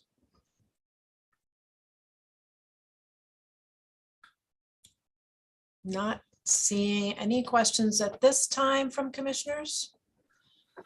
You'll have about 4.5 minutes when we come back to you. So then we would turn to Mr. Klein. Yes, thank you, and good afternoon, Ben Klein for the complainant, Marie King. This is a case in which there is ample, and in fact, far greater than ample evidence of discrimination on the basis of Ms. King's transgender status. And before I get into what that discrimination is, I want to point out that Mr. Hamer's statement that he just made, that Sunrise was simply exploring issues around the integration of a transgender woman into its facility, is extremely puzzling. And that is because the administrator of Sunrise has denied from the very first submission they made to the investigator that they ever discussed Ms. King's transgender status at all. So for them now to say that this was simply exploratory question about how to integrate her, I think is belied by the very evidence that they've submitted. But let me just start by quickly recounting the very substantial evidence of discrimination here. And it really falls into two buckets, each of which would independently be sufficient for a finding of reasonable grounds. The first was there were direct evidence statements from the hospital social worker who contacted Sunrise in an effort to place Ms. King about the conversations with the administrator and their concerns about placing a transgender woman with a female roommate. And the first of those pieces of evidence is contemporaneous documentation in the social worker's medical records that took place on the very day of the conversation. So it's the strongest and most credible kind of evidence, where the social worker wrote, she, meaning the administrator, is declining patient for acceptance due to her concern about patient desiring to reside in a room with another female. Separately, the social worker submitted a statement in connection with the investigation that said, the administrator said that Sunrise could not take Marie, the complainant, because of concern about putting her in with a female roommate. The administrator conveyed to me that she did not believe that would work because she was concerned that a female resident would be upset by having a transgender roommate. That is direct evidence of discrimination. It was in fact unrebutted, other than the general denials of the complainant. And also at the Issues and Resolution Conference, the social worker referred to the concerns leading to the non-admittance of Marie King. Now, the issue of an application is really a red herring, because one could certainly believe that further down the road of a process of being admitted to an assisted living facility, you would have to fill out an application. But obviously that didn't happen here because Ms. King was rejected at the outset because of these concerns. But there is a second category of evidence that in and of itself would be grounds, basis to find reasonable grounds here. And that is the investigator's assessment that Sunrise had provided shifting and inconsistent reasons for its failure to proceed with Ms. King's application. So in its initial submission, Sunrise said, we never had any discussion about transgender or anything. The social worker was simply asking, do we have a private room? That was their explanation. Then at the Issues and Resolution Conference, the administrator then said, well, it's actually because of the suicidal ideation. And that's the reason we wouldn't proceed with her application. That was not raised in the initial response, an inconsistent response. And it's also true that if in fact that had been the case, it would be disability discrimination, because just simply rejecting somebody because of that without an assessment of their qualification would also be a violation. And then finally, at the conference, Sunrise raised for the first time this issue that they didn't actually have space for a female resident. Now that is interesting, and I would note a couple of things with respect to that. The first is it's actually contrary to the social worker's contemporaneously documented records at the time of the conversation with the administrator that there was availability. Second of all, there was no documentary evidence submitted about anything related to the census or capacity of the home. It was simply an assertion made. And finally, we have the problem that it was the third of the reasons that Sunrise gave for refusing to proceed with Ms. King's application. But even with all that, even if they did not have a room, which there's really not any evidence of, it really doesn't matter for purposes of their exclusion of Ms. King, because Ms. King had an ongoing need to find an assisted living placement. So even if there was no room, hypothetically speaking, there's no room on April 8th, Ms. King was looking for and the social worker was looking for an assisted living placement for her all throughout April, May, June, until the end of July. She stayed in the hospital for all those months because she was looking for a facility. So the fact that there wasn't a room on a particular date is not a basis to say that Sunrise had no rooms available for a female roommate. Those, I think, are the main points I wanted to make. I think there's ample grounds here under the standard for reasonable grounds. And clearly, I think the evidence exceeds it. Thank you. Thank you. Questions for Mr. Klein from commissioners? Commissioner questions for Mr. Klein. Commissioner Ashby? Yeah, I just have a couple. You have cited in the notes of the social worker some pretty strong statements. I think I wrote them down accurately, that the representative of the respondent said she is declining. I'm sorry. Yeah, that she is declining acceptance, and that they could not take Marie. Those are statements that you made in your argument.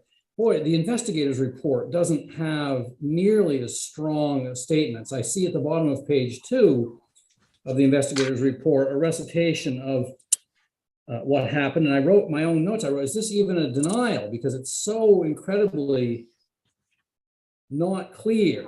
There's a missing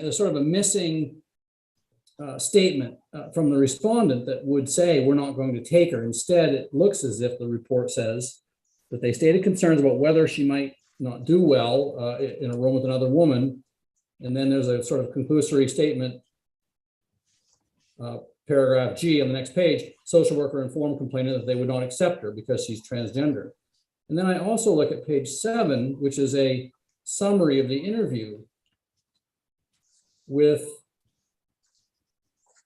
the respondent's witness. And in that the first paragraph of that summary, in the middle of that paragraph,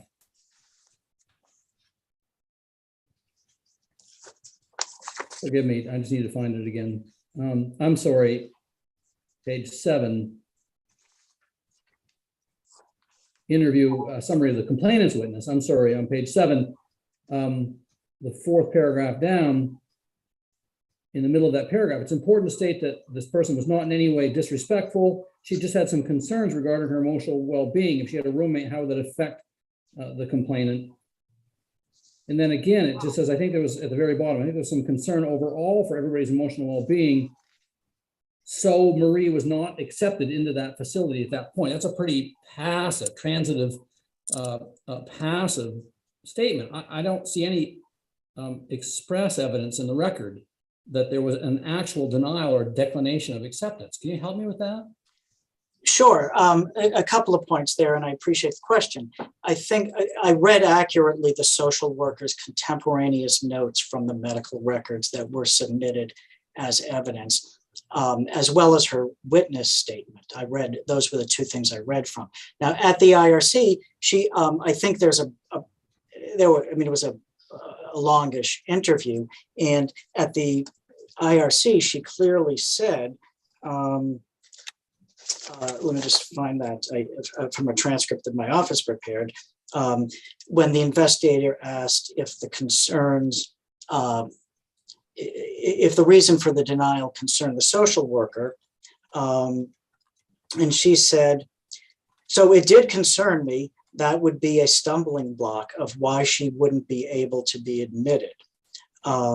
So I did have concern, and I did feel it was not a valid reason for admittance. So I think there was direct evidence. Now, I think that the investigator was actually starting with the first step of that, which is she expressed concerns. So the social worker was starting with the first part of the evidence, which is that the social worker noted that the administrator expressed concerns about a roommate of a transgender woman not accepting her as a reason for admission. And I would argue that that in and of itself is discriminatory. So I was going to ask you that question. Is it ever permissible to make that inquiry? To worry or wonder about whether a female roommate will have a problem accepting a transgender roommate? I don't think she was wondering. I think that she was saying there is a concern that a female roommate, I have a concern that a female roommate will not accept a transgender roommate. Okay. Now, and I think the investigator pointed out, and I think the proper way to think about it is if we were to substitute any other protected class, okay, I have concerns that a white resident might not accept a Black roommate, we would understand that to be differential treatment. Okay, somebody of a different race than the Black applicant was not being told, although, we have concerns about your admission here. But so I think that is discriminatory. And I think that it is differential treatment based on protected class status, because somebody is not able, even if you just accepted that the comments went no further than that, somebody's not able to access the facilities in the same way because they're being told you might not be welcome here. When in fact, that statement, even if you accept it as the limit of the statement, is based on speculation and fears and misinformation about your identity, your protected class status. And that's what the Maine Human Rights Act is intended to eradicate. But in fact, the evidence went beyond that. But just as a sort of additional add-on, just to repeat what I've already said, even if you had concerns about that, which I don't think there should be, we also have clear evidence of discrimination in the form of Sunrise's inconsistent statements. Okay? Sunrise never came out and actually said that they had a concern in the investigation as their proffered reason for refusing to proceed with Ms. King's application. They never said the concern that you are referring to. Okay. They said, first, we don't have private rooms. Oh, by the way, we have a lot of gay friends. And second of all, they then said, well, no, it was because of her suicidal ideation, which was not the case. And the social worker completely explained how there were no mental health concerns, that Ms. King's suicide attempt was specific to a context that she was in. And then they said this issue about, well, we didn't have a room anyways, okay? Those shifting explanations would be enough, right? Even if there was nothing else for a finding of reasonable grounds, because inconsistent reasons, when the respondent has to come forward with their so-called legitimate justification, inconsistent reasons is the classic indicia of discrimination. So I think the statements and the evidence of the social worker are more than enough. They are direct evidence of discrimination, but you also have the inconsistent statements as well. Great, thank you. Any other commissioner questions for Mr. Klein? Commissioner David? Mr. Klein, I agree that this argument about never having actually applied is not of any force, and I also agree that the social worker's contemporaneous statements are pretty clear evidence. I think your analogy is very powerful. That if this was some other protected class, why would we hesitate? My question, and I'm not sure that I can ask it in this context, is it proper for the social worker to be disclosing that status in the interview of the administrator? Yes, there was, and again, there are more extensive records here, and the administrator, I'm sorry, the social worker discussed with Ms. King that she, first of all, that she wanted to be in a Oh, okay, so it's permissive. Yes, thank you. Okay, all right. That's a quicker way of saying it. That reassures me that itself was not a violation in a discriminatory act. Right. Thank you. Any other commissioner questions for Mr. Klein at this time? Seeing none. All right, Mr. Klein, you'll have about 3.5 minutes when we come back to you, and we'll turn back to Mr. Hamer. Mr. Hamer, you have 4.5 minutes. Thank you. Now, the first thing I want to mention is the notes from the social worker. Those notes are riddled with plain old conclusions. There's no factual statements in those notes. Her discussion at the IRC, where actually she made a statement and explained herself, those are much more thorough, and they actually explained that what happened from her perspective, and they don't line up with her notes. So I really don't think that the notes are of any value in this case. Now, Sunrise gets a lot of preliminary telephone calls from people looking to see if they might be interested in the facility.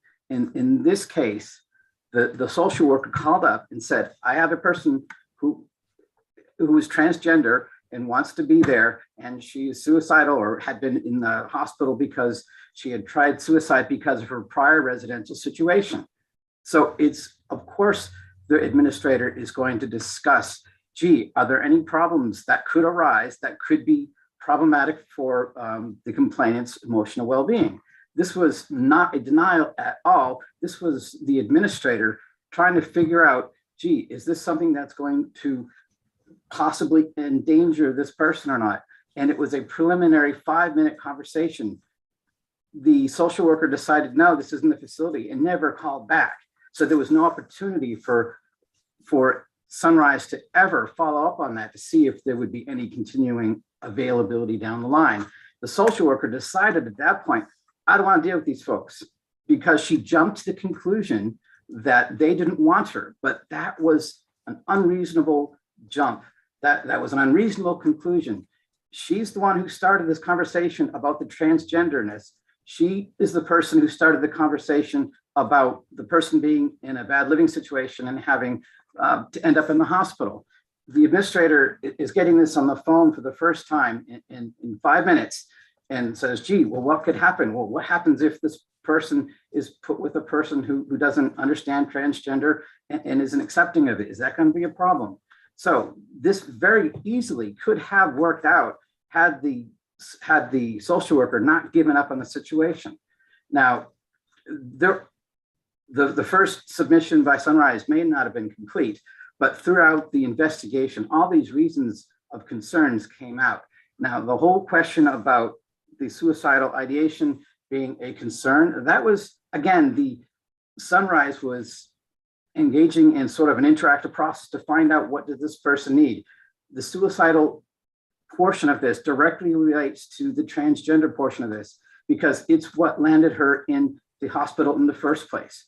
So the administrator of the facility picks up the phone out of nowhere and has this conversation with this person she's never heard from before. Gee, I've got a transgender person. Do you foresee any issues? Well, she responded. She was trying to be helpful and trying to work things out. And then the social worker decided, no, this isn't the place for her, and never called back again.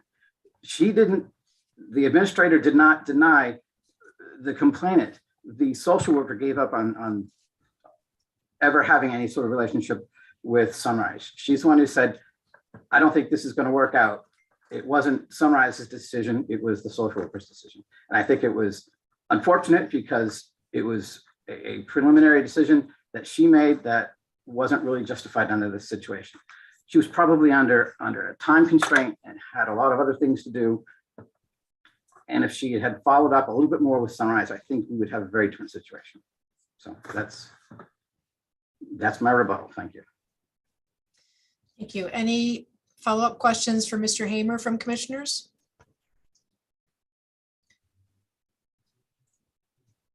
Commissioners, and I would just note that I think the question of whether this would have worked out later is something that's not in the record.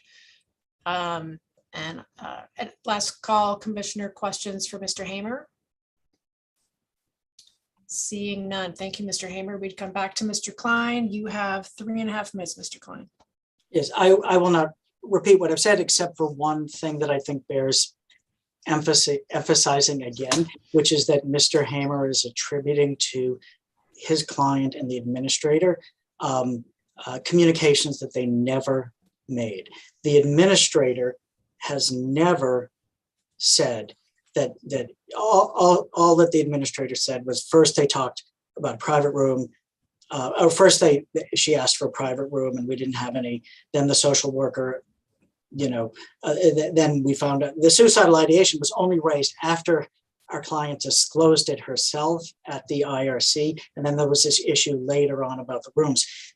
The administrator has totally denied discussing our client's transgender status in direct contravention to the contemporaneously documented social work records and the witness testimony of the social worker. Thank you. Any follow-up questions from Mr. Klein from commissioners? Not seeing any. Thanks, Mr. Klein. Then we would turn to the investigator. Thanks. Again, Kit Townsend-Crossman. I was the investigator assigned to this case. A couple of things I want to point out. One is this is the first time that I've heard the link between complainant's transgender identity and suicidal ideation at the IRC. It was never brought up that, oh, we were concerned about her trans status because of this suicidal ideation. What administrator said was, I was concerned about her suicidal ideation. I took that as a serious mental health issue. We're not trained for things like that. There was nothing about linking that to her trans status. There's nothing indicating that that was what the concern was. What the administrator said was, oh, the social worker mentioned she was transgender and I don't remember anything else. That obviously impacted my credibility assessment when we have a lot of detail about the conversation, but suddenly no recollection of this particular thing. We do have contemporaneous notes from the social worker in the record, medical records that say that she talked to the administrator and they had concerns about complainants. I'll use Attorney Hamer's word, integration into the facility. And the reasons do shift quite a lot. There's nothing in the answer about sorry.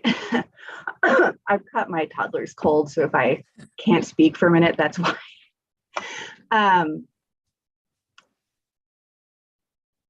There's nothing in the answer about her transgender status being there's nothing in there about suicidal ideation. And then at the conference, there's all of this stuff. And then in the rebuttal to the investigator's report, which I think you've seen, there's some more, but those reasons changed over the course of the investigation. And some of them were never brought up again, and some of them were brought up at the end. So when I'm making a credibility assessment, all of that comes into play when I'm factoring in what has been presented to me.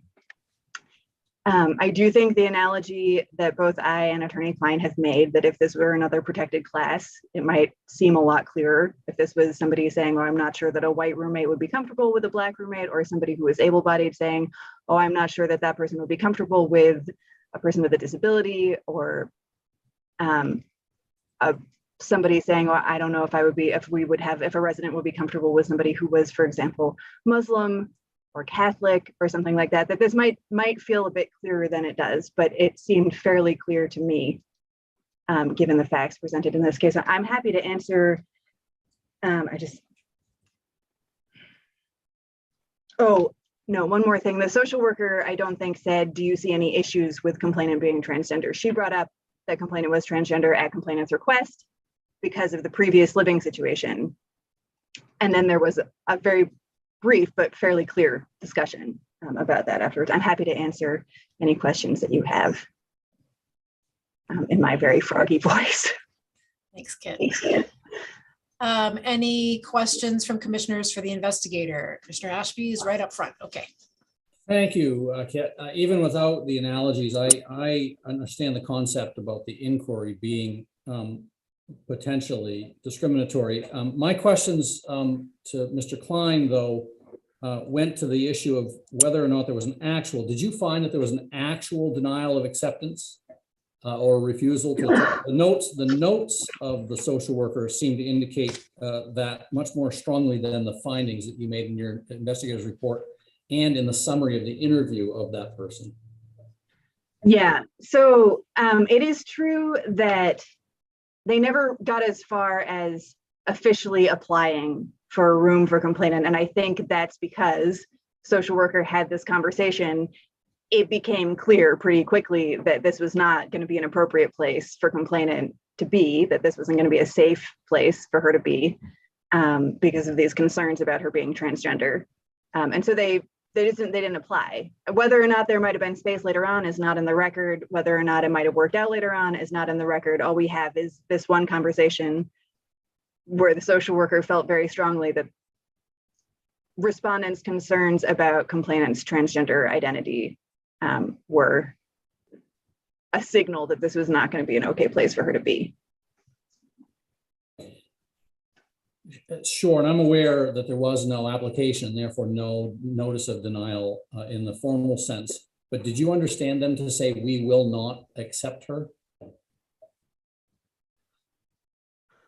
It's hard to answer that because I don't think the question, will you accept her, was asked, right? I don't think what we have here is, it was futile for her to ask, will you accept my complainant, because they made it clear at the outset that they weren't going to be accepting of somebody who was transgender.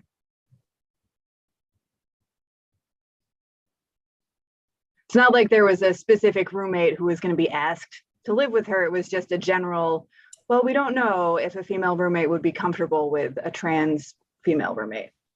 Mr. Klein made reference to notes of that witness saying she is declining acceptance and that they could not take Marie. Did you understand that someone from the respondent said those words, that they can't take her? I think the social worker there was, sorry, I'm just up. Bear with me for a minute.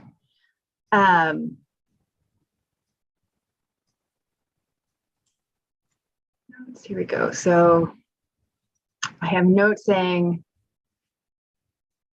yeah, she did write in the notes she's declining patient for acceptance due to her concern about patient desiring to reside in a room with another female. And in her statement, I do think she said declining acceptance. And I think that was, that they would not take Marie. I think that was her understanding of what happened. I don't know that she ever asked, will you accept her? Because again, they had this conversation where the concerns were made clear before they, I mean, honestly, before they ever got to, so how do I submit an application?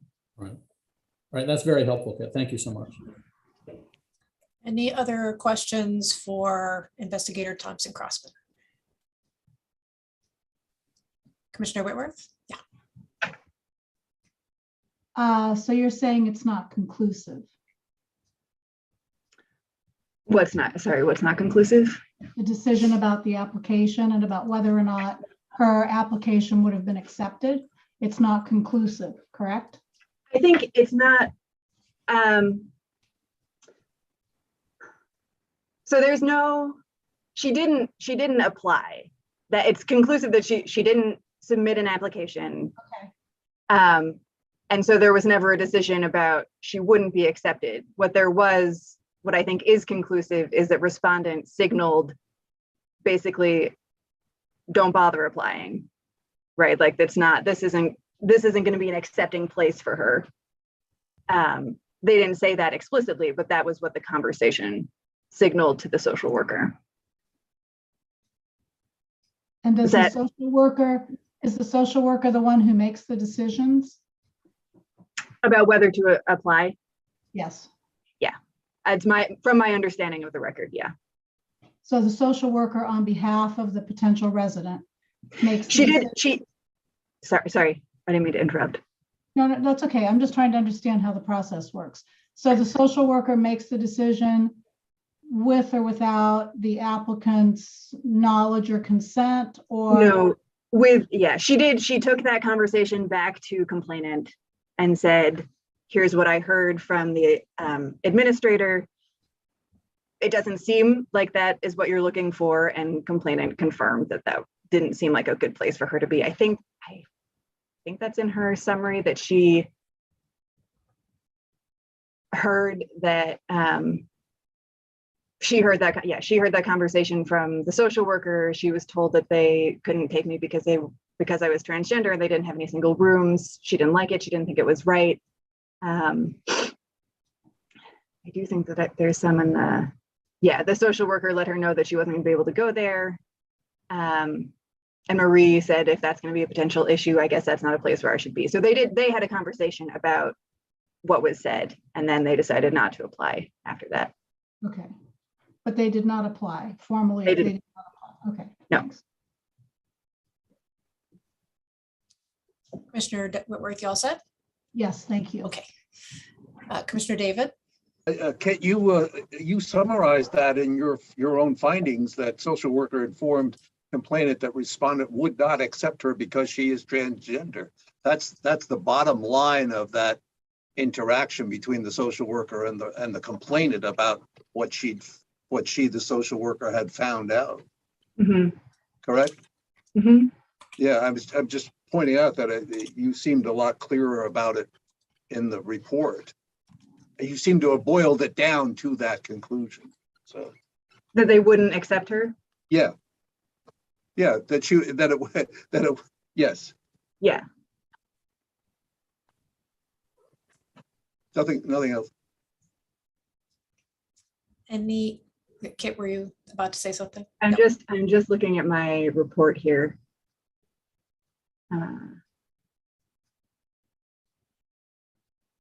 That's finding G on top of page 3. Yeah.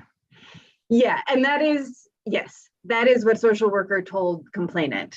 And I think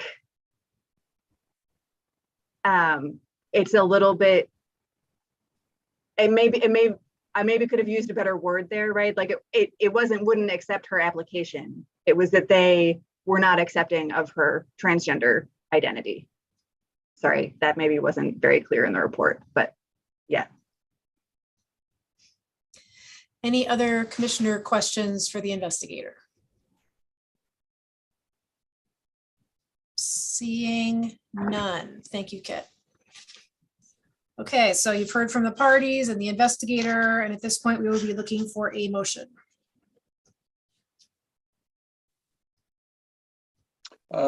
I'll move that we find that there are reasonable grounds to believe that respondent discriminated against complainant on the basis of sexual orientation, and conciliation should be attempted.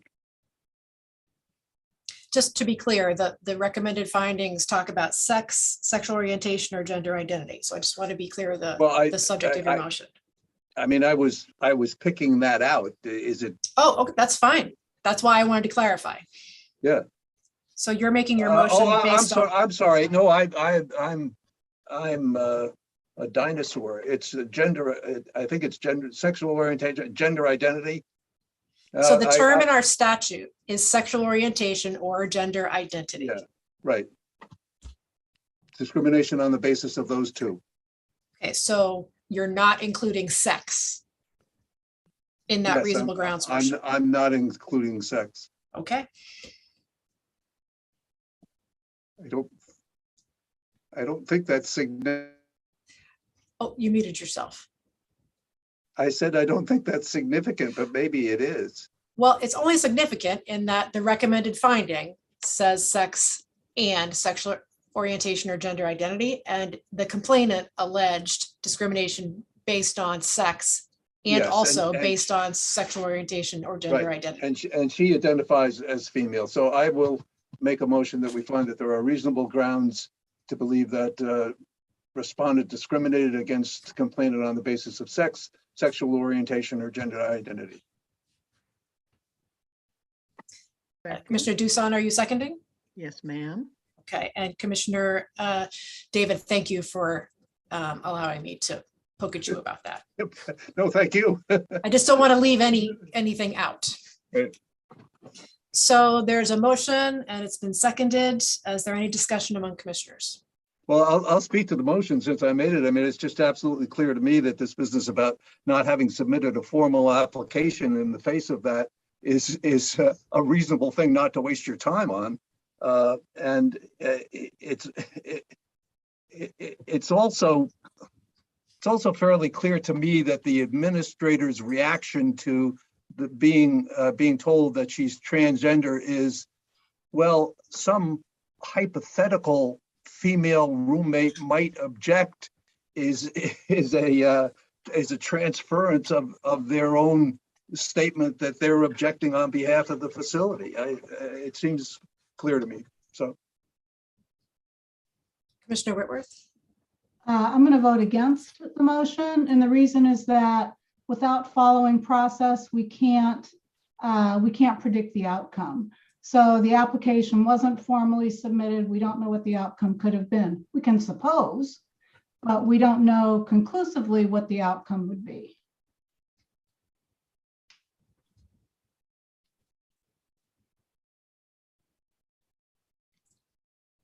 Any other discussion among commissioners?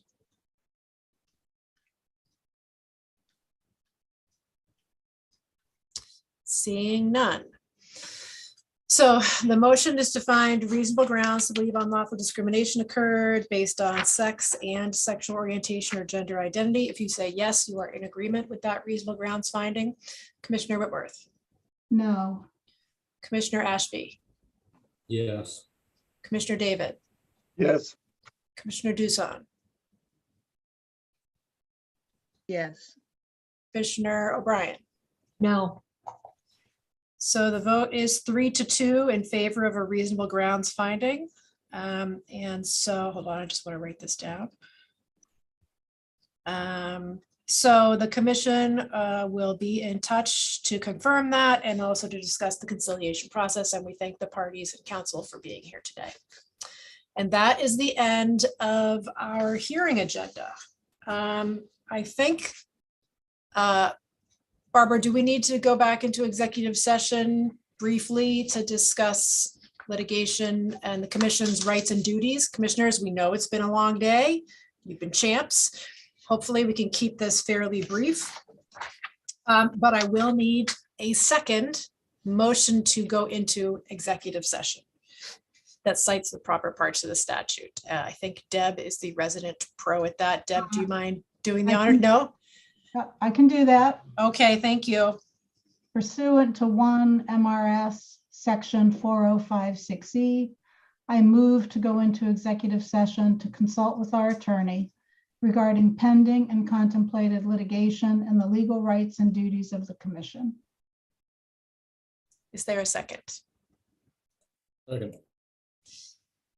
Okay, motion is to go into executive session again. If you're in agreement, say yes when I ask. Commissioner Whitworth, Yes. Commissioner Ashby, Yes. Commissioner David, Yes. Commissioner Doosan has disappeared. Yes. Commissioner O'Brien. Yes. Oh, thank you all for not saying no. We appreciate that.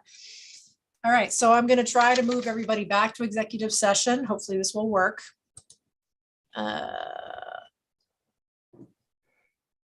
Hold on.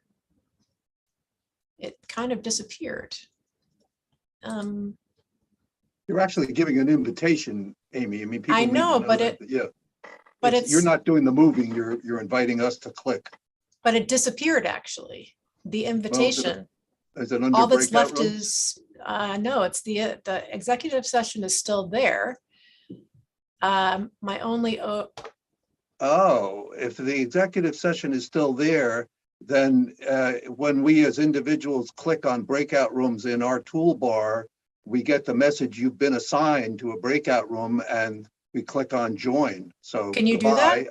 Yeah, I'm gone. Can you all join? Okay, everybody do what he said and click join.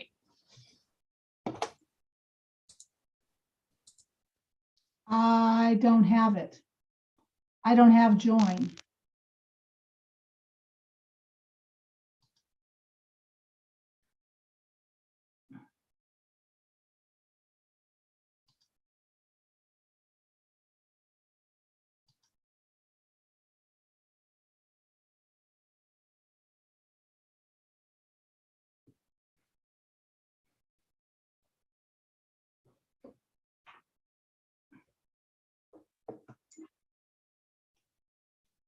Melody, I can't get there.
So we don't need Okay, a we motion all to came adjourn? back.